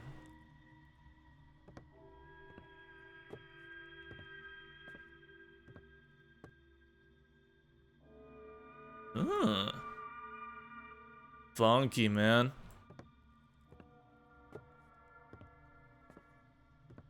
Hey,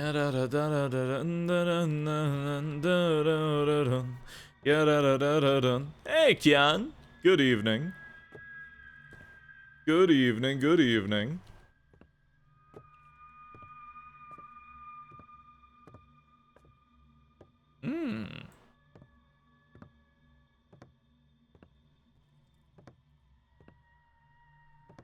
Going to V&A Satire Carson and go to the Hershey Park. Hershey Park? Hershey Park?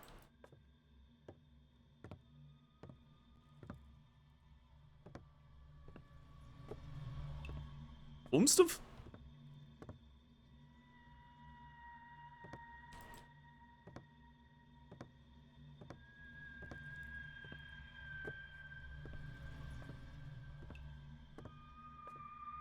What a weird fucking place.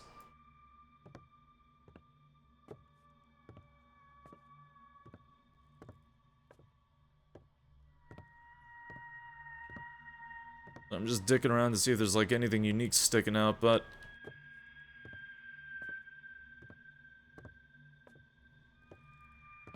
look at the story. It's got that dithering. Something know about the Hershey amusement park? No. I know about it. Review of detainee records, conduct periodic tours of the building, CCTV monitoring. Ah. Right. Windows XP. Oh, the disappearance of the child, Layla Johnson, 10 years old, disappeared November 15, 1985. A forested area near her home. Layla was returned from school, did not reach home. Her school bag was found in the forest, but no trace of her was found. This is so hard to read. Frequent changes at the police station between 1990 and 1992. Several strange incidents were recorded inside the police station, including unexplained noises, lights turned off without reason, and objects moving in rooms without anyone touching them. In one incident, an officer reported seeing a ghost in the hallway leading to the evidence room. Upon investigation, it was found that these incidents occurred in the same night as Layla Johnson's disappearance. At least have Chrome? I don't think that exists at this point. Officer Mark Davis appeared on October 3rd, 1993, investigating the case of strangeness at the police station. The last recorded communication from him was when he mentioned that he discovered something big that needed to be reported. Okay.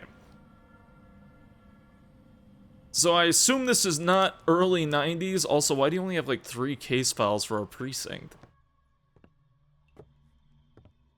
3? It's like Willy Wonka's Chocolate Factory, but without the unknown. Oh. I want to go to the bathroom.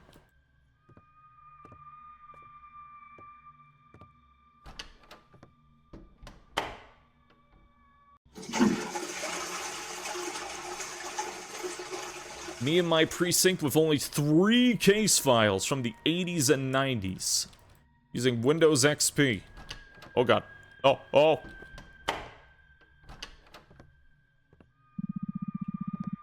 I didn't see the paper when I came in. Case number 237, Dale arrested in connection with a mysterious murder. The victim, Marianne Floyd, was a 29-year-old school teacher. She was found dead in her living room, where signs of a violent struggle were evident. Blood was splattered across the room and the furniture was overturned, indicating that the attacker was in a state of hysteria. The investigators found Dale's fingerprints of the murder weapon, which strongly implicated him in the crime. However, claims he wasn't at that scene that night, insists that he had been stalked by an unknown person for weeks leading up to the murder. Okay. Why is this just on the ground here? Things don't make sense. If Dale's telling the truth, then someone else there would be that night, but who? Well, why would this just be on the floor? I feel like that shouldn't be the concern right now, right? I feel like the concern should be, why is this on the floor in front of the bathroom? I feel like that's the real worry right now, right? Not... Hello, Fearless Wolf. Good evening, good evening.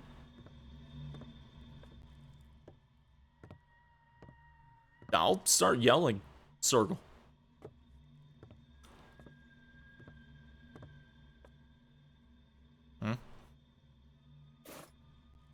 Video player. Okay. What fucking year is this?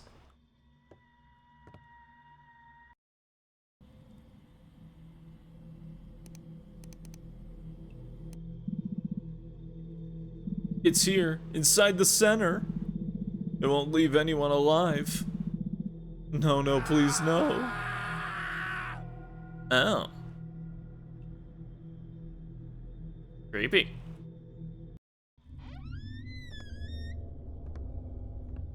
I started to think something might be wrong.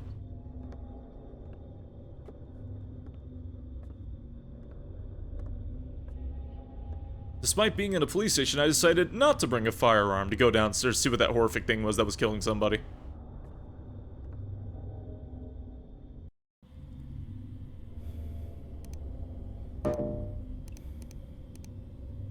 The danger lies here.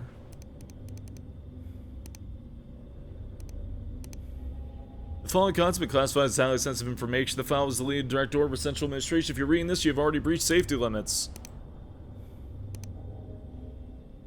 It all began several years ago when investigations into the strange events at the old prison took an unexpected turn. The former police chief was aware of these activities but concealed evidence linking the mysterious rituals to the crimes that occurred. Witnesses reported hearing strange noises at nights coming from the basement. There were unconfirmed reports of distorted shadows lurking in the hallways. However, none of the incidents were officially investigated. In classified documents, notes were found the use of an old mirror as a tool to perform rituals to some mysterious entity. The mirror itself was located in the evidence room, but after internal investigation was moved from official records, no one knows who ordered it. Okay. During a late investigation, a distorted photograph of the former police chief of Dale was found. They appear standing in a dark room next to a closed box. The faces are eerily distorted, leading some to believe that they might have been affected by the entity that was summoned. The remaining content is damaged or missing. In a notepad. Note, those who have tried to delve into this case have not returned the same. There are no details about what was summoned, but it's clear that the force dealt with not of this world. It's best to leave the file unread. But if you choose to proceed, remember you are playing with fire. Can you have pages in a notepad, or am I crazy? Oh, okay. Can you have pages in notepad? Is that a thing? What is this? What is this?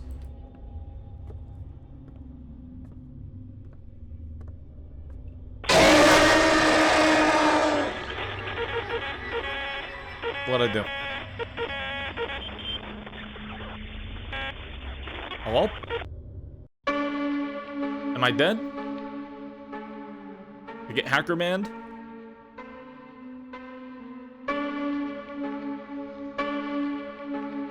Oh, freaky.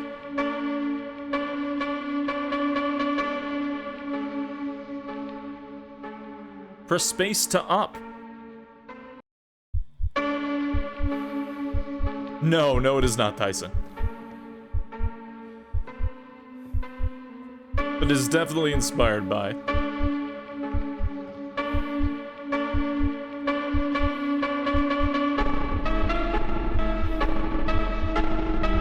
spot.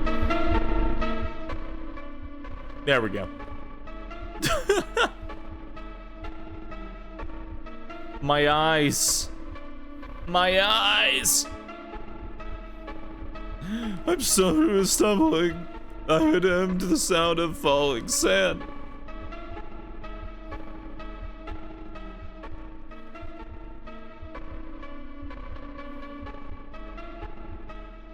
They hacked your eyes? Oh.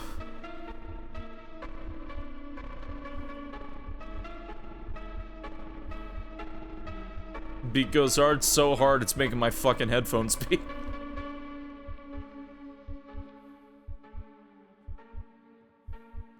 Oh my god. Dun, dun, dun, dun.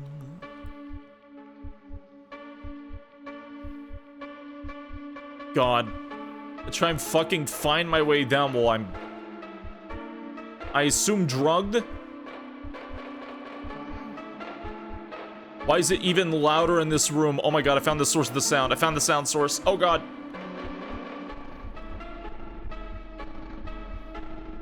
Ugh.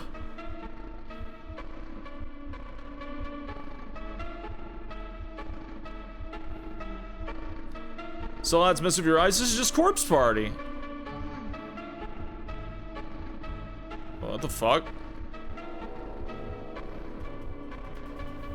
Hey, Yamvel, thank you very much for following. Hope you enjoy your stay. Welcome to the Knoll Patrol. My eyes.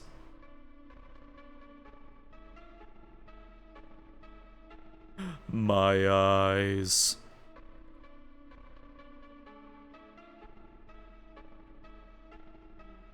Now this elf dying makes you listen to trap music forever. I have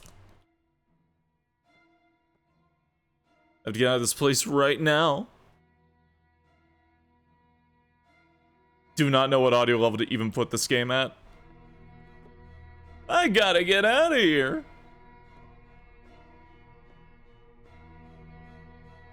Not that way, I guess. Not that way, I guess. Alright. What the fuck was that? Hello?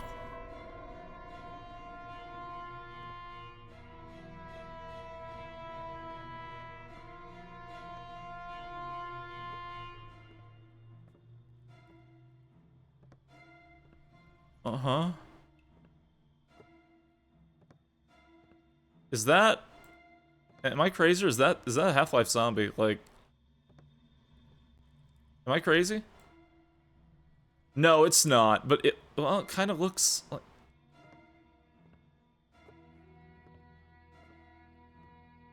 Wait, that's just...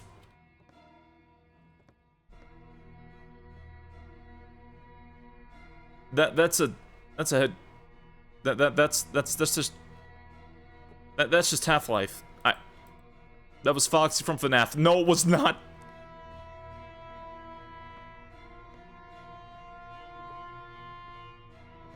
I guess I'm not leaving. I'm going upstairs instead. Oh.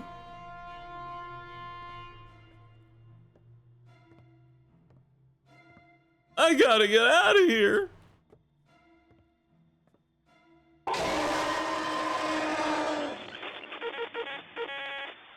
Okay. Yeah, my skin. Ow. It's fine, I didn't eat my skin anyways.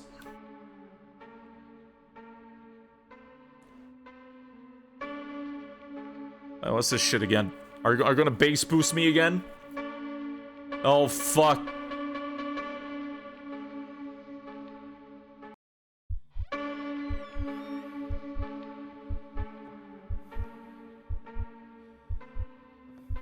Oh?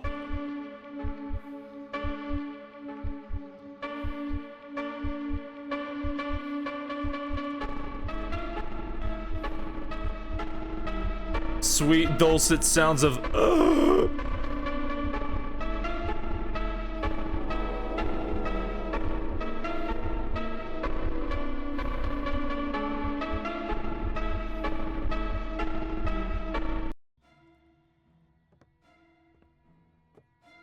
Love a combo game over noise? No. Hey, good morning, Zon. I don't know if it's stock, it probably is, most likely, but it's more associated with the Fears the Fathom series.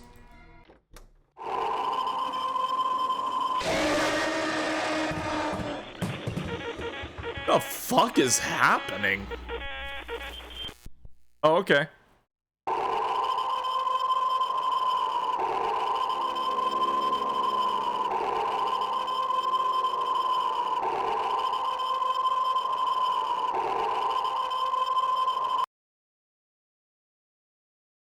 November 15th, 1985.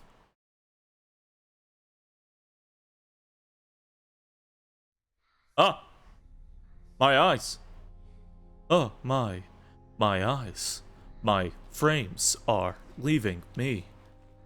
I've never actually watched the original Star Trek, but I've heard that parody tons of times from Gen Xers. It's taking you back? Yeah. But why? Where am I? I lost my way and it's late. Oh, Layla, on the note, right. My family will worry about me. My family will worry. Hey, good night. Good morning, Zon, I mean. Good morning. Hello, how are you?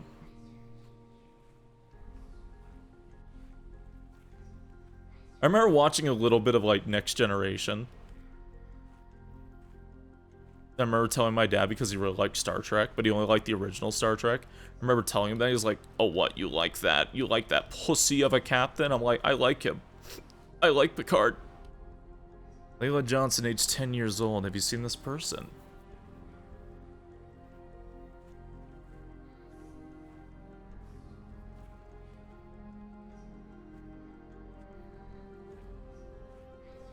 Have you ever watched any of Strange New Worlds? I have, like, literally, I have only seen a bit of Next Generation that I did like. I have seen the reboot movies, whatever the fuck they are, with, I don't know, they did, like, that whole, like, alternate universe shit. I don't know what the fuck it is. Anyways, I watched the Star Trek movie. That was pretty cool. The newish one, but not, the like, newish one of a trilogy or something.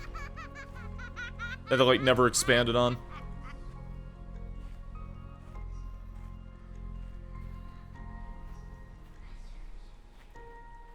Call Picard what? My dad hates Picard. I don't really know why.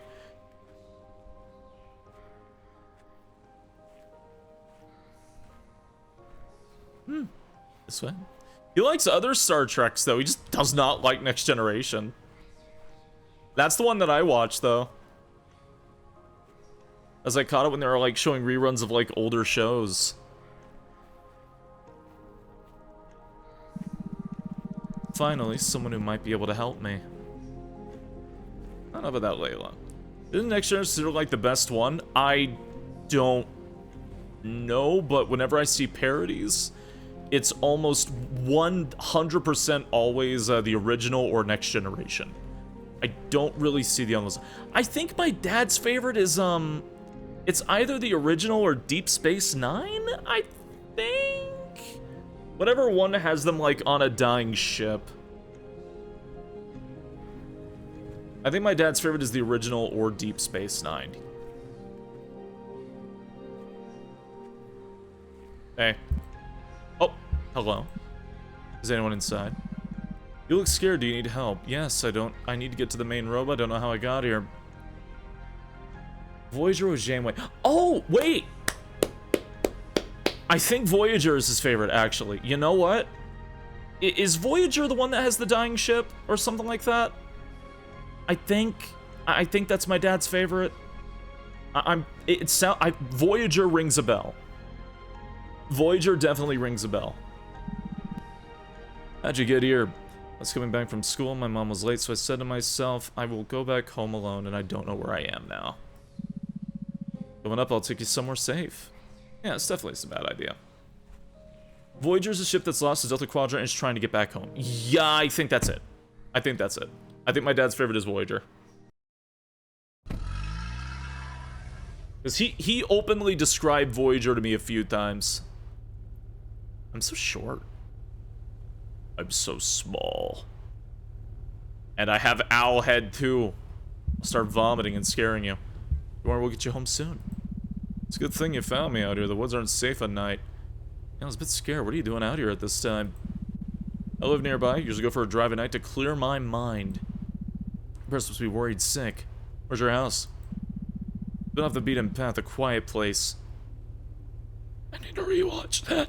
I need to rewatch that because of the game. That's right. Secluded.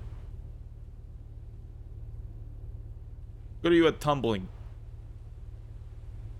Wooders won the other side of the galaxy. Yeah. I'd like to get into Star Trek again at some time. I just, I don't know. My dad kind of sucked about it. My dad kind of really sucked about it. I was talking about how much I like Next Generation, and my dad just, like, shut down, like, any idea of me liking it. Like, he did not like that I like Next Generation. I was like, oh, that version sucks. Picard sucks. Like, what? Little Sam Nella. Thank you for following. Welcome to the Null Patrol. Hope you enjoy your stay here. Welcome on in. This is like a subdivision-ass house in out here all by its own. We're here. Come on, I want to show you something. This is my home. I want to show you something special.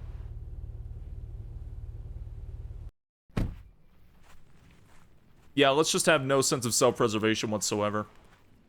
I'd get back into watching Modern Doctor Who again. Oh, I stopped on halfway through Matt. This place, it looks very old. I can move a little bit. Very slightly. It's away from the hustle and bustle, a safe and quiet place is what you need right now. You told me you would take me back to town. I'll take you back in the morning. The town is far from here and it's very late. I think you should go back now. My parents, they'll be worried. Or it won't take long. I just want to show you something.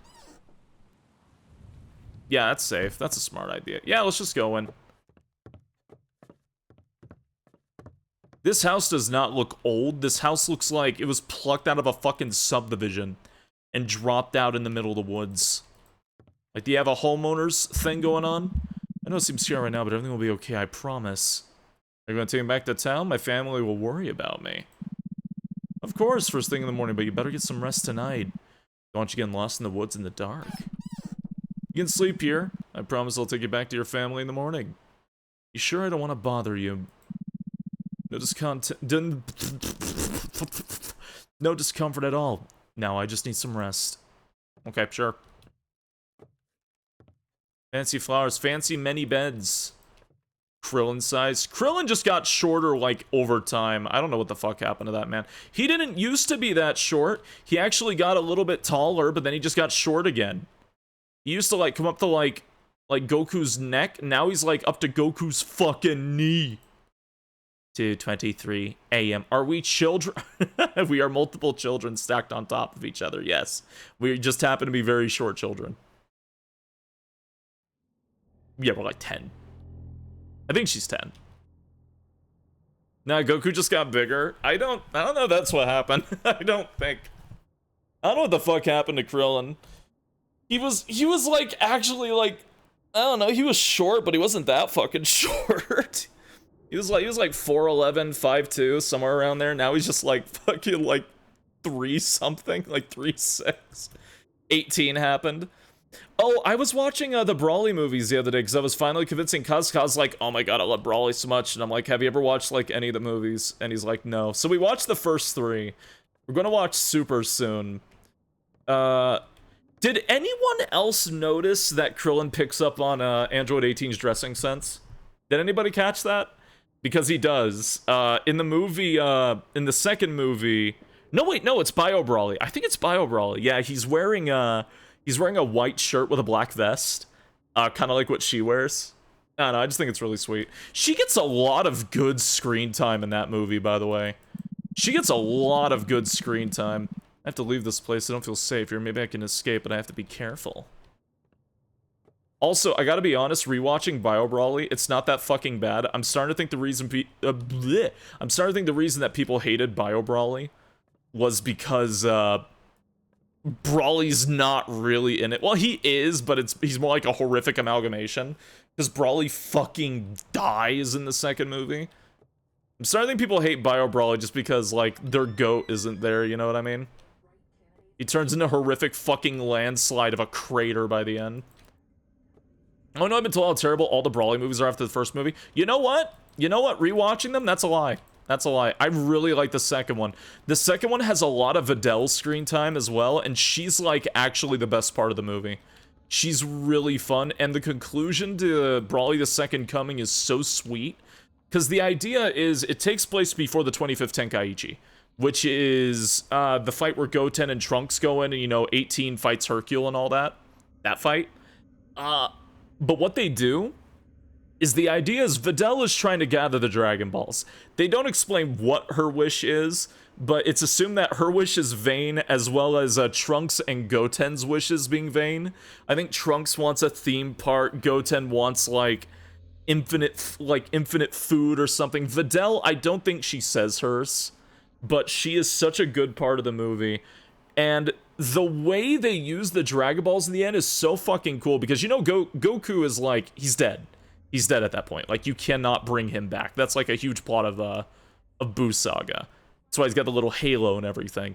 How they use the wish at the end is Videl is beating to hell and back. Gohan showed up at one point. He's like near death. Trunks is near death. Goten is near death. And there's this scene where Goten is laying like near dead. Videl is like collapsed and like limping. Gohan and Goten are trying to Kamehameha Brawly while he's like shooting this huge fucking green orb, which Brawly has brain damage at this point. He has like severe brain damage from being like asleep in the ice for like, oh god, 9 years. And Goten starts wishing that he wishes his dad were here because he knows his dad was strong. They talked about it earlier in the movie. He never got to meet his dad. And there's this really, really sweet scene where, like, Goku literally comes down next to them and starts trying to, like, cheer them up. And he does, like, a Kamehameha with them. And it's all three of them, like, shooting the beam. But Goku the entire time is like trying to cheer up the grandson he never met and his own son who hasn't seen him since the Cell games when he sacrificed his life to save the Earth.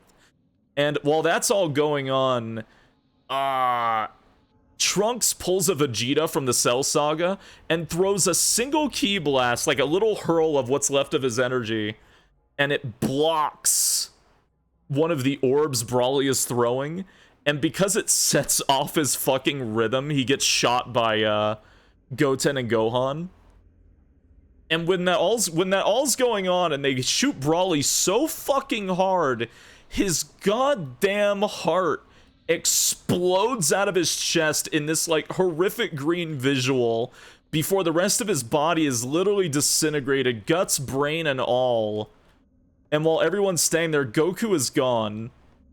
And the idea was that Goku was never there actually physically helping them. He literally, because of Goten's wish, Shenron sent down Goku's ghost down to give his grandson, or I'm sorry, not his I keep thinking that's his grandson, to give his children support, like literally just emotional support.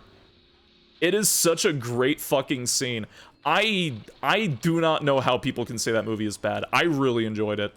It has really good animation. It's got really sweet scenes. Goten and Trunks are actually tolerable. Videl gets a lot of screen time. Gohan gets screen time. It has the best joke in the fucking show. It has the best joke in the show. The absolute best. Hold on. I'm sorry for gushing so damn much. But there's like a scene, Gohan repeatedly throughout the series gets like saved by Piccolo. He gets saved by Piccolo in like 3 movies before this. And there's a scene where he's like laying there accepting his fate while the lava is rising up underneath him because he threw Brawly into the lava. And Piccolo jumps down and grabs Gohan and flies off with him. And Gohan's like, half-lidded and bloody, and he sees Piccolo carrying him.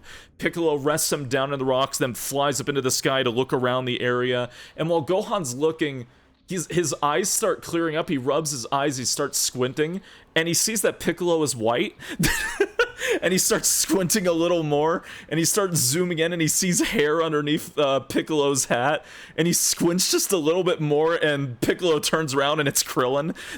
He's just dressed up as Piccolo for no fucking reason. And it's such a good damn scene.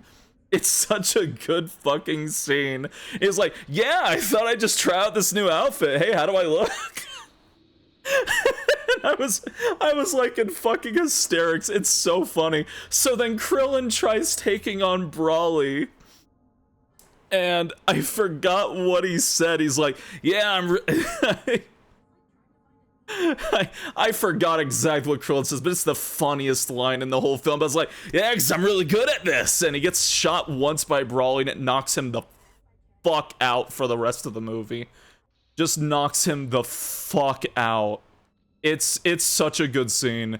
Krillin is so damn funny in the movies. I don't know how. I genuinely don't know how people can say that movie is bad. I watched it. It was like just a great fucking time. Oh man, Mr. Yenis? Oh man. Also, the movies is when they started using Satan instead of Hercule. And hearing the crowd say like, "Oh no, there's a scene where where it's like, Trunks, or I mean Goten, where'd you learn how to do that?" And he turns on and smiles like, "I learned it from Satan." I about fucking snapped. Oh, I learned it from Satan. That's when they started using that term instead of Hercule. Oh my god. Oh my god, oh my god. In case it's plot content, it's like an optional movie. Oh my god. Oh my god, oh my god, oh my god. Okay. Alright. What am I doing? Wow, thanks, Satan. This shit's... Are you just dropping like entire like Poverty Saga spoilers? You thought you'd said get off that easy? I'm sorry, I wasn't trying to run away. There's no place for late night adventures, little one. You better stay where you are, but it seems you're not listening. I think you need a lesson in obedience. I gave you a chance, now you have to learn that there are consequences. Okay. Fucking threw me down the stair. I feel like I'd be dead from that. I'm 10? I feel like I'd be dead.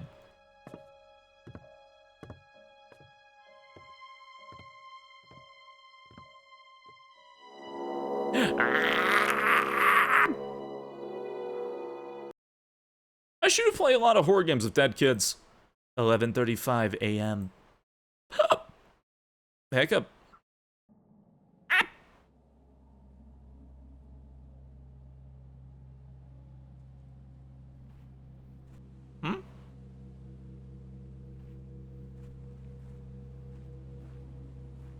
Views what's happening in this game? Oh, we're working on it. Dun, dun, da, da, da, da, dun, dun, dun, dun. I found that multiple times downstairs multiple times as a kid. Were you ever grabbed and then thrown down them?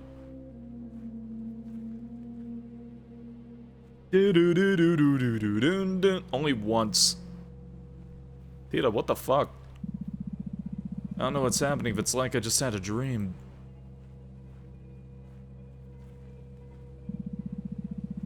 All I now understand now is that I have to save Layla. But anyways, Brawly 1, 2, and 3 movies are actually pretty good. Actually pretty good.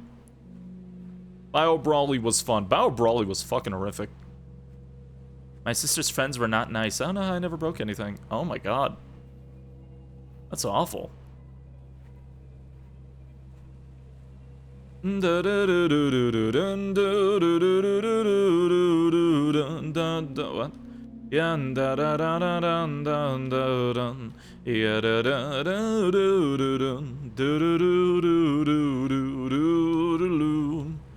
Even when it seems that I don't need you, just know that I am in. I keep hitting invisible wall. I'm having a fit. That I am in love, can't wait to leave this darkness. 2:49 a.m. Oh yeah, for anybody who wants a brush-up review of DBZ, we're watching DBZ fan cut movies in the Discord starting Sunday. Or this Sunday, I mean. Oh. So we're going to be watching a kind of like summarized version of the Saiyan Saga. It's available for everyone to watch, but I recommend probably watching it if you've already seen the Saiyan Saga, as it will be cutting up some things. But it's basically the whole arc trimmed into a movie. And I figure we can watch a few of them leading up to Sparking Zero. And I also have the GT ones as movies, and I have the Super ones as movies. Ya-da-da-dum-dum-dum-dum-da-da-dum. Dum-dum-da-da-da-da-do-do-dum. I have some of the Dragon Ball ones as movies, but I only have the, what is it, the 18th Budokai Tenkaichi and the Pilaf Saga, so not everything. Do-do-do-do-do-do-do. Bit by bit, I'm falling under your charm. I know you can keep the world far from harm. Remember shit about DBZ? You should watch it. Everyone should rewatch DBZ. Sparking Zero comes out like very fucking soon. Very soon. The 11th of October. Everyone should be rewatching DBZ. Catch up. Catch up. Start with Dragon Ball, move your way up. If you're not a coward. Sparking Zero had the Brawlies, but not Bio Brawly. Yeah, I know the Budokai Tenkaichi 3, I think I had Bio Brawly, but honestly, there's a few characters missing. That'll probably be DLC later. Jesus! I kicked that door instantly. Super 17's not going to be in Sparking Zero yet. If you're not a coward, stream it yourself, coward. It's a lot! It's a lot! I'm not gonna sit there and stream like hundreds of episodes to you. Dragon Ball itself is like 153 or something, isn't it? Not even counting the 3 movies. It's long. Ain't short. You'll be making all the non-canon choices in Sparking, right? I'll probably do canon first and then go back and do non-canon so I can see, like... I want to see how they do certain scenes as well. Layla, I'm here to get you out. We're getting out of here. Just stay calm. Who are you and how'd you know where I was? There's no time to explain now. I'm here to save you, that's all you need to know. He is here. We must run. Wait, Layla, no!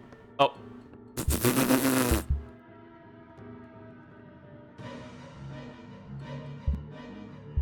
Layla, stop. I'll go first, you stay inside.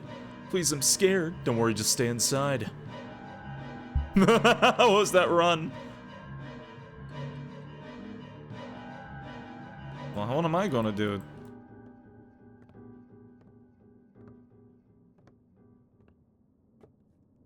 Nobody can defeat me when I'm Super 17. Aha. Man, this... Nobody can defeat me when I'm super... Oh. Where do you think you're going? You think things are that easy? Let's go, I won't tell anyone. Of course you won't tell anyone, because you're not getting out of here. Why don't I have a gun? 3:49 a.m. What the fuck is this all of a sudden?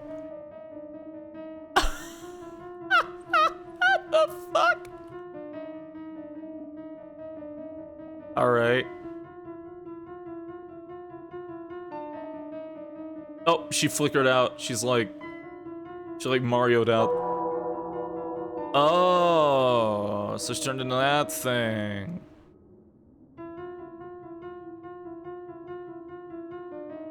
And Twilight Princess? No. Get up. Oh. Oh, okay.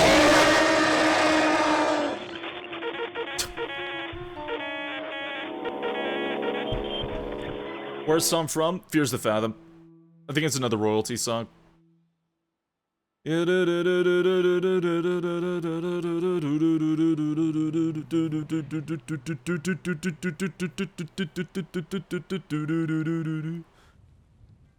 the fuck is this?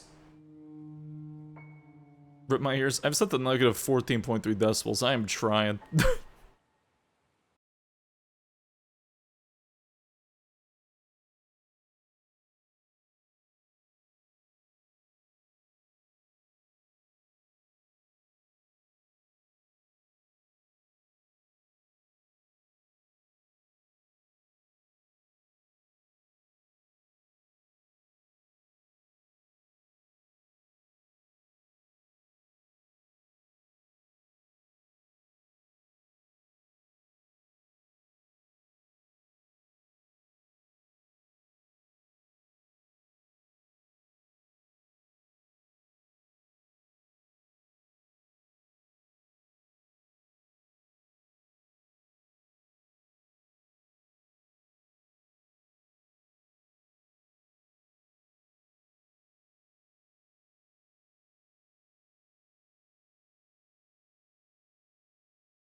Right?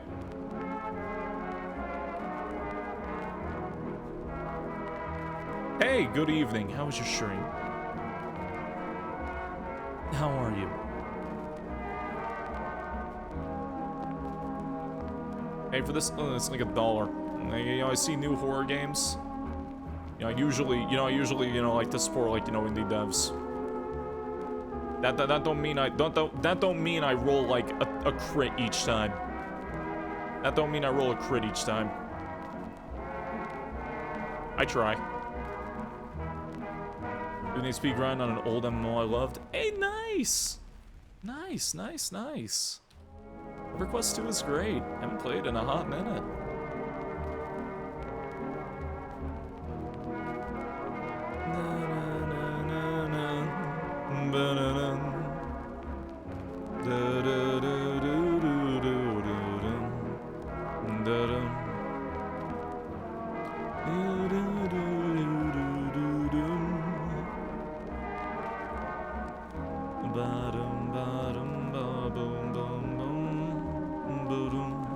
Yo, what kind of burger are you thinking? I would love some with like blue cheese, you know, not gonna lie. I've got like blue cheese craving lately. Not devious fights in the quadrillions of damage. Holy shit. E. Okay. Oh, yeah, it's this thing again. Sure want to delete this memory. Oh.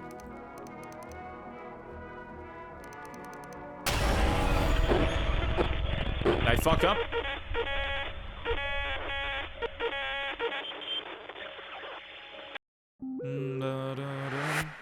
I haven't eaten anything in over a day. I really should fix that. It was all a dream. Oh my god, it was so scary. Head rotates. Please eat. I can't eat when I'm sick, to be honest. I just can't. My body doesn't let me. I'll like start like violently like not able to consume what I'm trying to. I don't know how to explain it.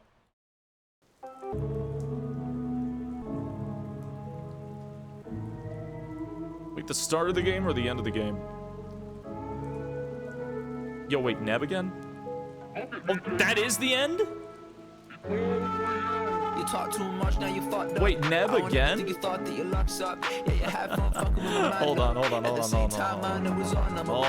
Waste the premise it is, you blame all on me, devil still lives. A rock, but I'm hoping you would dig out me playing a few fails and a tip sales for you, and I'm sorry for the shit that I did. Okay. Hold on, I'm closing this game. Hold on, I'm closing this game real quick. It's gonna get the bottom muted? No, it's not. Hey, wanna know something funny about this? Okay, so you know how this had like a lot of similarities to Fears of Fathom because it literally just ripped off a lot of the music and all the scenes from Fears of Fathom, including the text font? Okay, so here's Neb.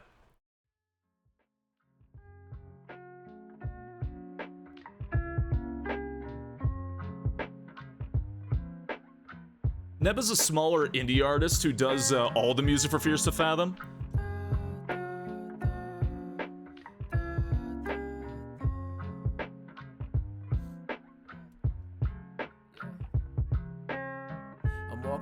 Got no homies, feeling like a ghost. She don't feel me anymore, she says I'm never home. I got no lights on, I'm slumped in my chair again. She never come home, she never will feel me again. I cannot differentiate your day since 2016, and it just pains me, babe. I hate to see that you miss me because the weather's cold and I'm knowing life is fast. Neb's a good musician. And oh you yeah. know I got your bottom always on my ass. Needs more attention. When you're up, I'm feeling down, and when you're around, I'm feeling gone. I'm on my way to nothing always in the universe. Please just take my pain away, I'm in reverse. Yeah, you know I got you, but I'm on my way to dirt.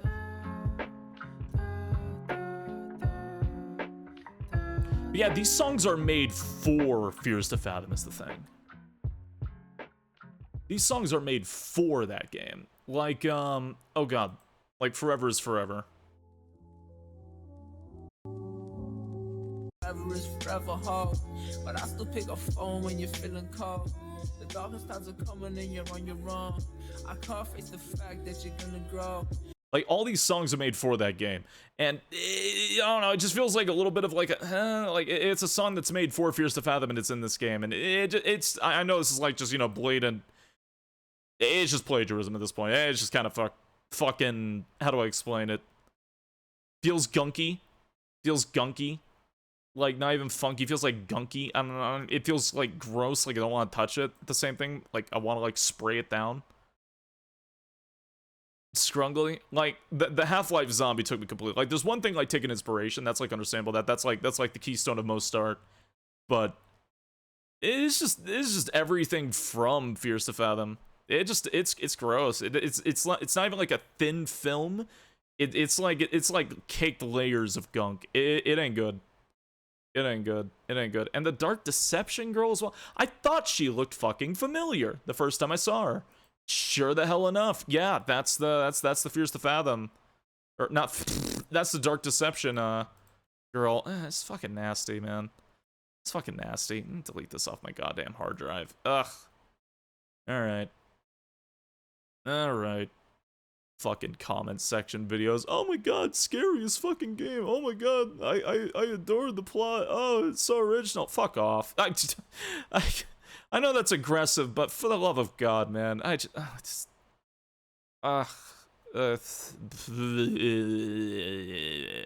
don't like shitting on indie creators, I really don't. But when every single thing, the sound, to the fonts, to the music that you use is all just from another game that just feels fucking nasty, man. It feels fucking nasty. I can't give you any respect for that. I can't even give you the benefit of the doubt of, like, taking inspiration for artistic liberty. It's just fucking gross.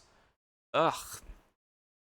If you snort horror games for a living, I mean, I guess, but, like, it's just nasty. It's just nasty. It's genuinely just a bad taste in my mouth. Honest to God, I don't like it.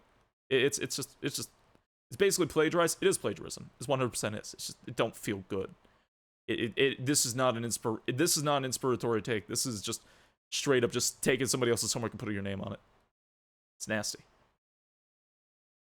The fuck did this game go? All right. Well, the next game I have is called the Cardinal Park Case by Lemonade. This one's a bit different, but let me all right. Good night, guys. Good morning. Good night, guys. Hold on. Chromium? Alright, hold on. Chromium.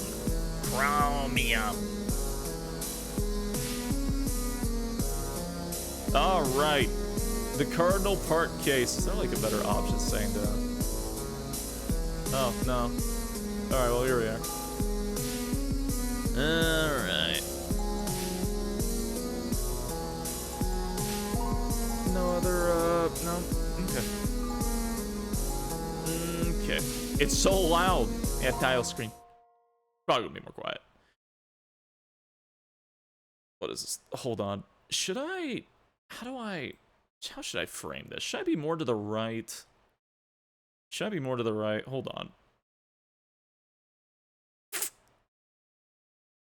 Yeah, okay, perfect. Good. Good. Good. Will I view the slower condom warnings? Nah. Where is... Oh god, where's the... Can I do this properly? Can I do this properly? Hold on. Where the fuck did I put it? Okay. Let's take this. Do that. Do this. Take this. Take that. Oh! Yeah, I guess I could just do... Oh. What a weird fucking box. That is the best I can to fit this game to the screen. Okay. There you go. Your discretion is advised. My dear reader, let's begin. Hot men, cute cats, the cute men, and hot cats.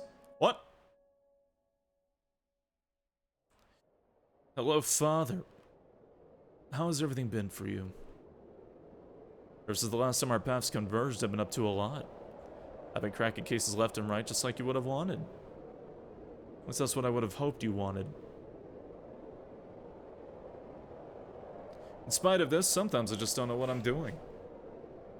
I know my seniors at the office are there to guide me at all. Even Mother could guide me. I don't think it could ever replace your guidance. This FNAF lore? No. Why does it look like the protagonist from Danganronpa 3? On what planet?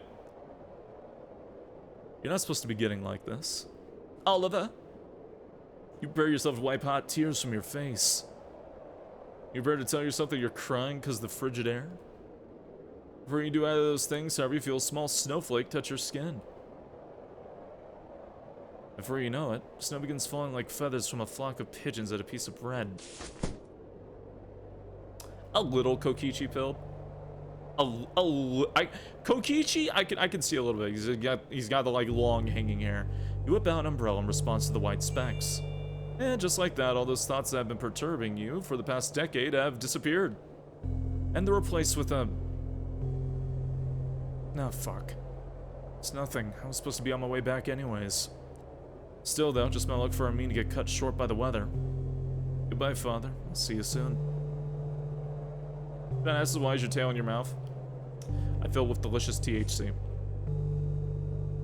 Oh. Oh, I see.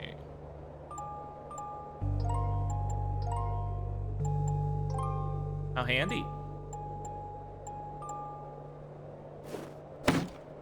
The fuck are you doing? About to tread on a grave and disrespect the dead like that? What am I doing? Oh, you want to reenact that case of the girl who was sitting on top of one of those stones? You know, if you try to strip and sell on the tombstone, you're gonna die of hypothermia before dying of embarrassment. Is that a bird?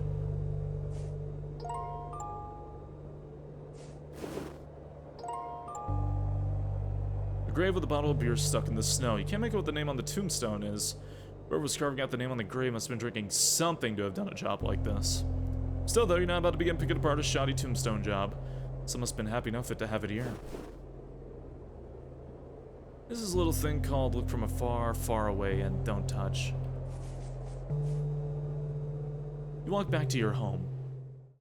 You don't live too far from the graveyard, for better or for worse. At the very least, it makes it easier to wake up early and come here without having to worry about some unholy thing happening to you. You make sure not to announce your home as you slip your coat off your shoulders. After all, you know that Mother wouldn't really be too happy with you going out this early. If I'm recalling the time correctly, classes should be starting soon. Better go upstairs and finish my write-ups. Shoes. You don't really get on Mother can walk in snow while wearing high heels. Then again, you can't talk given the little heel on your boots. Tap, tap, tap. Refrigeration unit. Recall plenty of cases where a body was hidden in a fridge. Sometimes you have to expect a body to flop out of here and crash onto you. Thankfully, no one in this household is a murderous psychopath. Very simple sink. Sink that has been used to clean the blood off a knife. Truly tragic. A trash can. What more is there to say about it? Ooh! Diagonal! Diagonal movement! Strange, the fireplace has been lit. As tempted as you are to get cozy near the fireplace, you know that you have more productive things to do right now.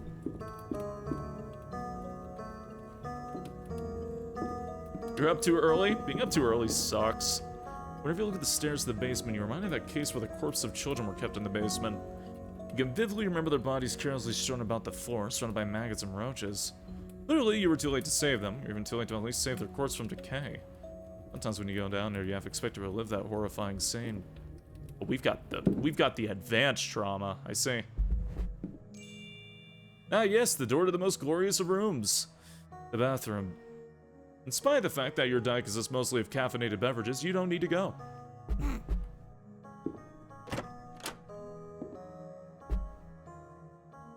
An ornate bookshelf doing a sourceful job at holding the books above the ground. Even though you're not a law student, most of these books are about law. If you were a good detective, your papers wouldn't be strewn about the table in this way. At the very least, it's organized chaos to you.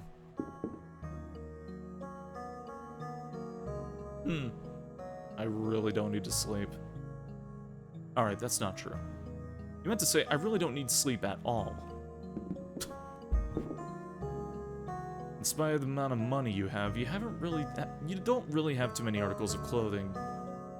always been more of a quality over quantity type of person. Coughed, you're allergic. What?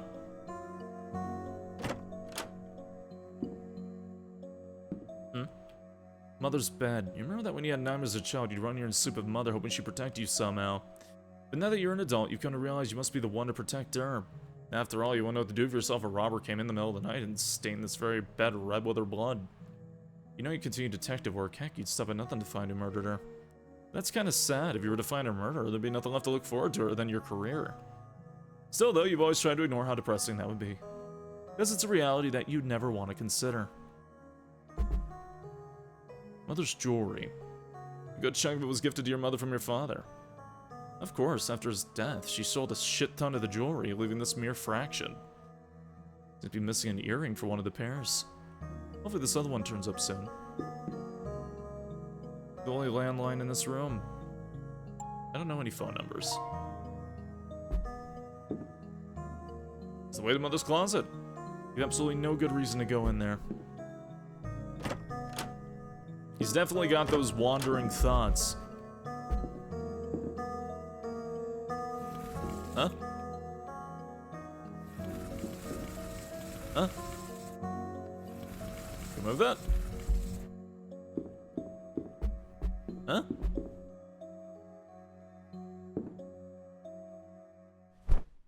You sit down in the chair, fighting the childish urge to spin in it. In all honesty, you don't know why you have one of these chairs if you've never spun on it. You get your ride-ups only to fall asleep. That's what you get when you decide to spend an entire night riding, only to sleep for 3 hours. Since you're asleep, you don't realize. Wake up. The look on Mother's face tells you that she's gonna go off on you. Again. Did you go outside? Oh, hell no. This is exactly why you decided to wake up at 4 in the morning to go out. And somehow your poor mother knew. So you got 3 hours of sleep for no reason. As a result of your terrible attempt at a subterfuge, you will now be the recipient of your poor mother's concerned rabblings. She'll then get so stressed that she has a heart attack and dies, all because you made her so damn concerned. What a good son you are. Oh my god. Don't even bother lying to me. There's snow on your clothing and on your hair. It doesn't take a detective to figure out that you were outside. Every single time that you come back from school or work or whatever, the first thing you do is coop yourself up in here. What compelled you to go outside today of all days? Isn't even that nice outside.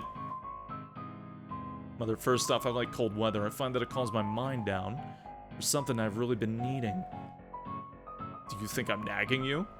She's tiny? A bit, yeah. What? No, you're not nagging me. Where'd you get such an idea from? Didn't you imply that I make your mind tired? That's not what I'm getting at. I'm just saying that it's nice to get some air. You're right, I believe you. I believe that you'll have cold, dry air and chapped lips.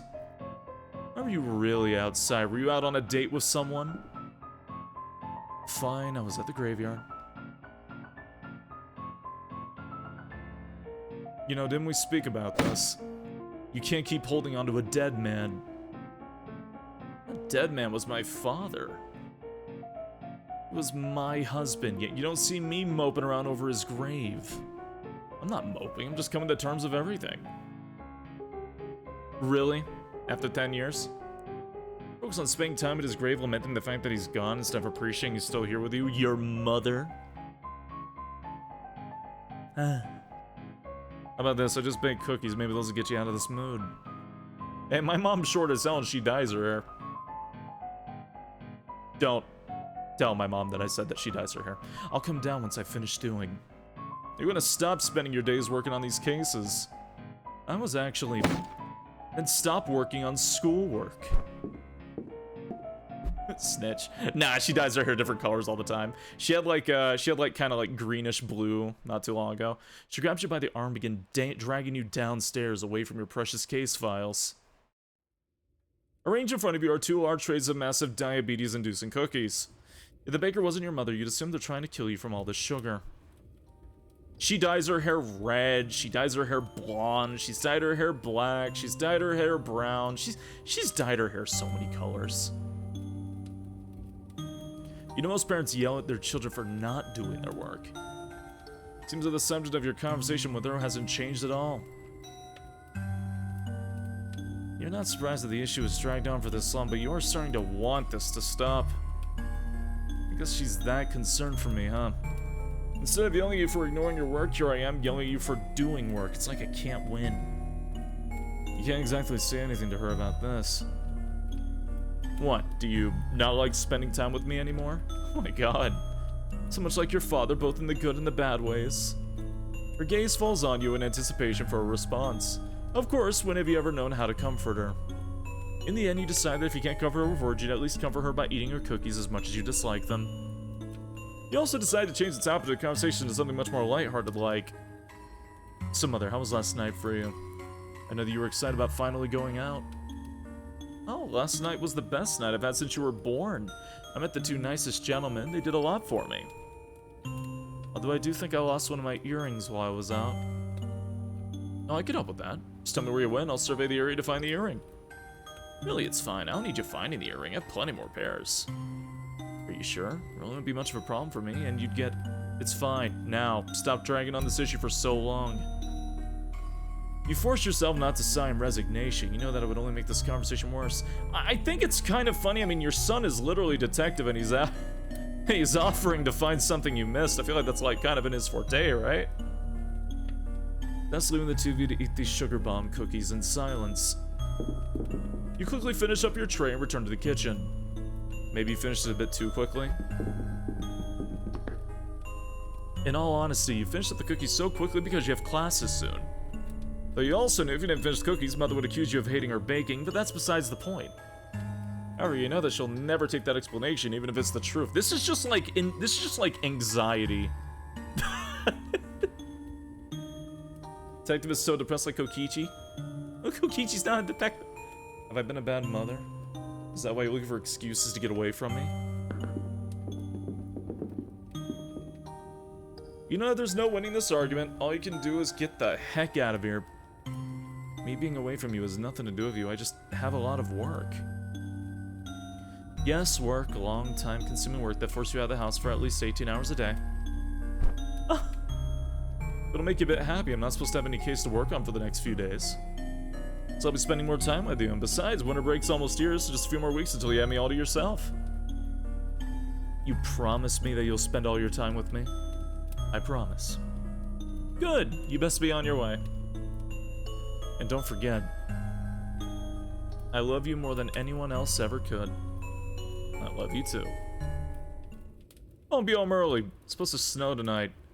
I don't want my son to freeze to death. You glance at her in acknowledgement and step outside the house. Winter mornings have always unsettled you a bit. All sound is muffled by the fluffy snow, except for the wind's whispers in your ears. Sus. Yandere. Just kissing her son. It's fine. It's fine. It's fine. There's definitely no creepy connotations. This silence acts as a double-edged sword for you. On one hand, it's refreshing not to have constant noise blasting in your ears, whether it's from the city's ambience or mother's concerns for you. Still, though, the air is so still and silent that you feel yourself tense up.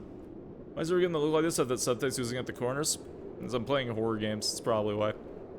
It's perfect time for something horrible to happen to you, or more importantly, to your mother. Though the real reason she probably wants to spend so much time with her son is she's probably horrifically lonely because her husband's dead and her son's gone for like 18 hours a day, so that's probably the real reason. Snow would muffle the sounds of your screams if you would even scream. You're about to continue thinking about all the bad things that could happen when you finally arrive at the train station.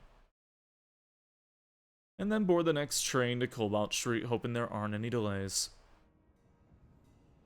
You gaze out the window looking at darkness. Join a gardening club or something? She was just hanging out with a couple of guys and lost her earring. I hope she's okay and hope that's not even more subtext. It's the best way to start the day, waking up to a dark morning followed by dark hour-long train ride. You don't mind it too much as it makes it much easier to be very light nap. Too heavy and you'll probably miss your stop or get beaten up. The streets of Libretto City. Just as foggy as it usually is here. Even though you managed to partially drift off to sleep on the train, you're still exhausted. I wouldn't say I'm sleep deprived, but a nice cup of coffee is the perfect way to start the day. I better stop off at Moonbill's as soon as possible. packed in the morning.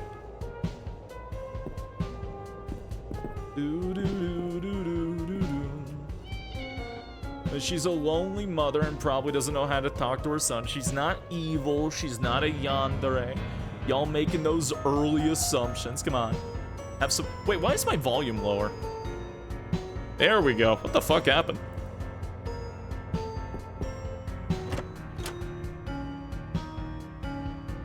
Hello? Hey, what's up?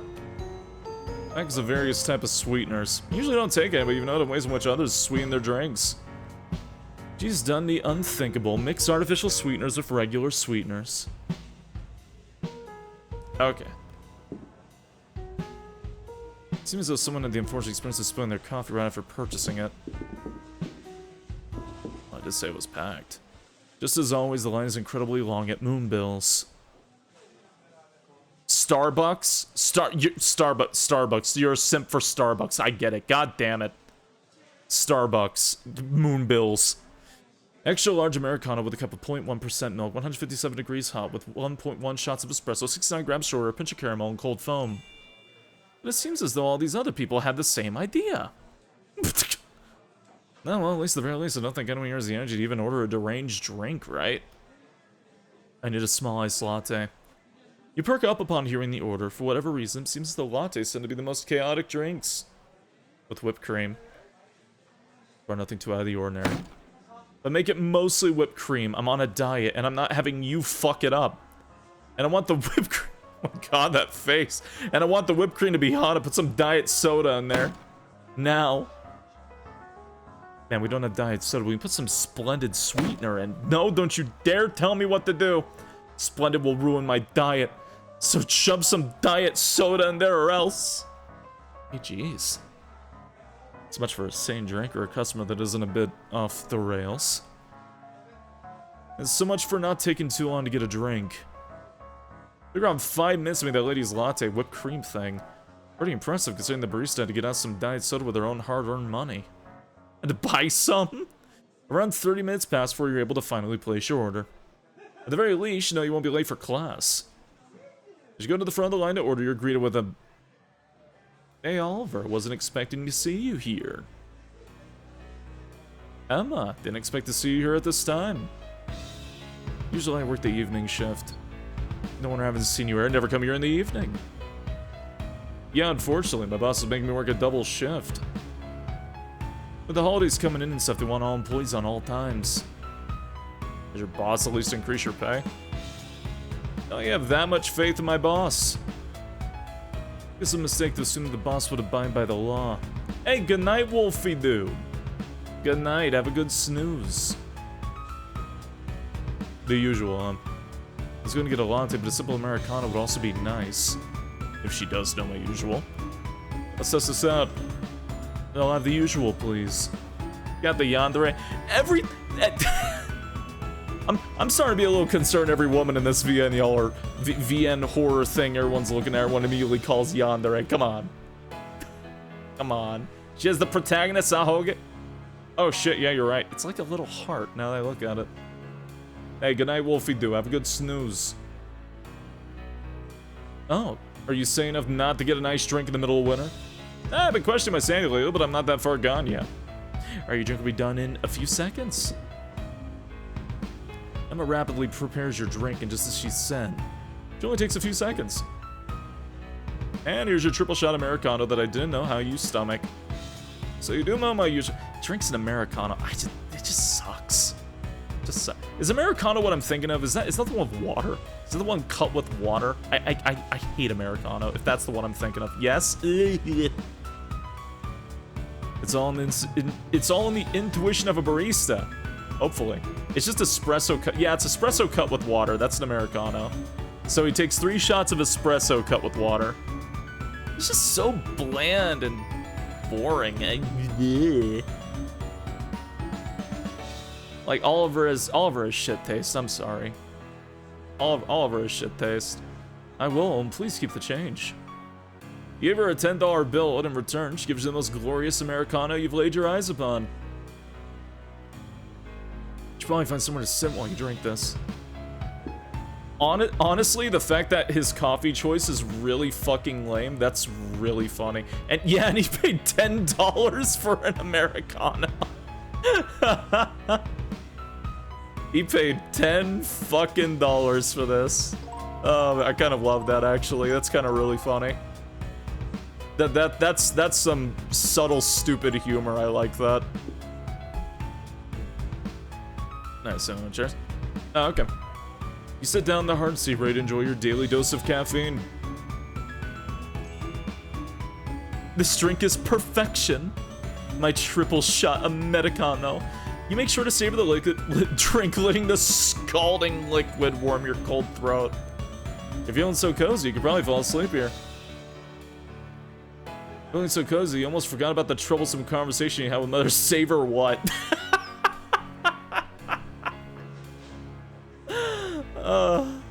Then ours is cheap compared to Starbucks where the drinks are like $15-20 per cup.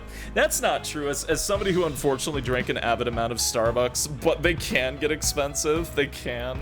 The most I have ever paid is like $12 for, I think it was like a caramel thing. 3 shots of espresso in a single cup sounds super concentrated though. Yeah, it's probably fucking disgusting. 3 espressos with water. And you're feeling so cozy, you almost forget this place is getting crowded insanely quickly. 12, it was like this like giant like caramel frozen thing. Of course, that's until this guy comes in. Caramel macchiato, it was like a ribbon crunch thing. He lightly taps you on the shoulder. You assume he's going to jump you, but instead... You're Oliver Cypress, right? That water makes sense? What? 3... If you're going to, like, put espressos, put it in something that tastes good, not just fucking water. It's just kind of nasty, Zon. And it's like a big fucking cup. Yes, and I know you from... Dude, we shared a poetry class together. Remember Mr. Francis' lame class? I believe that I remember you now. You're Cox, right? Yep, the one and only. It's like milk. Okay. Let's talk about espresso for a second. Espresso usually comes in, like, the tiny cups, right? Tiny cups, very tiny. You're supposed to, like, you know, take it back, drink it, you're good, it gives you the caffeine you need. It's generally done by, like, workers in Italy. Because it's just a quick thing you drink, you don't savor espresso. It's something very quick, you just, gone, and you're good. This motherfucker takes 3 shots of it, which, by the way, espresso tastes like hot ass. It really does. It's to wake you up, not to savor. He takes 3 cups of that shit, puts it in a bigger cup, puts water in it, and spins it around, so now it's just diluted ass. I hate his drink. I really do. It's bugging me more than I can explain. It's like prolonged suffering. You were watching from the window? Yes, I was chatting with her. What significance does it hold to you? Your espresso tastes like ass, then it's bad espresso. Espresso don't taste that good. I've had good espresso. Yendo? Hey, welcome to the Knoll Patrol. I hope you enjoy your stay. Thank you for following. Strengthens the ice in our mouth. So it's like a normal coffee? No, because you can have like roasts that have like different flavors and shit. Espresso is different depending on how you tamp it. It's just, I've never considered espresso. And again, I'm from. It just doesn't. It's not something I consider. I'm gonna drink this for the flavor, you know. You know, like what about like I don't know, like a macchiato or something, like a macchiato or like a cappuccino. Not like. Don't understand. Stop with the big funny words. I don't understand the shit you're saying. Big words, really? You haven't seen anything yet. This Cali Coffee Standard Espresso is very much something people drink for the flavor. I can't fuck with it. I can't fuck with it. It's like, it's so bitter. It's so bitter, and you get such a small amount of it. It's never something I imagine drinking for the flavor. Won't you help a fellow dude by telling me about her? That information isn't for me to disclose, it's her choice to do so. Come on, not even a name. Her name is Emma. Thanks, man. Watch as I win this girl over. I'm gonna regret helping him out, aren't I? Upon watching Edward shove everyone aside, you unfortunately realize that you were correct in regretting this. Behold, an entitled brat attempts to date your friend. You know that she deserves much, much better than him. Better than you, even. Now, not that you're even interested in the first place. You wanna know why this is happening to her now? It's all because you, Mr. Prodigy Detective, decided to tell this guy her name. Bravo, you just disclosed the most valuable piece of identification to a scumbag that totally won't harass her. You wanna know how you're not getting your sorry self up to stop this? You're too engrossed by these stupid thoughts to even realize you could just go out there and stop this scene. With how shit you are with people, I wouldn't be surprised if... Hey, pretty. A little fucking heart. Well, you blew your chance at stopping this from even being initiated. You can't just cut the line. Who do you think you are, the damn Queen of Scots? Whatever, I'm basically the freaking prince of this city. Lines don't apply to me. You are just a gem. Yeah, they do apply to you. If you want to order them, you're gonna have to go to the back of the line like everyone else. But all I wanted to do was chat with a pretty girl like you. If you want to chat with me, do it some other time, alright? You do this all the time, and it's very uncomfortable for everyone else. Come on, please. No.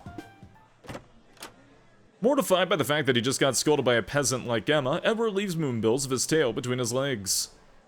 At the same time, Emma continues making drinks like nothing had happened. Thankfully, that didn't escalate to the fact that Edward is a pathetic idiot.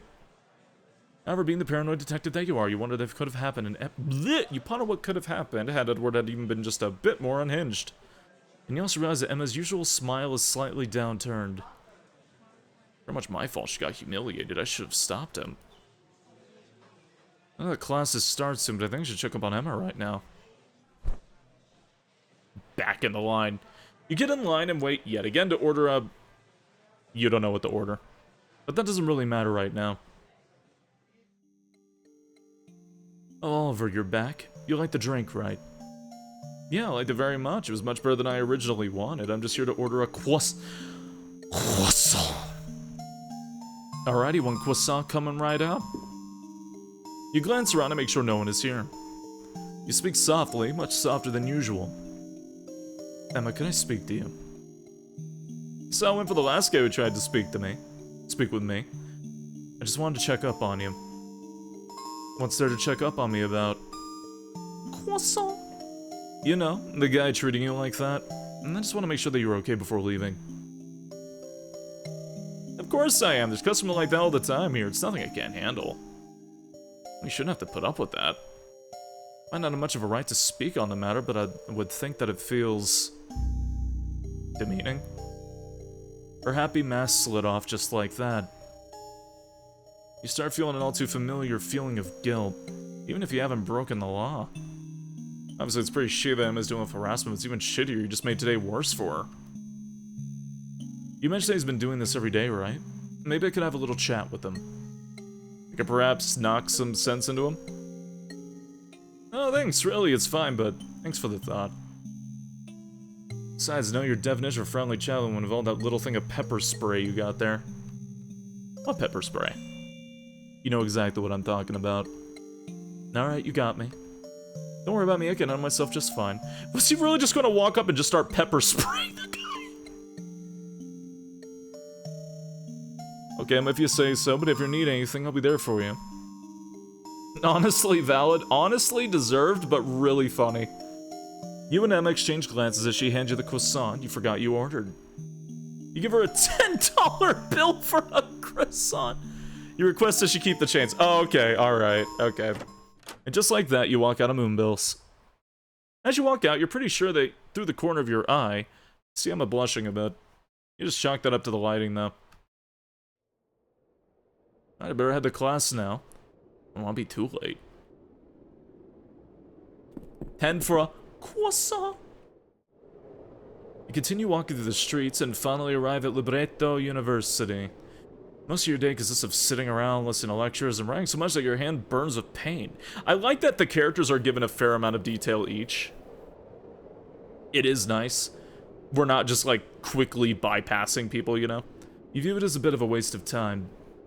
Not because you hate your classes or anything like that, but more so because you'd rather be cracking cases. After a long, long day of boring stuff that I'm not even going to get into, you go to the university's library. Let's see, I need to finish up all my schoolwork as soon as possible. That way I can get up to working on cases. And as soon as I do that, I'll just stop like I promised Mother. Get straight to writing, dread gluing your pen to the page. This must be a long game, actually. Not terribly long, though. I believe there is an additional chapter being made for this game, but, yeah. You know that once you get this essay done, you'll have to get through a few more write-ups, analysis, poems, all that good stuff.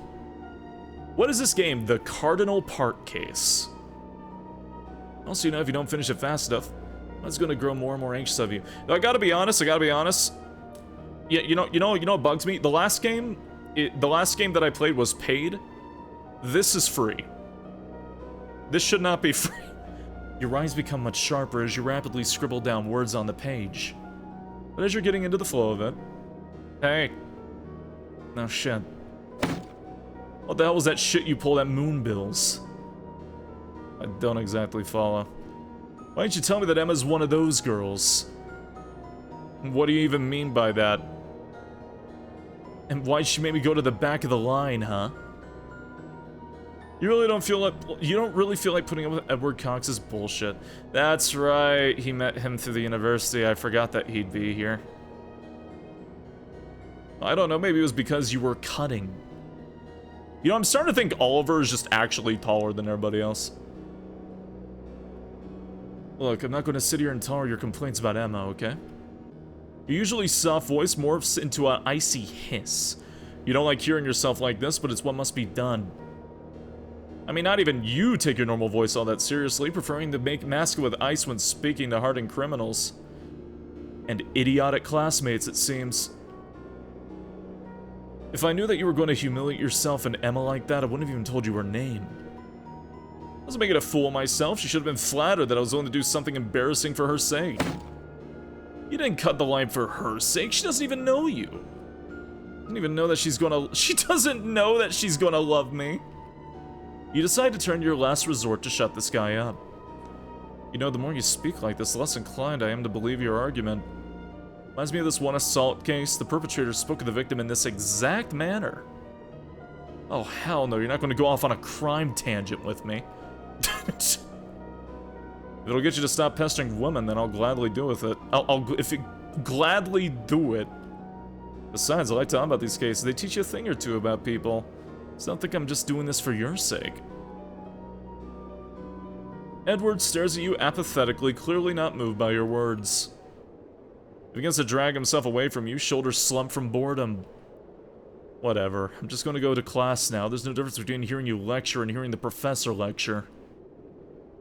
I must have done something right to make this slacker go to class instead of cut it. You think nothing of it. You're just glad that the argument didn't escalate. You attempt to return to writing, but an air of resentment from the argument hangs over the area, promptly leading you to getting the heck out of there. Even though this air is parching my throat, it still feels quite pleasant. Says you, a man who usually keeps himself cooped up in either your university office or a bedroom. Any sort of natural air is going to feel refreshing, even if it's natural air tainted by industrial smoke. I have a good amount of time before Mother's expecting me, so maybe I can get my work done at Cardinal Park. We said the name. I do think that I should check up on Emma before I do that, though. Fun fact, this game actually, this game on the page described actually as having, like, different decisions and routes that will change as chapters go on, so... I'm just gonna save often, just in case. Just in case. What's the name of this? The Cardinal Park case. Upon entering the now empty line, you see that Emma is nowhere to be found. Did she mention working a double shift today? Well, what can I get for you today? May I have a... Usually you'd rehearse your order in your head before you turn to place it. Unfortunately, you didn't do that this time. Thankfully, you aren't putting the line to a halt, because there is no line. You quickly glance up at the menu, the first thing you see. You managed to stutter out, "May I have a mini pumpkin cinnamon latte?" Wait a damn minute, I hate those. Would you like to have almond milk? Without thinking, you say, "Yes, please." This drink is gonna be shit now. I've done that before. I've done that at least twice. Now, if you weren't thinking of how inconvenient it would be for the barista, you would have changed your order. Unfortunately, you're crap at talking to strangers, if that wasn't obvious. And would you like it iced? Yes, please. Yes to everything. Alright, one weird-ass latte coming up.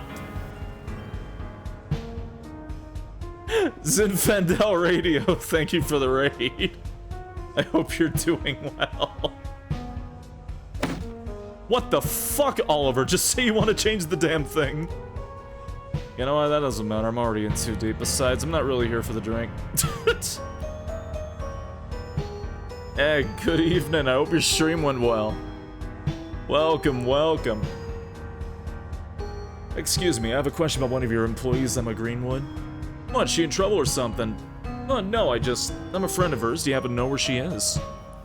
As you feel heat crawling up your skin, the barista retorts with, "Shouldn't you know where your friend is?" "Oh, she works here. She's meant to be on this shift." "Hey, that detective kid from the news, shouldn't you know where she is?" They giggle a bit as you feel the burning envelope your body from head to toe. I don't. It's fine, man. We don't publicize our schedules. Should be on lunch break right now, but I just clocked in, so don't chastise me if I'm wrong. Oh. Thank you. The barista hands you your shitty drink. Bear in mind that it's your fault that it's shitty, and you hand them money. Went very well. Hey, I'm glad to hear. Got a weird-ass latte. You walk out of Moonbill's dissatisfied with their information. And holding a shitty latte. He is so mad at this drink. I guess that I could talk to Emma in an hour. The lunch break should be over by then. I guess I'll go over to Cardinal Park. I really do need fresh air. How do I get there? Wanna's... Wait. Even though death is constantly crossing your mind, you don't wish to die. One thing, so many people's lives that get cut short against their will, to you, it'd be an insult to those people to go off yourself. You do like the thrill and adrenaline that comes from detective work. And finally, your mother wouldn't know what to do with herself without you. Even though you'd be dead, you'd rather not have your death so negatively affect her like how fathers did. Hold on.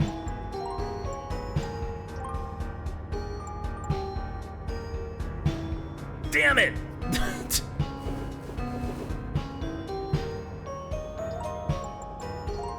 I totally saved where I just was. Okay. Nope, not offing yourself today. God. Did they both say heck no? I thought one said heck yeah. Cardinal Park. The focal point of Libretto City, its crowning jewel. It's called Cardinal Park for the red maple trees that dot every foot of the park. Even in this cold weather, the trees have retained their blood-red leaves, contrasting perfectly with the dull fog that permeates throughout the city. I know it's like really limited like animation here and there, but like, I fucking love the art style of this. Just the like hard reds, or the kind of like the faded reds against the black and white. It's so nice. Between school, work, and mother, you don't find yourself here very often. Not to mention it's been far too cold for you to even want to spend another minute outside. Thankfully, today is a break from the painfully monotonous schedule we usually follow. Gone is waking up, attending university, working, and listening to mother's worries. Today it's wake up, attend university, go to Cardinal Park, go to work, and listen to mother's worries. Wait, that's not right. You're not supposed to work today. It's just a force of habit to think that way, even though mother wouldn't be too pleased if you're putting work over family time.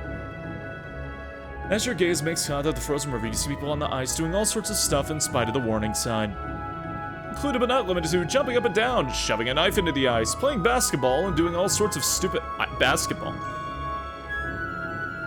It isn't like telling these people to stop will make them stop. Now somebody vandalized that sign over there. Right now, I'm gonna try not to worry too much about it. I'll just get my work done and go straight home. You take a sip from this weird-ass pumpkin cinnamon latte thing you ordered, a complete fuck-up of a drink. and then proceed to wonder why you're so damn socially inept as the frigid liquid moves down your throat. Setting the drink aside, you pull out your papers and begin writing. You're really getting into the flow of it. Surely nothing's going to interrupt your flow. A high-pitched scream reaches you, jolting you up. You stare at the source of the noise. Oh goodness, of course something like this is going to happen. You rush over to stop her preventable death, keeping in mind that you could have told her to get off the ice. Thankfully, before she succumbs to hypothermia, you manage to pull her out. Her shivering body ruts into yours, leaving you in quite the awkward position. Like, thanks for getting me out. It's so gross under there. It was nothing, but I need to take you to a hospital or something. You're freezing right now. No thanks, it's alright, but like, I touched the body down there and it was so gross. No, really, let me take you to... Wait. A body? Her upbeat nature betrays the message her words bring. A body under the ice. Oh, surely just her hypothermia speaking, right? People don't think very straight when cold, and this woman already seems a bit weird. Why would you believe her? Right? Besides, you could have mistaken something else for her corpse, right? How do you know you made contact with a body? Like, it felt like a person. I could feel their hands, their face, their legs, and their hair. You walk over to the hole and attempt to examine it, all the while keeping a safe distance away. In the meantime... My god, Millie, are you okay? Why the hell were you ice skating? Like, Mel, I'm okay. And about the second question, you're like supposed to skate on frozen rivers. That's why they freeze over. Not on this one. The sign literally says, don't go on the ice. Like, what sign? What do you mean, like, what sign? I'm talking about the sign literally behind you on that lanky dude. You resist the urge to defend your lanky figure and instead continue looking into the blue abyss. Like, that doesn't... Did her hair go up? Like, that doesn't matter. I, like, helped. Help death take over sooner rather than later? Like, no. You figure that the two girls are sisters, judging by their similar appearance and how they're arguing. In addition, you realize that the only way for you to see if there is indeed a body is by going under yourself. The very worst that could happen to me is that I freeze. If I don't act fast, a murderer could very well get away with their crime. Do you dive into the icy abyss? Heck yeah. You begin to slip your trench coat off. I know, how scandalous, a 20-year-old man simply taking off an outer garment. And the two women immediately stop arguing, they perk up, and you feel their eyes scanning your body. Clearly, this is quite the sordid sight for them. Even the more reasonable of the two is left speechless by your very not nude upper body. You're not even shirtless, and yet they're taking interest. What is that face? Alright, Millie, did you somehow bribe this guy to strip for you? Like, no, I just think he's so charmed by me. Sometimes you don't quite understand this attraction others have for you. A couple of years ago, you taking something off be viewed as scandalous, but not really in the appealing way. Then again, you never really did realize that puberty hit you like a truck. You half expect Millie, and maybe even Mel, to begin prodding you to take your sweater off. Before you can hear any remarks of that kind, you dive under the water. Shit, what the hell is this pretty boy doing? Can anyone just follow the damn sign? But you're on the ice right now, you hypocrite. Come and save you, you dummy. But Mel, I saw a body. What? Millie, did you down all of the meds during lab? Like, of course not, I only downed one. What body are you talking about? You emerge from the water, gasping for air and coughing water out, not the most flattering sight. So dark under there, you really couldn't see the corpse, you had to feel around for it. You didn't quite get a good look at them. After coughing some more, though, you open your eyes.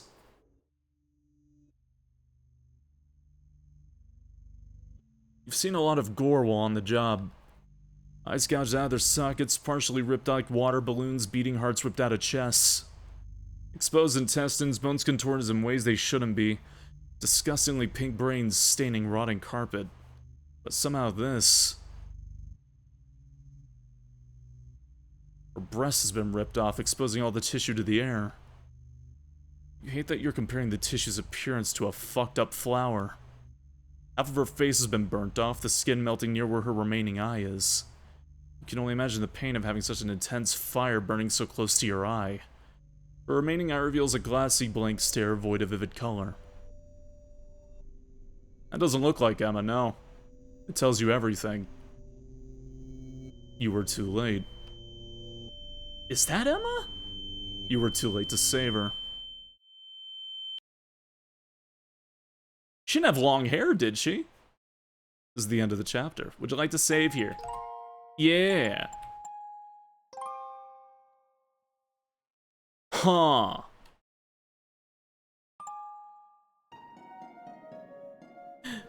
Viscera. I think she did. It was tied up for her. It's really hard to tell because of the corpse, yeah. It is really hard to tell. I don't remember if her hair was tied up. Meanwhile, divers have managed to find other items of interest that could be connected to this case. You don't know why, but the corpse looks oddly familiar to you. And that fact was driving you insane. You just want App to give some evidence of who this is. Yeah, he's not even sure. You keep saving in the same slot? Haven't had any real choices yet. I guess besides diving in now I think about it. Mr. Cypress, could you come over here for a sec? Have you ID'd the body yet? Is there any way we can find out who she is? You attend Libretto University, right? This can't be good. Yes, I do attend Libretto University. Pardon me. Abbott hands you the purse found at the scene. You don't like the fact that someone so young was murdered. You sift through the purse with your gloved hands, handling it gently. You come across a wallet, exactly $123 inside of it. No robber would pass up that much money. Inside the wallet, you come across a photograph, presumably of the girl's parents.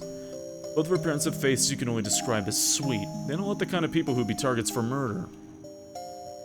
They're going to be in pieces when they find out. Good evening, Cobalt. Yeah, it would have been a while if they were under the ice, right? You think to yourself as you imagine how the scene will play out. But before your imagination gets too carried away, something catches your eye. The logo for Libretto University.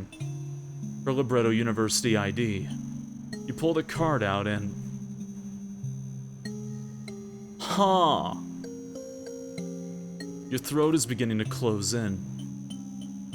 You don't even feel as if you're actually experiencing this. You feel like you're watching some horrible, twisted movie play out. Emma is the girl you were just speaking to a couple of hours ago. You told her you'd be there for her. And look at her now. It's no wonder that her corpse, no, the corpse appeared so familiar to you.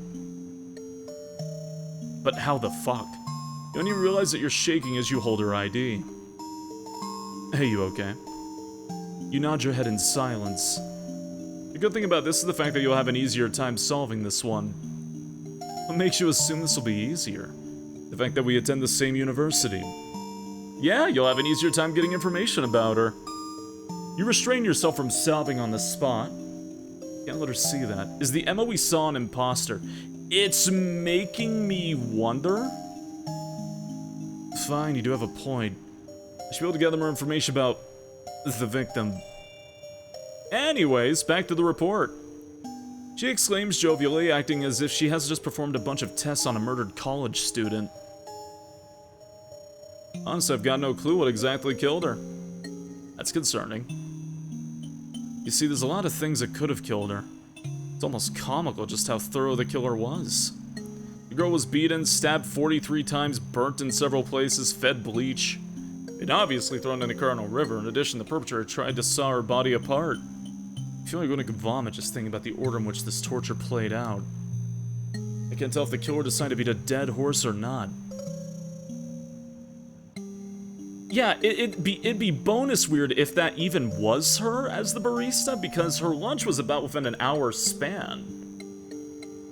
And it'd only been 3 hours since he saw her. Which means this would have all happened in an hour? No, she had to have been dead before that. Hey, good night, T-Dub. Have a very good snooze. They found any sort of DNA on the corpse? Some of the fingernails were torn off. Maybe they tried to scratch the perpetrator. We're going to do that in an hour or so. We gotta get the tech ready. The new cutting-edge stuff. Right.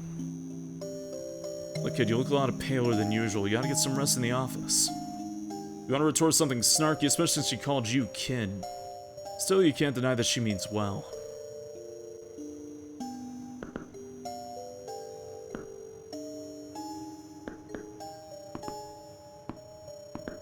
I should be under the ice in 3 hours. Yeah, I'm definitely curious. There we go, wrong button. Yeah, that's the appropriate mode for this. There we go.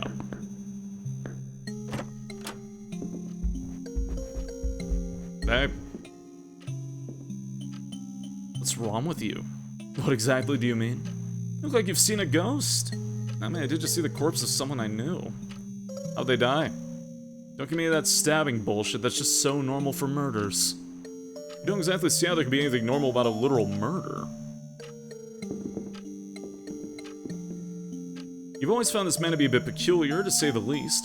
He straight up introduced himself as Clock. You believe it's just an alias and that he's actually some undercover agent or something. In addition, many of his behaviors are rather catty, to put it lightly. For instance, right now, he's watching the clock ticking almost like a cat. Weirdly enough, he seems absolutely enveloped by the clock's ticking. You decide to snap him out of his hypnosis. Excuse me. Jeez. Oh, it's just you. Nice hair. You didn't notice me come in. No, I was just busy talking to my grandfather. Your grandfather. You decide to stop asking questions. Clearly, this man is a secret agent. Nope, can't leave just yet. You sit down in your seat, attempt to process the fact that Emma's dead. Is that the shitty coffee on his desk? Yeah, that's going just about as well as you could expect. Pardon me. If it was a river that led into the frozen air, it's possible that the river itself didn't freeze and the current dragged the body under the ice to where it was found. There was like a non-frozen part of the river, maybe? If it wasn't such an idiot, she'd be alive, right? Well, I mean, yeah, I guess rushing water wouldn't be, would it? Maybe I didn't waste my time arguing with this stupid Cox. I could have gone to the scene sooner, right?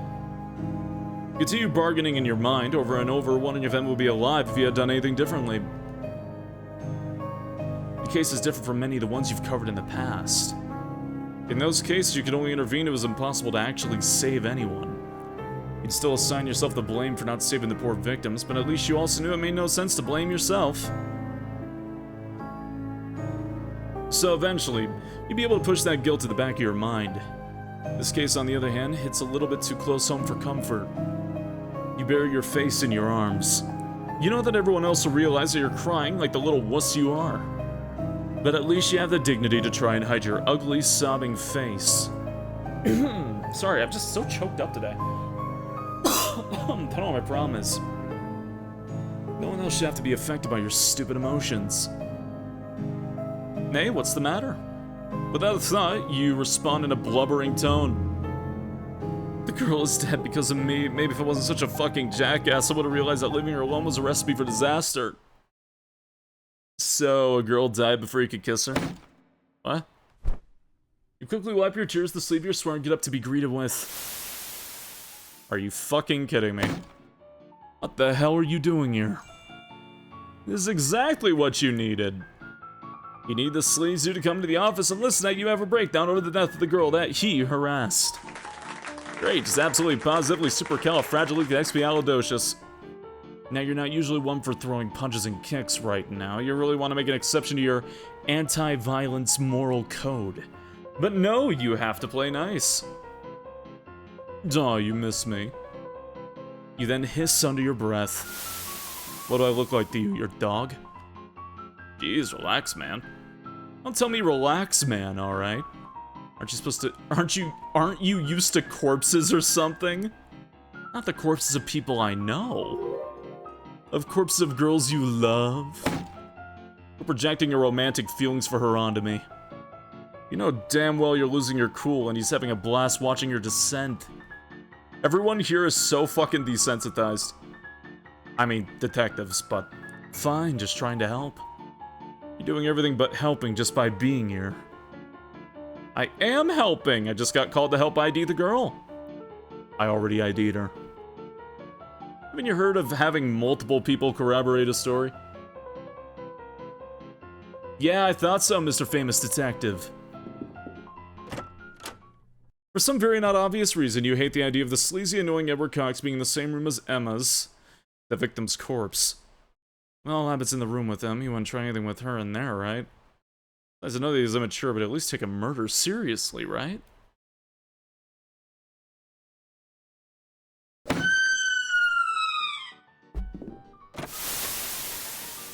Screw me for believing in Cox. You barged in this lab hoping to prevent a tragedy. Abbott, what happened? Did he hurt you? Are you... What the hell? At least you know your initial hunch was right. Sam is what it looks like. Emma promised me a kiss and... The way you were rubbing your hands up and down her body, I don't think that you just gave her a kiss, you degenerate. Degenerate? Me? You whip out a pair of handcuffs, ignoring Edward's resistance. Oh no, Oliver, I didn't know you were that. I didn't know that you were into me. You think this is a joke? You, Edward fucking Cox, are under arrest, and before you ask for what, it's for tamper of evidence, and if I could, add on necrophilia. You got the right to remain silent, frankly, would benefit the both of us. You arrest Edward's shameless ass and put him in police custody. God. Your victory against Edward Cox rings hollow as you realize that any DNA found on Emma now is going to be useless. But before that man came in here, did you manage to get any DNA match? Think into the very first episode of Better Call Saul now, and I'm having a mild fit. The kid went for her right before we were about to get the DNA. It's not like it would matter. That any DNA was sucked while she was under the ice, right? I was hoping there'd be a chance of DNA working at least. It's fine. A good detective uses DNA as a crutch, correct? Actually, there's a lot of cold cases have been solved with the help of DNA, so...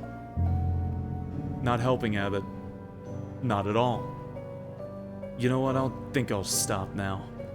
Don't worry about it. You're not to blame for this predicament. Technically, I'm to blame. I didn't think of it when he went into the lab.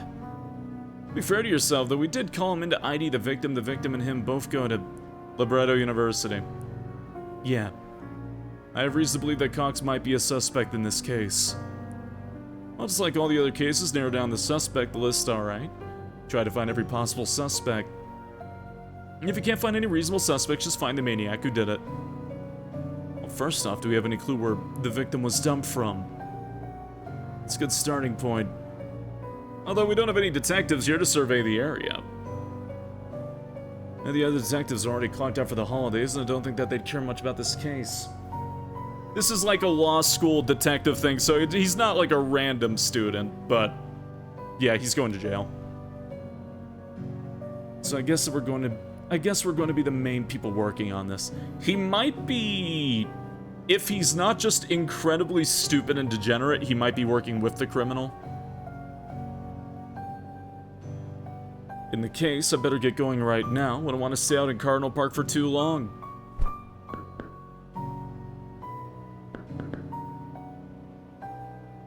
How much jail time do you think he's in for? Evidence tampering? How long would evidence tampering get you in jail? I don't know. Slow down, isn't it way past your bedtime, kid? I don't have a bedtime or anything of the sort.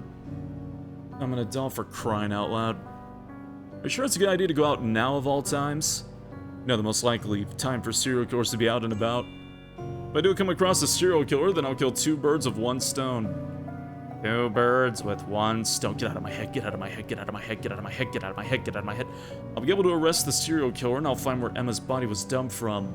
Oh no, he's absolutely tacking on that necrophilia charge. Okay, but you're ignoring the fact that the serial killer, I don't know, kill you? It's fine, the sooner I find the dumping grounds, the better. It's supposed to snow tonight, right? So the dumping area could wind up buried tomorrow. Cox being the killer is too obvious. Yeah, no, it is way too obvious. Him being a... what's the word? Him being tied to the culprit? That's still a possibility. Okay, so you're gonna put yourself in danger to make it slightly easier to find the dump area. Got it. I'll be fine. Accomplice. Thank you. Bye, Oliver. I'll get a forensics kit ready for your corpse.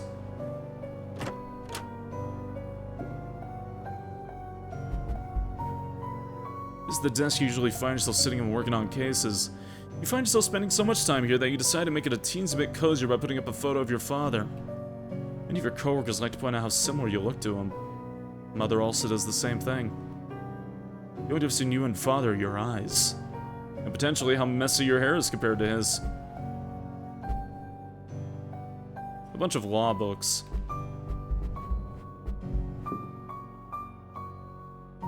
Atop the shelf sits an empty box for some reason. Your coworkers have said that the box adds character to the room. I have a theory as well, but I don't want to say it in case I'm actually right.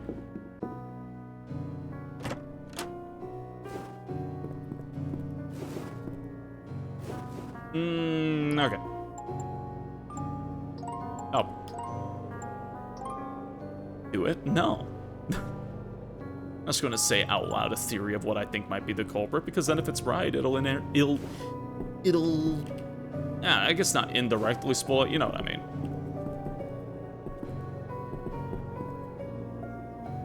Not going home to mother, now you've got a case to crack. Right. Nope, not offing yourself today. Yeah. You begin walking through the forest, hoping that nothing else fucks this investigation up.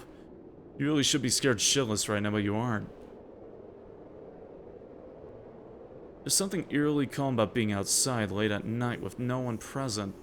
At least you're pretty sure you're the only one out here. After some more boring walking, you come across a fork in the path. I've heard there's a point where every wrong turn will just take you back to the place you started off. The problem is that I bet some people have gotten so lost they forget where they even started off from. You're beginning to slightly regret disobeying Abbott. But you also know that just can't give up on this case or this investigation. I'll stay here till dawn if necessary. There'll be some way to get through this forest without driving myself insane. Oh, look, a sign. With its arrows torn off. This signpost had one job. I can't exactly blame it if someone else tore the arrows off. You'd barely be able to make out what the plague says in the darkness. Plaque. It reads, if you seek the proper path, tilt your head up. Yeah? What's this game? The Cardinal Park case. Seems obvious. Is that a snowman? Cute snowman. A snowy path like this is probably much wetter than the snow on the ground.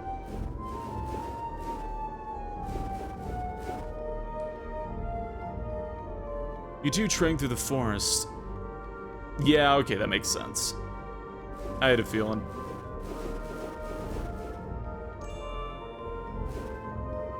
Yep.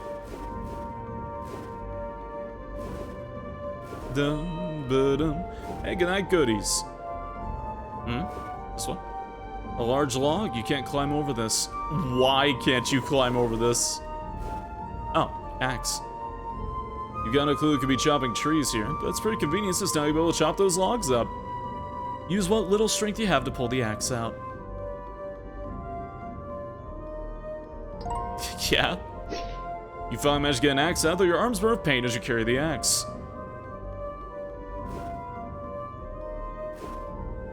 Very silly. Spam Q to destroy the log. After hacking away at the log, it finally breaks, clearing the way for you.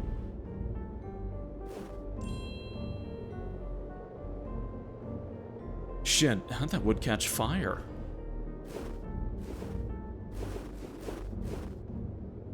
You're not crazy enough to walk through literal fire, are you?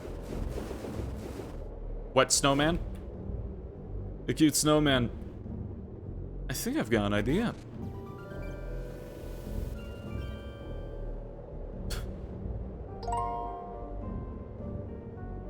You decide the best course of action was to rip the snowman's head off. Hey, Cardor Zero, thank you very much for the raid. Hello, good bold.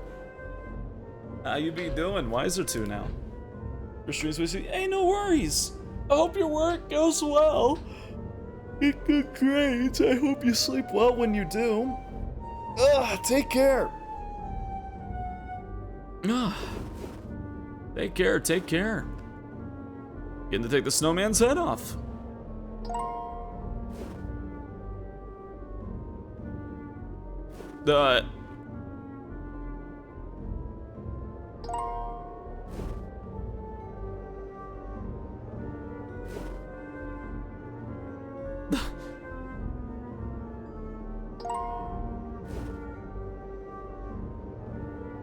Okay.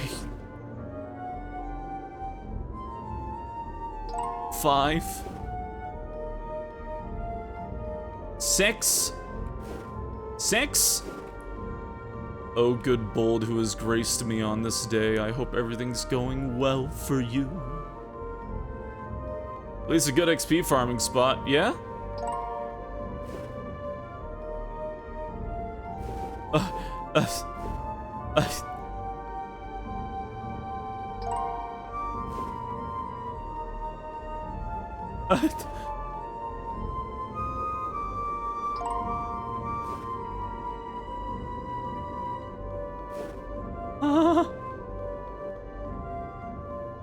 Why am I doing that? You should stop. No. Think about the possibilities.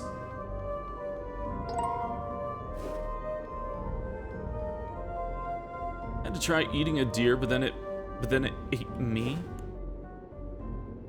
Huh.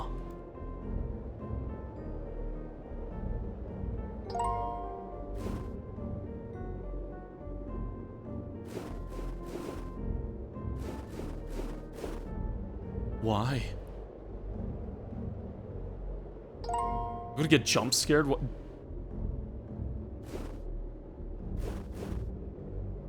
So many of them.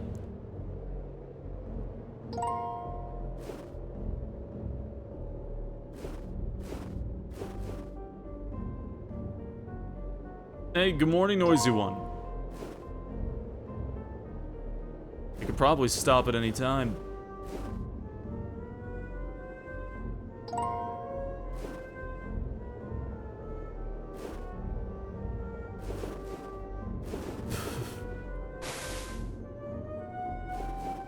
Oh! Picked up a wooden plank?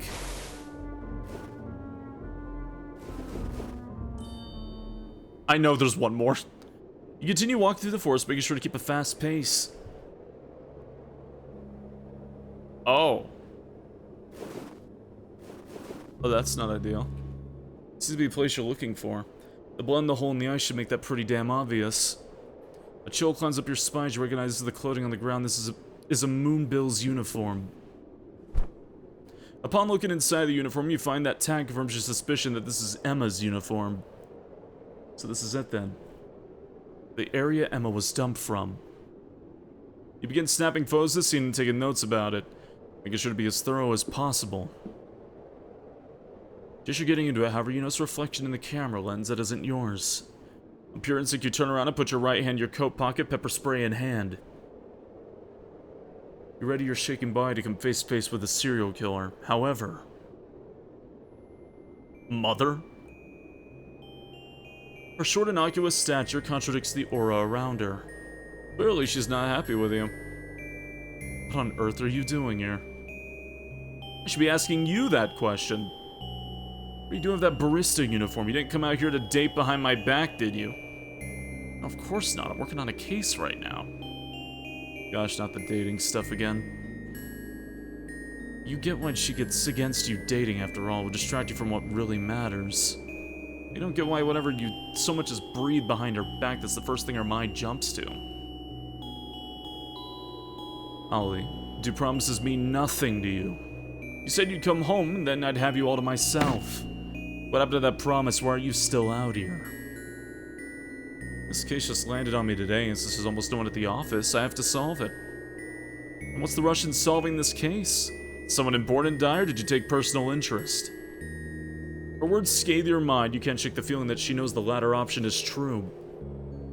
The victim is no one of importance. So why are you out here at 2 in the morning? Never stayed out this late and in this weather. This is how I usually work. I'm perfectly fine with it. Now why are you out here? It's dangerous to be out here alone at this hour. I'm here because of you. I'm here to take you back home. Mother, I'm an adult at that, an adult on the job. I have to stay and finish up my notes. You got a camera for a reason, right? Just take some pictures and come home, if not for my sake, then for your sake.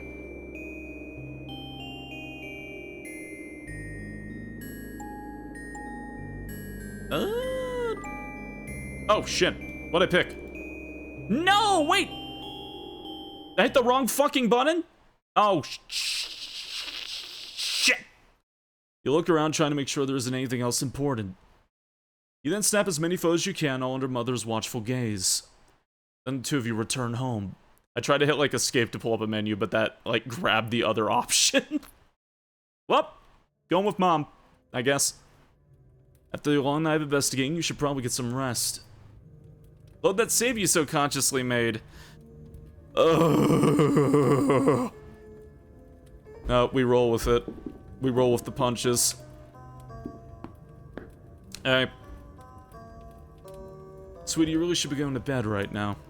Would you rather spend time with me? No, you're right, I really should be getting to bed. She looked so aggressive when she said that. The refrigeration unit. You recall plenty of cases where a body was in a fridge. Sometimes you have it. Yeah, okay, same as before. Okay. Shit, man. Ugh, it's like 10 minutes.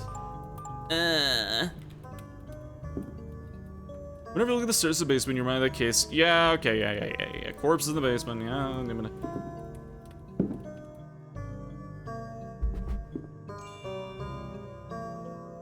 Okay, bathroom. Yeah.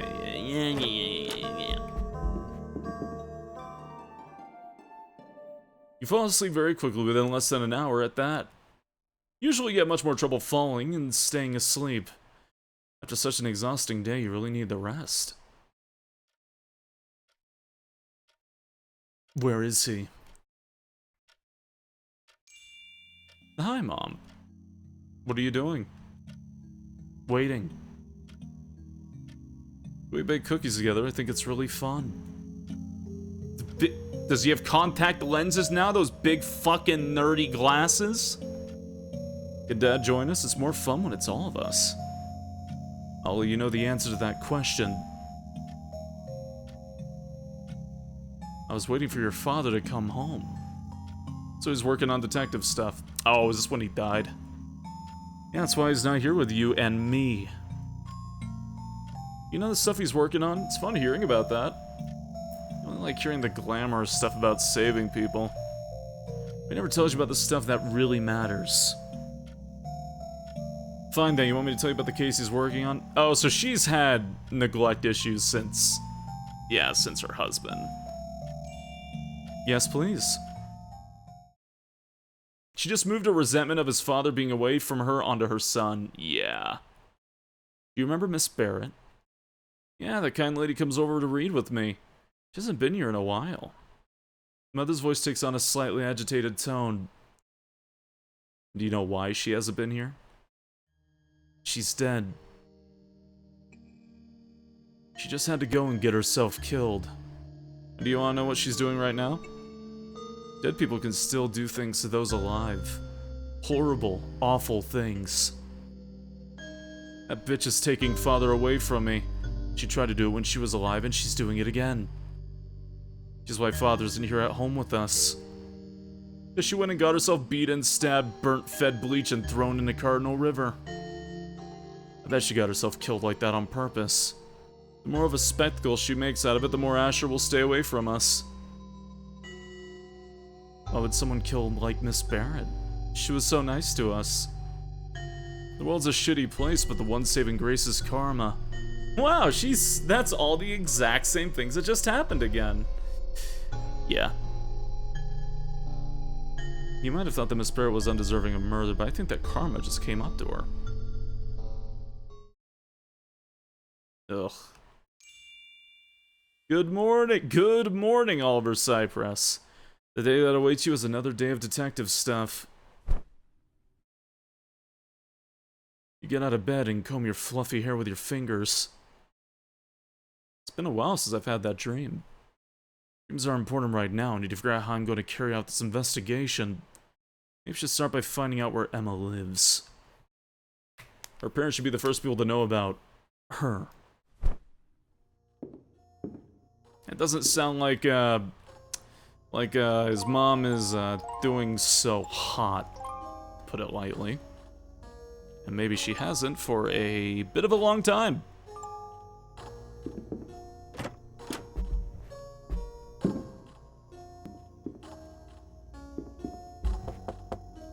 Strange, the door is locked.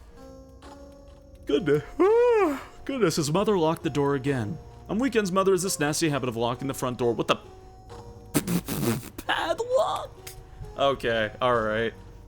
Hey, Red Werewolf dudes, good evening. I'm stretching.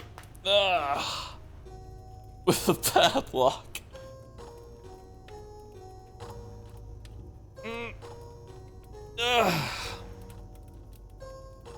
It's intended to prevent you from working on cases.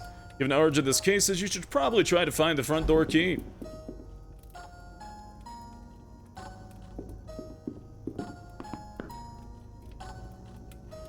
She probably has it, huh? Is that coffee?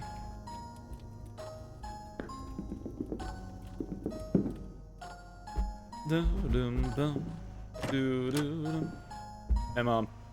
Stealing your shit.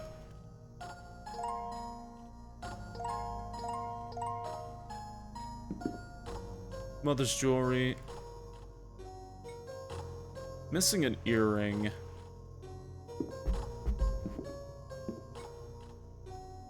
Say bye to Mother before we're leaving? Hell no. You gently whisper in her ear, "Bye, Mother, I'll be home soon." Call 911.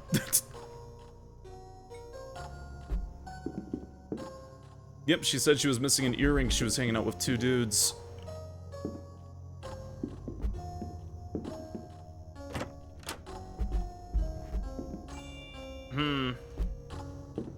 Where the hell is the key?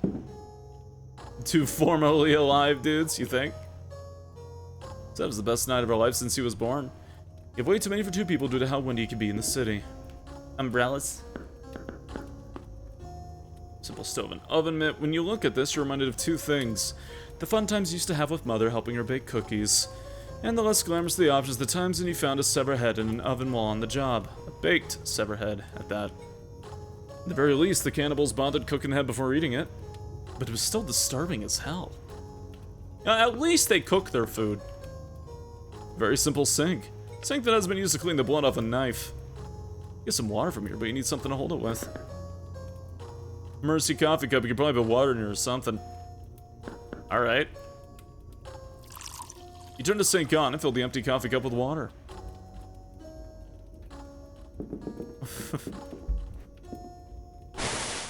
Use the coffee water to put out the fire? The key?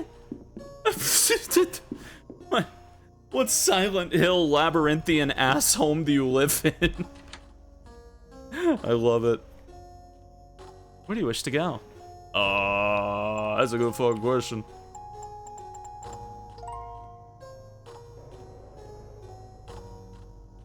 Oh, I see. Moonbill's is closed right now. Unless you want to rob the place, there's no reason to go in there. I'm just thinking of maybe if I provide this cat with a box, so get out of the way.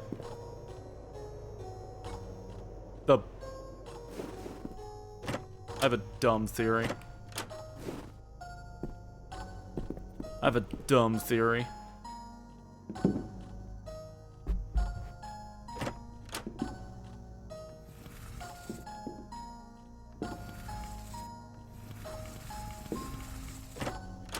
Huh. I can move this box. Wait. Oh, wait. Hold on.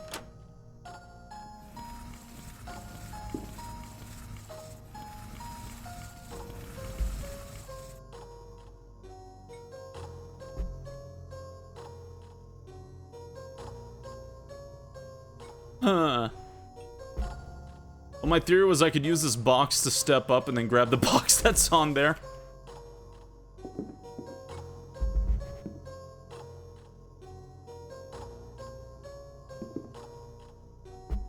It'd be funny.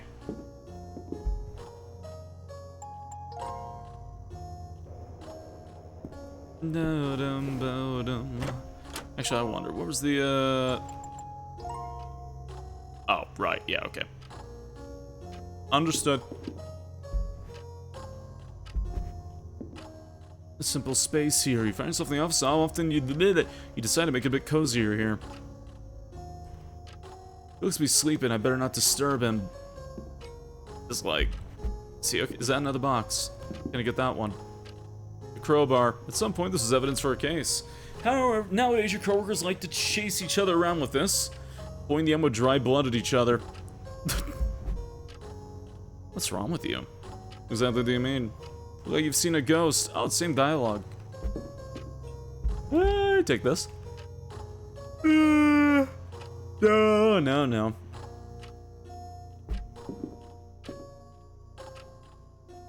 Okay. Hey, what's up? Hey, kid, what do you need? Do you have any information on the victim's address? I'm gonna inform her parents of her death. Nice, let me get the papers out.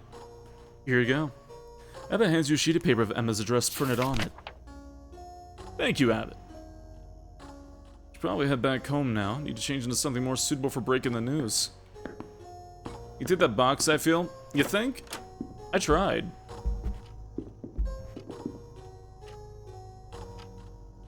You said this box adds character to the room. You might be tall, but you're not tall enough to reach the top shelf. Chair? My chair?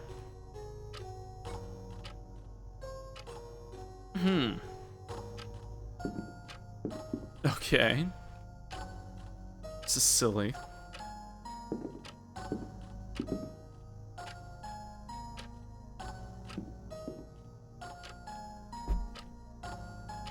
Clock, can you help me? Can you help me? No, just what's wrong with you? Look up again, show Edward her address too. Edward's in jail.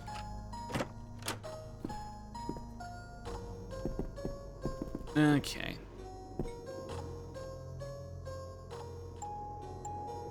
Graveyard. Another cat. Our bottles. The tomb reads Lily Bellrose, a flower picked plucked too soon. Died of an allergic reaction to roses. And at the foot of the tombstone is a bouquet of roses. Tombstone a plaque. Fancy. Unfortunately, someone decided to vandalize the plaque, so you can't even make out what it says. You can see a last name, however. The surname being Greenwood. Oh, wait.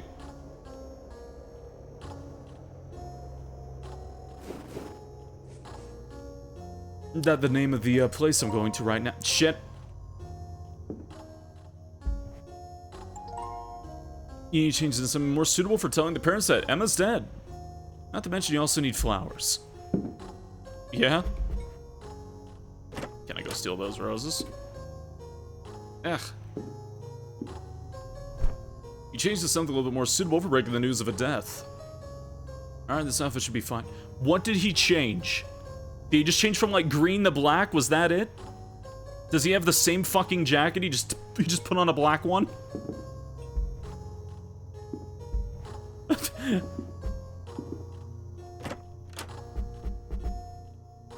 I use these?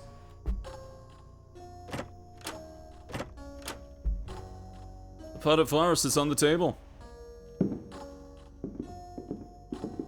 But our daughter died 10 years. I swear to God. It feels like that's where it's going. Detectives have no time for fashion. Apparently. You just take the roses. Alright, I guess not. That'd be really funny, though.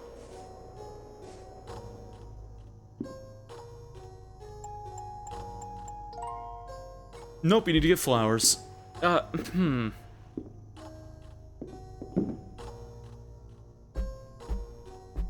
can't grab these. Can't grab the roses. Ugh. I'm back here. Ignore the yawning. I'm not tired at all. I just make these noises. I just make noises.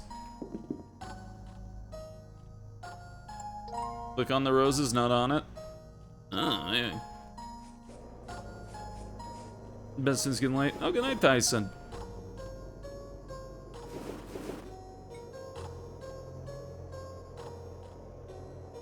Basement? Fuck, I guess. What? This little thing called look from far away, and don't touch? If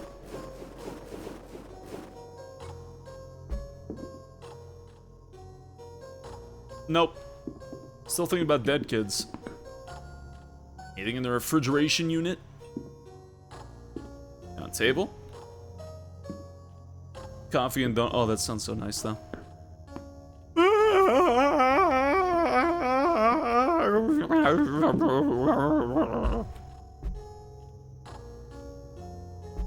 Can I have that potted flower? Anything in my inventory to use? I still have the axe? Carrying this around, you look like a serial killer. Pepper spray, snowman's head, of which I have 12. 12?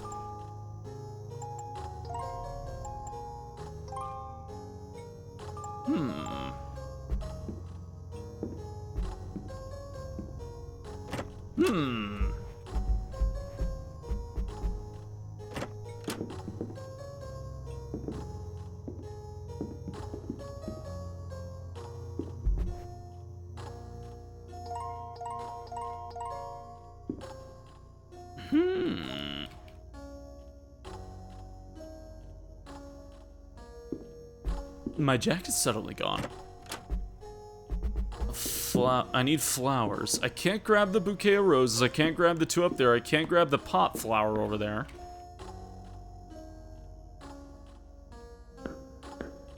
Okay. Move to the left in the graveyard. I tried, but I could try again. Books. 1, 2, 3. Up.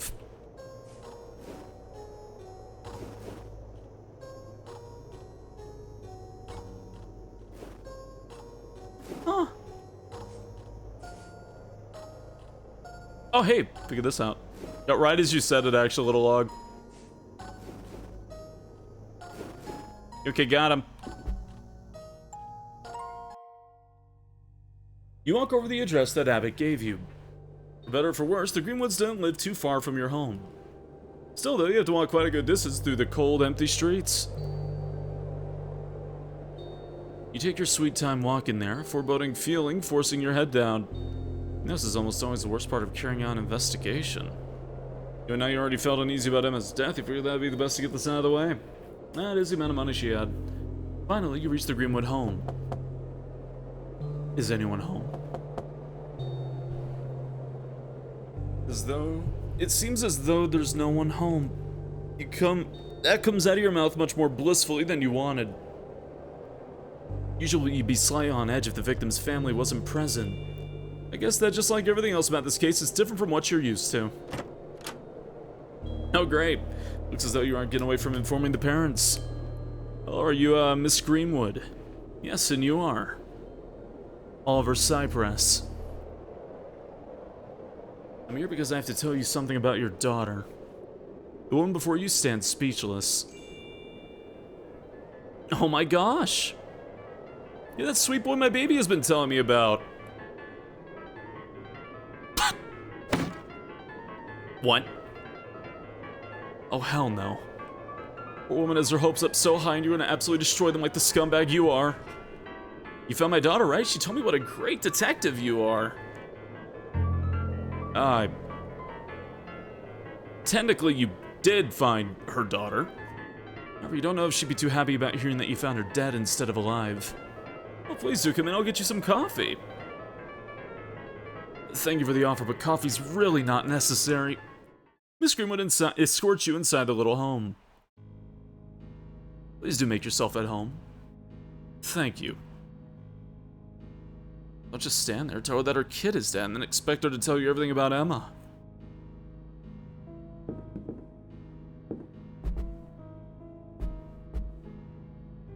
So, Miss Greenwood, this is quite the nice house. Ah, thank you. It's been a while since I've tidied up the place. Although it could be perceived as rude to ask why, you need as much information as you can get. Oh? Why's that? Ever since my husband's funeral, I've just been languishing around. My condolences. Don't be sorry, I'm already over it. Judging by your dark clothing and running mascara, you figure this funeral happened quite recently. You highly doubt that she's over it, in spite of her upbeat mood. I'm not gonna tell her, she's already dealing with another person's death. You said you were here because of Emma, right? Yes, I'm here to speak with you about her. Are you going to marry her? Marry her? Yeah, that's why you're here without Emma. You're going to ask me for my blessing, right? That escalated rather quickly. No, I'm here because...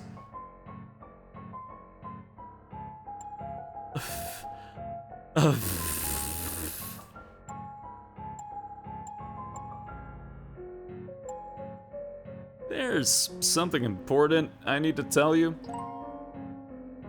You're gonna pop the question or aren't you? And then I'll give Emma the dress I married her father in. Oh, and maybe. Look, I'm sorry to interrupt, but we're getting off topic. It's really important that we speak about the wedding. You're quite serious about this, aren't you? I know it might sound silly to you, but it's a big deal for me. Emma had always wanted to get married and have children. Hearing all this about Emma from her mother, it's going to be even harder to break the news. Scream was never going to see that come to fruition for her daughter. Oopsies, looks like you're building Miss Greenwood's hope for the future up too high. It's all going to come crashing right down. Such a good person you are, you sick fuck. Gee. Dancing around the truth instead of telling her outright that Emma's dead. Oh my, what a saint we have here. Oh, look, Miss Greenwood, I'm not here to talk about marriage. I'm here to talk about something more concerning. Oh.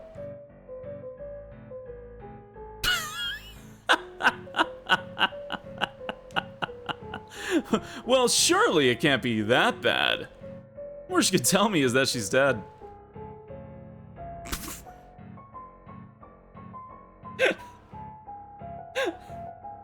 His face is too fucking good for this. And the worst option you will tell her, right? It's...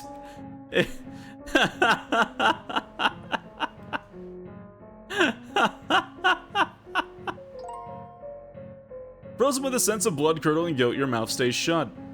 You realize now that you probably should say something to stop Miss Greenwood from going on about the future, but I'm sure that the bad news is nothing if you're not even saying it. Time we get to planning the wedding now. Emma has so many cousins that I know she'd love to see, and I know that they'd be thrilled to see Emma happy with you.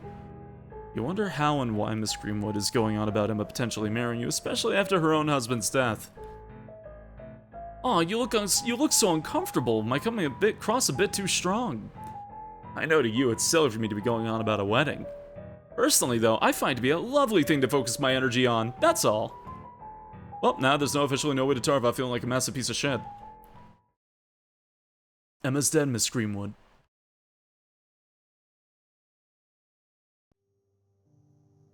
You know, I like you. I like dark jokes like that. Emma's not dead, she's alive and well. Emma is alive, Emma is alive, Emma is alive. Now, while I love dark jokes, please don't tell me that one again. Miss Greenwood, why would I joke about something like this? To get my blessing for marriage. I've always wanted my little Emma to marry a handsome young man like you. She knows she's dead. She already knows. Besides, we both like that kind of humor. Emma must have told you so. She's dead. She died just yesterday. And I'm the one investigating her death. That's why I came here, because you need to know about her. You hold back breaking down into an I'm sorry fit. I told you not to tell that joke again. You're here to marry her. Why else would you have flowers? They're for you. Taking this news is a horrible experience. Emma isn't dead. Now stop joking about this. Please forgive me for this. You pull out a photo of Emma's corpse, undeniable proof that Emma's dead. With the corpse, we found this. And Emma's been gone since yesterday, right? She hasn't returned home.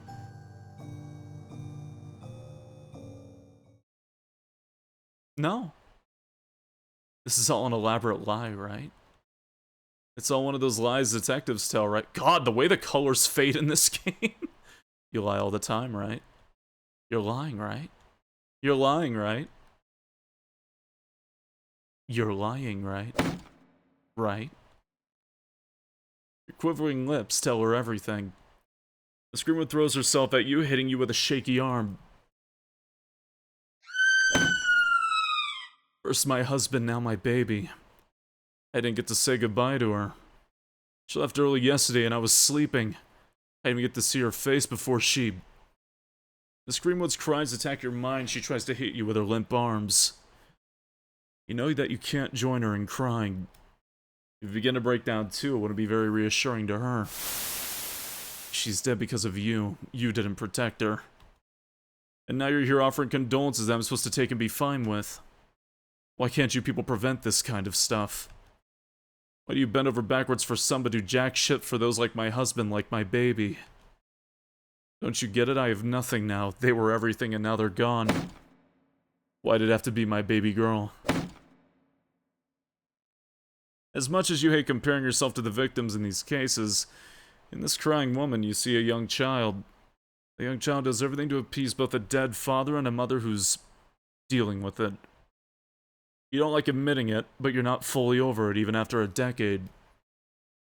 It's why you're here sitting in this room breaking the news of Emma's death to her poor mother.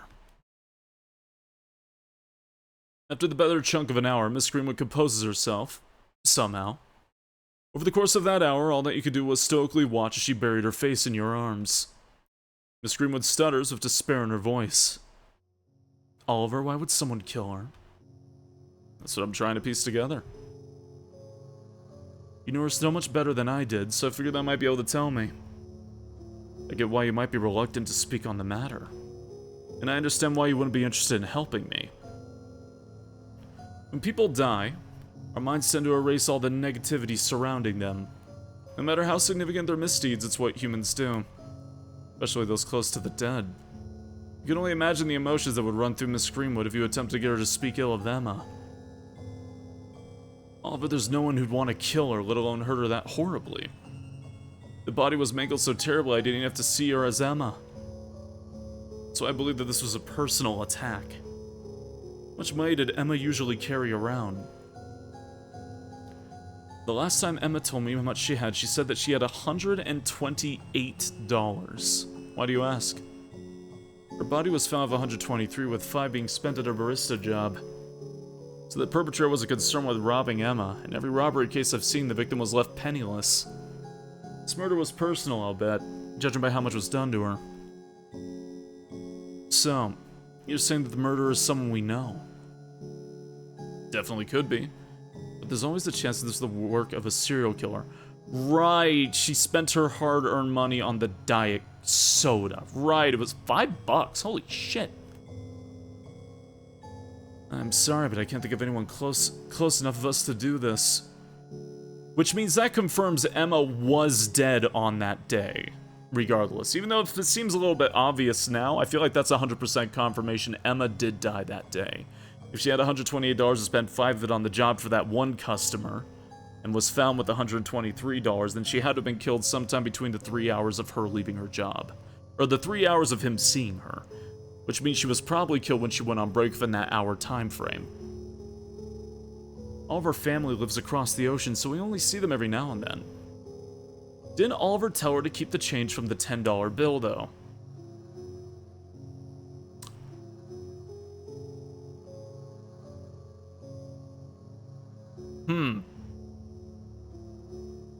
I'm sorry. You and Miss Greenwood hang your heads low in the dreadful silence. Poor woman has so much on her mind right now, of course it'd be difficult for her to recall anything. If you weren't so insistent on solving this case as fast as possible, you wouldn't even be here. Wait. I remember something. Emma mentioned it a few days ago. She said that she was walking home from university, but as she was passing by that big fashion store in the windows reflection, she saw 2 tall men. That night, she came home incredibly late because of how many detours she was taking. Thankfully, she was physically fine. 2 tall men, huh? That could be important. Did she tell you anything about their physical appearances? Could be anything from a tattoo to a scar of some kind. Said that one of them smelled like body spray. The other one was wearing a black hoodie with a brown jacket. I guess that doesn't narrow it down that much, sorry. Don't be. The information does help. Many cases have been solved using small details like that. Even if that information describes around half of the city's population. I'm going to need all the information I can get for this case. Well, that's good to know. And what would you say Emma's daily schedule was like? Well, her schedule yesterday was supposed to be work at Moonbills, go to Libretto University, go on lunch break, work at Moonbills, and then come home. Well, she never made it to university. I got a call yesterday telling me that she wasn't present. Ugh. And she had a double shift. Emma hated school, but she never skipped classes. Her record has been clean ever since she got there. Well, she did hang out with two men the day before the game started. So Emma must have walked by where the mother and them were at some point. Before you ask, I did call the police. I told them that I was scared for Emma's safety and that I wanted her home safe and sound. I found a report and everything. I barely slept last night because no one even updated me on her case. Been trying to stay hopeful ever since I filed that report, but I didn't even get the confirmation for if they'd work on the case. Yeah, it's suspicious enough that, she would even know the exact amount her daughter had in her wallet. You realize that you've been working instead of studying or lounging around. You could have gotten a hold of Emma's case before she died. Don't dwell on that now, focus on getting information. Miss Greenwood, I understand if you don't trust me with this case, but I want you to know that I'll do everything to bring the perpetrator to justice. Hope you're not just lying to me. I can reassure you that I'm not. Well, in that case, thank you. I know that you'll be able to do this. You wonder how long it'll take to disappoint her. You have to solve this case. If not for your sake, then for Miss Greenwood's sake. You're not going to let Emma's death take over her life. Maybe, just maybe, if you let her death take over your life for a week or so, you can stop it from harming this woman so much. A little bit of pain to you will save her a lifetime of grieving, right? This is the end of the chapter.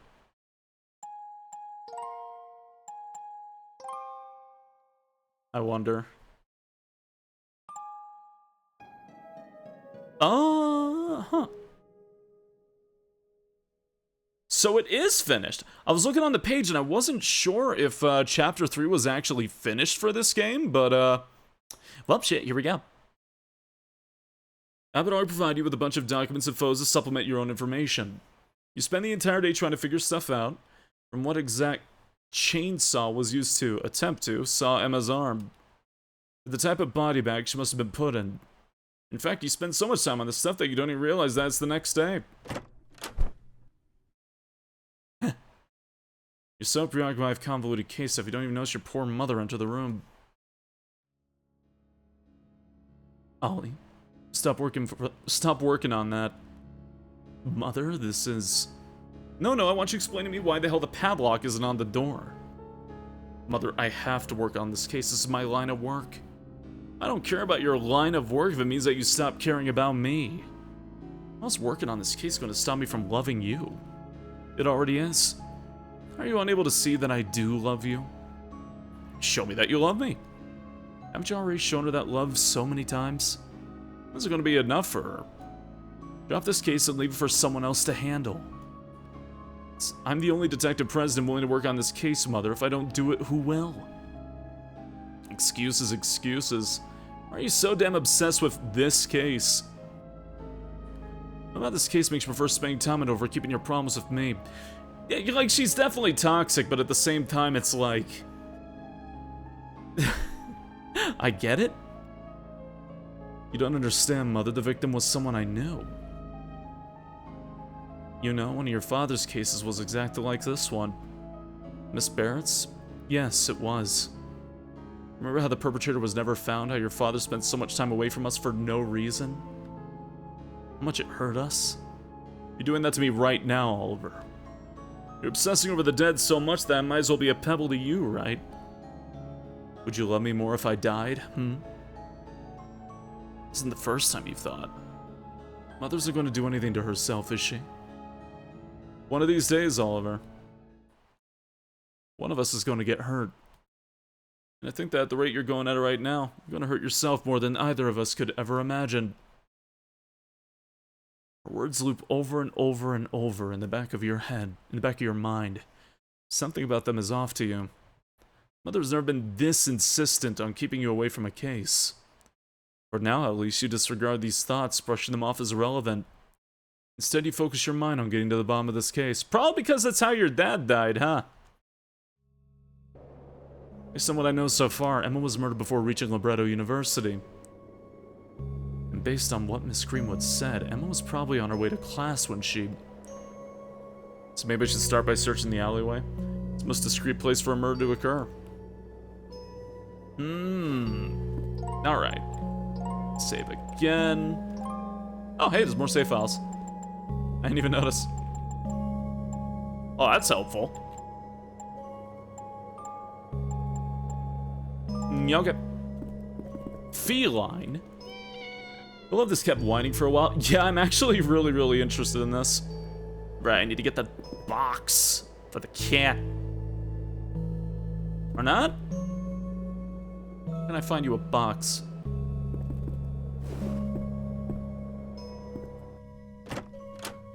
Oh, there it is. Not tall enough to reach it. Can't use the crowbar. Hey!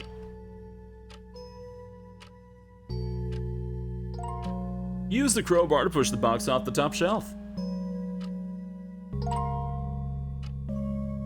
Alright. Meow, meow, meow, meow, meow. Hey. What do you need? Nothing right now. Happy investigating. Ah, yes, happily investigate. Oh, skip went too fast. Hey, clock dude. Looks to be sleeping. I better not disturb him. Okay. I'm waiting for one of these QTs to be stupidly fast for no reason. Kinda same.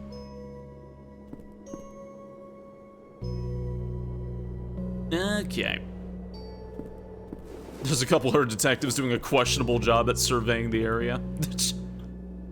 He set the empty box down near the cat. Get out of the way, feline. You walk into the alleyway hoping for some answers. Nice. There might be something here. Oh! Hey, look, the hoodie. Your world goes dark. You slowly drift back into consciousness. Probably. You only think that because of the laughing you hear, and the musty odor that overwhelms your nostrils. Fuck this, the damn kidnappers couldn't even put me somewhere nice? The two people laugh like hyenas. Hey now, making you want to break out of your restraints and strangle them. Alas, you cannot do such a thing, and your ears are forced to listen to their stupid conversation.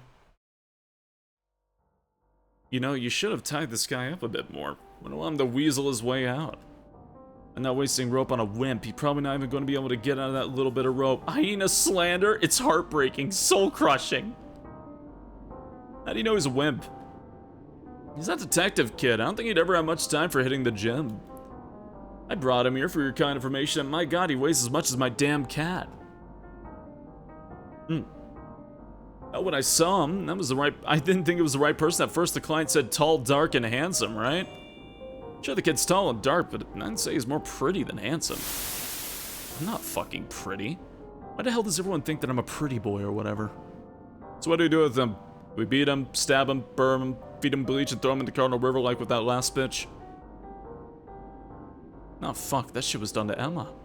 Are these bitch boys the murderers? Something really doesn't seem right with you. You never use that many curse words in a sentence unless you were cursing someone out. No, you dumbass. The client didn't want him dead. Why can't we just sell the kid? Just dress him up as a girl, we'll be rich. How much demand there is for skinny goth chicks. Oh, hell no. You aren't going to take this skinny goth chick alive. Yeah, something's really not right about you. Look, this client is paying up a shit ton of money to do this ride. If you fuck this up, then they're going to get the cops on us. Is that going to implicate them, like if the cops find the payment details? That's why you're keeping the pay details. What? You're going to take that pretty little lighter of yours and burn it if the cops get onto us. Why? No, I get it. You got the hots for this client. Can you blame me? You know I like strawberry blondes.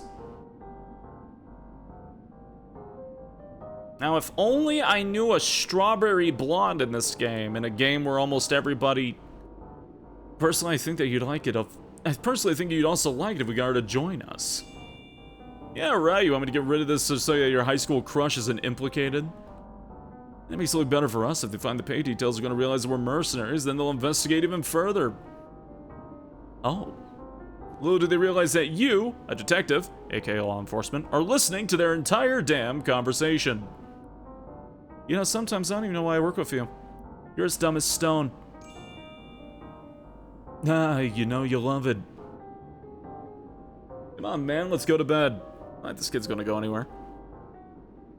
Are you two a thing? The men leave you alone in the room. You decide to wait a bit until planning out how you're going to get out of this mess. Oh, you fucking idiots. This is the loosest knot I've ever been tied up in. What, Oliver? You fuck around with the ropes to try to get out. You fuck around more. And one more time. Your arms come out of the ropes easily once you wear them down. Ah, now my arms don't burn like hell. Let me take this damn face shit off. Well, clearly, something was done to you. Damn, it's fucking cold. Guess I'm not in the city anymore. This feels suburban. I come to that conclusion as a mystery, but it is correct. I see in fucking sounds. God damn it, not this shit again. It's like that time I tried bust a drug. It's like that time I tried bust a drug ring and decided to give me a taste of their meds. Somehow, you're not so far gone as not to be able to move or a reason. So you'll probably be able to get out of here. Hopefully. Just high out of his fucking mind right now. He's probably been kidnapped before. Probably trained, yeah. Any sane kidnapper wouldn't keep the door open. I need lockpicky stuff. Lockpicky stuff? I need lockpicky stuff.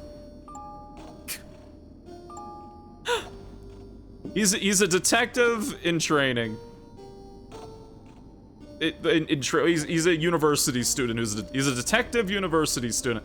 You look through the toolbox and you find a screwdriver and a flashlight. Got a screwdriver and a flashlight. Press W to turn the flashlight on and off. Oh. Oh, how handy. Got a paperclip.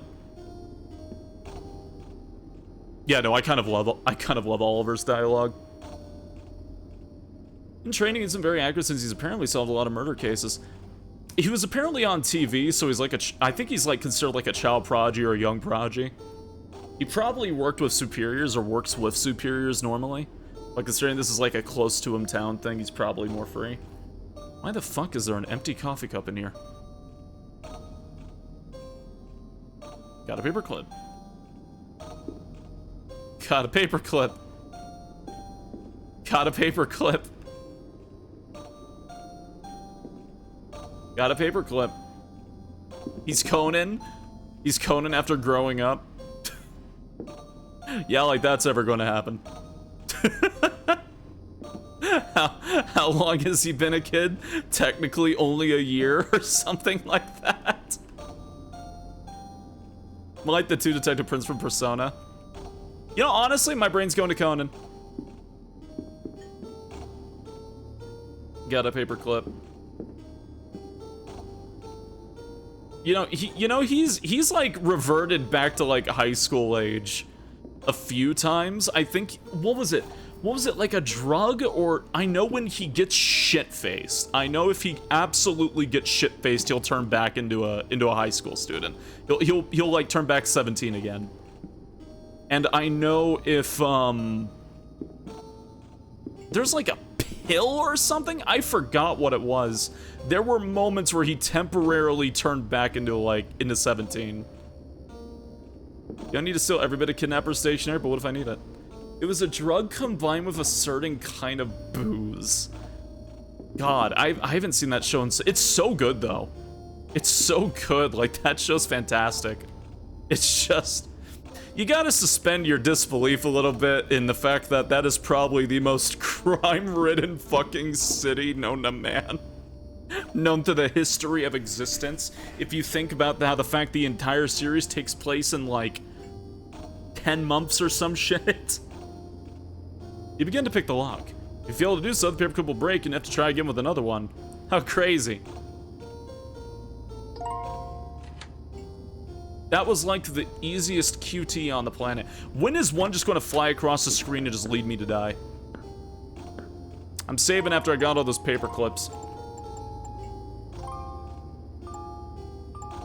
Alright. Someone's coming, hide. What? Oh. Hi? Hide? Where?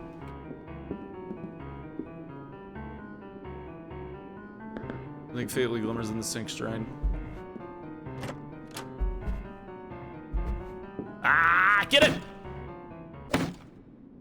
What are you doing out? Unfortunately, they kidnapped their catches you red-handed and they beat the ever-loving shit out of you. As life fades from your body, you can hear the person speaking. They're speaking with a woman over the phone. Look, man, we have a bit of a problem. What'd you idiots do this time? You see, the kid tried to escape and I caught him. Go on. You want him alive or dead? You hear an eerily familiar sigh from the other side of the phone. You know, I don't even know why I trust you guys. You fucked this up the last time we did this too. The deal's off, have fun without me. Weeks pass after your death. With you dead, Emma's case goes cold since every other detective in your agency is too eager to solve the mayor's cheating scandal. And so the perpetrator of this crime is never brought to justice. Ending one cold case.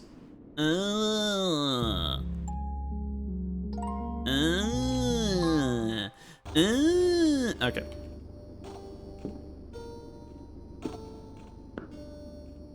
Something faintly glimmers in the sink strain. Say fuck as a doormat? You're gonna need to snoop around a search warrant to find a key. Do I really need a search warrant if they kidnap me?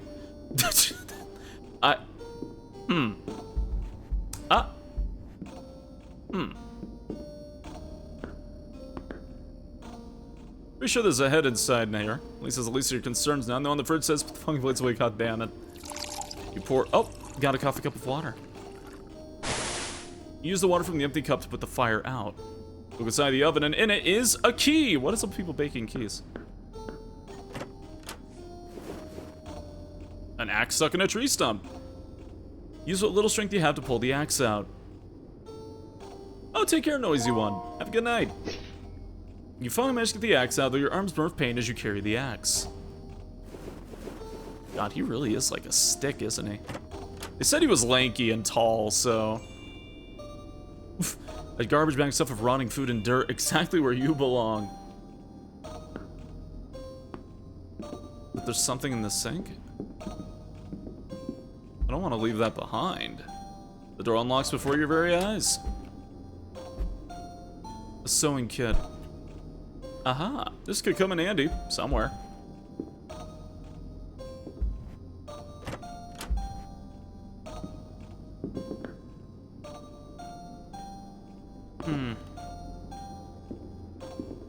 Something faintly glimmers.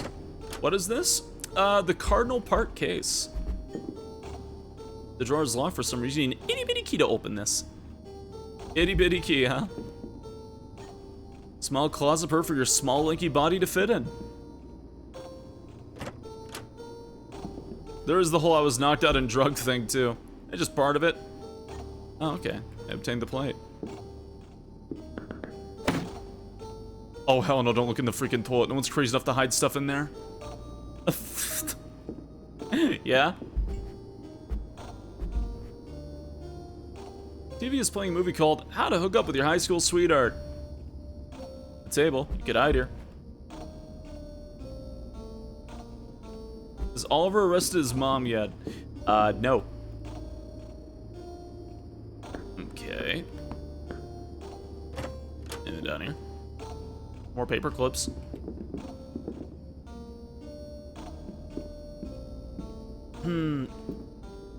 Is that closet off the ground? Oh.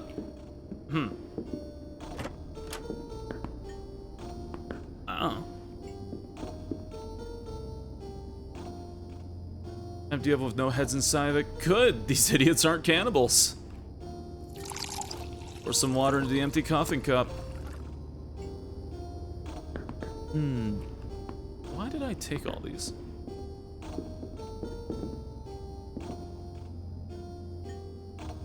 Something faintly glimmers in the hole. Oh yeah, it's a little elevated. A little elevated, I suppose. I don't know if I can come back here, so I'm just, I don't know, trying to be thorough. Can I use an item from my inventory? Threads, needles, and scissors, oh my.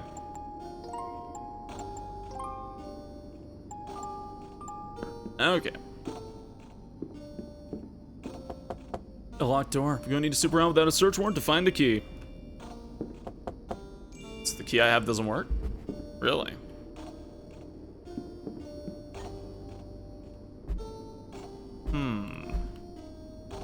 You take the seam ripper from the sewing kit and carefully whip through the seams. And out falls a key. Master key. Okay. Okay.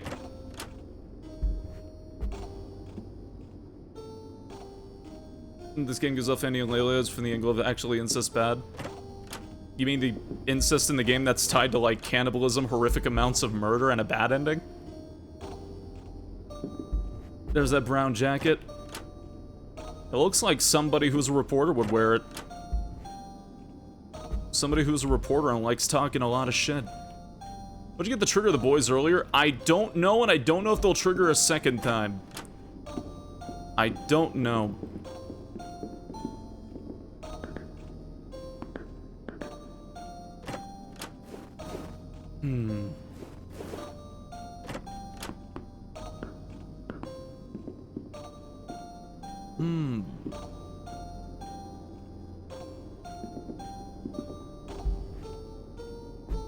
Uh-huh. I need an itty-bitty key. Okay, there's nothing I can do here, I think. Unless... No, okay. Huh.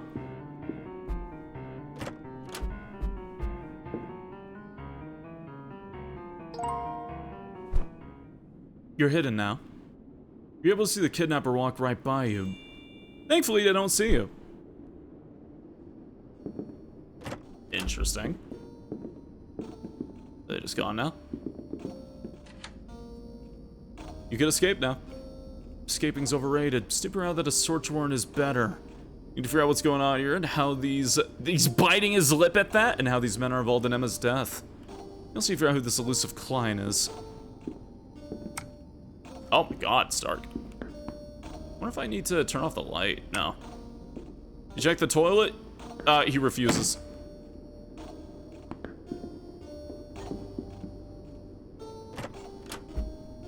He gets the opportunity to search without a warrant and just starts biting his lip. It's really fucking funny.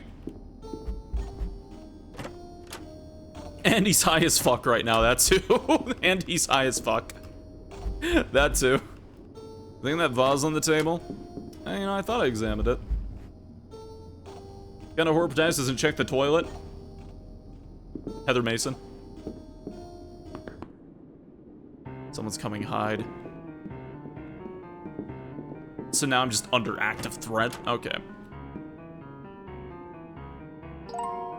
It takes kind of a while to get inside here.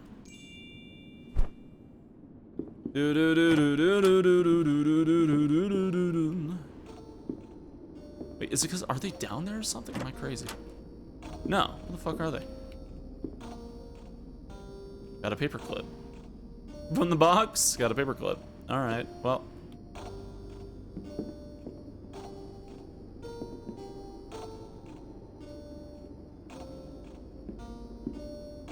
No, just some spots have infinitely spawning paperclip locations. Huh.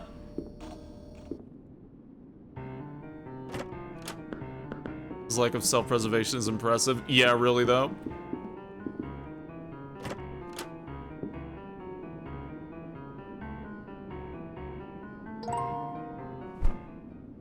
Solving the case while stoned as balls is pretty impressive, to be honest. I know what else you're gonna do, right? Paperclip, not how you get it out. There's no option to actually use it from the inventory. Everything is automatic. So I thought maybe I had to use like the sewing kit or the paperclip, but no, nothing. Straight up.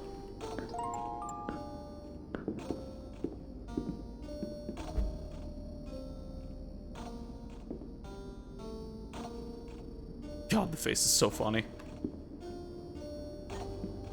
This thing? What the fuck am I missing? Walls?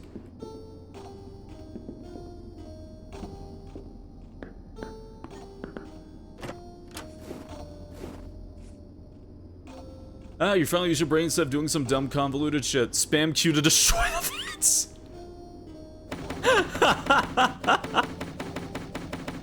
Please. After hacking away at the fence, it finally breaks, clearing the way for you. Escaping's overrated. Snooping around without a search warrant is better. Oh, so you can use the key, or you can just break open the fucking fence? Oh my god. That's really funny. Okay.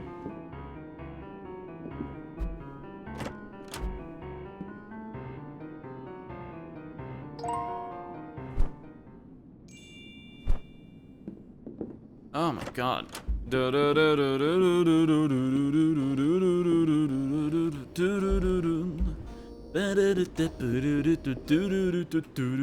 Holy shit, please. I think they're random. I think it's like a random chance interval of them showing up. I think I just got really lucky for a while, and now they're just all over the fucking place. I have no idea, Katsa.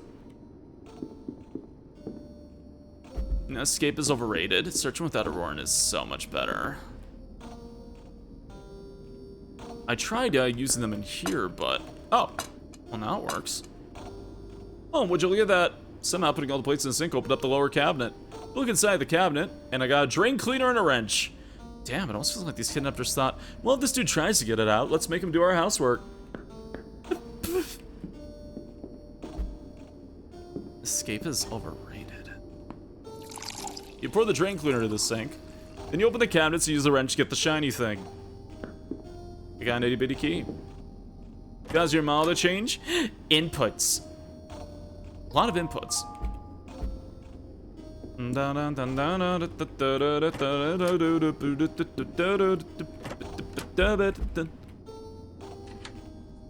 You open the drawer with your itty-bitty key, and in it, you find a yearbook. Maybe I can find this guy's little crush. Some album is meant to be the client, right? You flip through the yearbook with shaky arms. Not because you're cold, but because the amount of dopamine in your system is too much for your miserable self. Your realization is so brief, you almost miss it. I wonder who this hot lady keeps talking about. Oh, shit. You sift through more of the pages in your drugged stupor. Adalia Hollows is the only name with all the lovey-dovey stuff written around it. That's Mother's name. Continue looking through the drawer. You come across an earring. An exact match to the one that Mother lost. You put the earring into your trouser pocket. Got Mother's earring. There's hearts drawn around someone named Oliver's mom. That was her name in high school, yeah, first and last, Oliver's mom. You also find your trench coat carelessly stuffed into the drawer. And you also find one more goodie. Payment details. If you weren't drugged and trying to get the hell out of here, you'd been analyzing every little bit of this information. Unfortunately, that's not a luxury you can afford right now. Even while drugged, it's ingrained in your mind that you must focus on the task at hand. In this case, it's getting the hell out of here. Well, in that case... Let's not leave out the front door.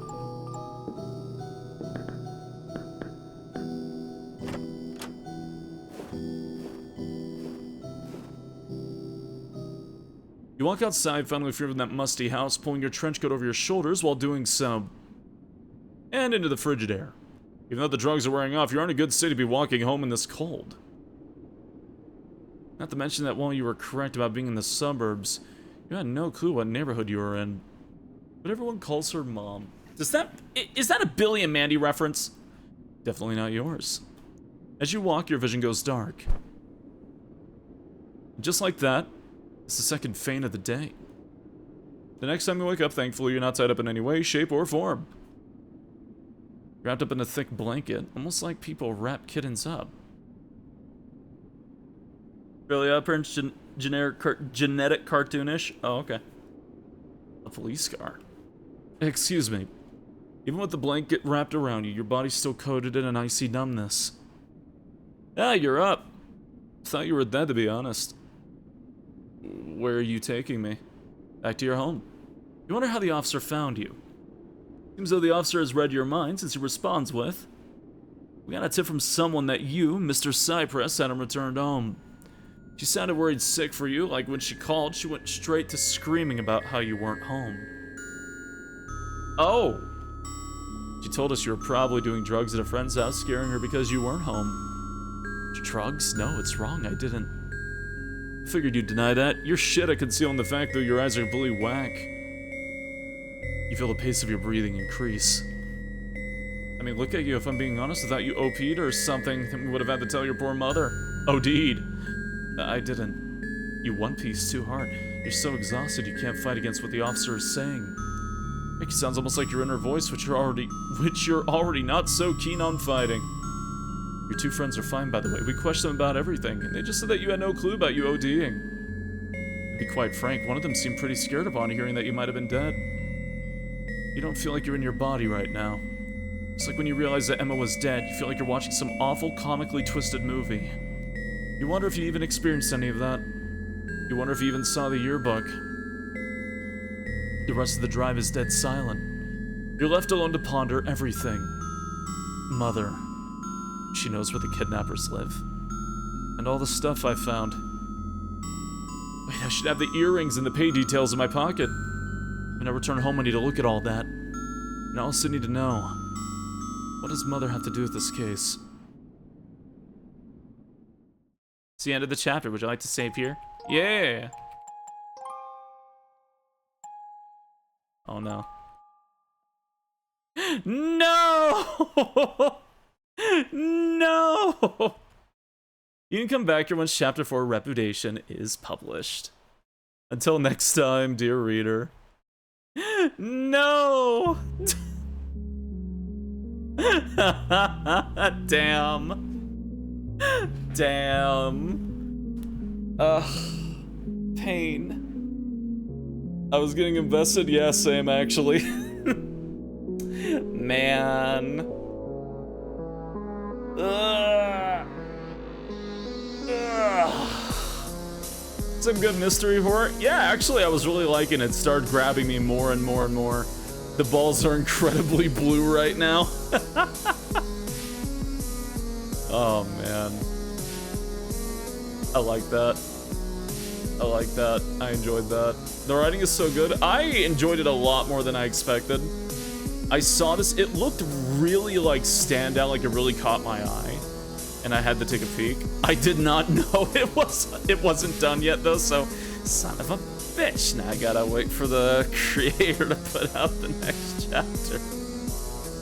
Oh man. It's good though. It's good though, I do like it. Quite a bit. This chapter 4 is still gonna be a good ways off.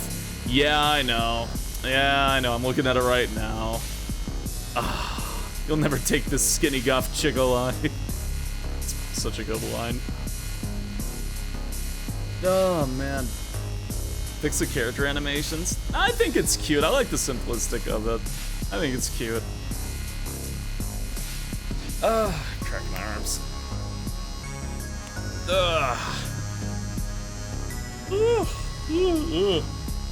Pretty sure we know what's going on, but it feels like it goes even deeper. Yeah, I feel like we've got a general head of the idea of what's going on. Just, definitely am curious to see if, it's going to be a much deeper lake. At least Deltarune chapters 3 and 4 are soon, right? Actually, we're just waiting on the Japanese localization, aren't we? Isn't that what, they just said in the most recent, newsletter? I think we're just waiting on the localization for Japan. And then it's good to go. So, maybe soon. I can't fucking wait, honestly.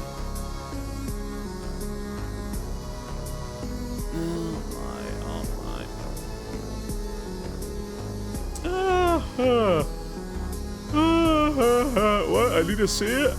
Check out the Undertale updates page, whatever it is, Deltarune updates, or whatever Toby Fox posts. But he goes into great detail. We get like a newsletter like every year. The most recent newsletter did say that we are just waiting on the Japanese translation. So, yeah, it'll be good to go soon. So, knock on wood. Oh my. What time is it here?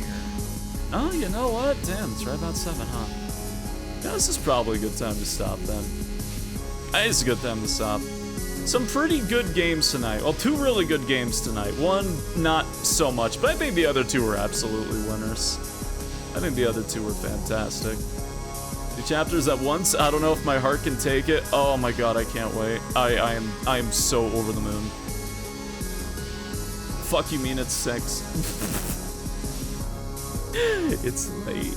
It's late. It's 7 in the morning. What's the best bet? It'll be on Halloween. Halloween again? Oh, that'd be so cool if it was. Oh, if we did get it on Halloween again. Can we talk about how when Deltarune got released, Toby released that thing as to... What was it? Wasn't it like literally malware? Like literally a virus? I think like Deltarune Chapter 1 is quite literally a virus because it like scans your computer to grab a file or something. Like everyone just because it was Toby Fox like, yes sir, I will download the virus, anything for you, Toby. Just everyone. It was like a survey. It was. I remember people talking about at the time that it was like a virus. Survey program, you'll accept everything that will happen. That's what it was.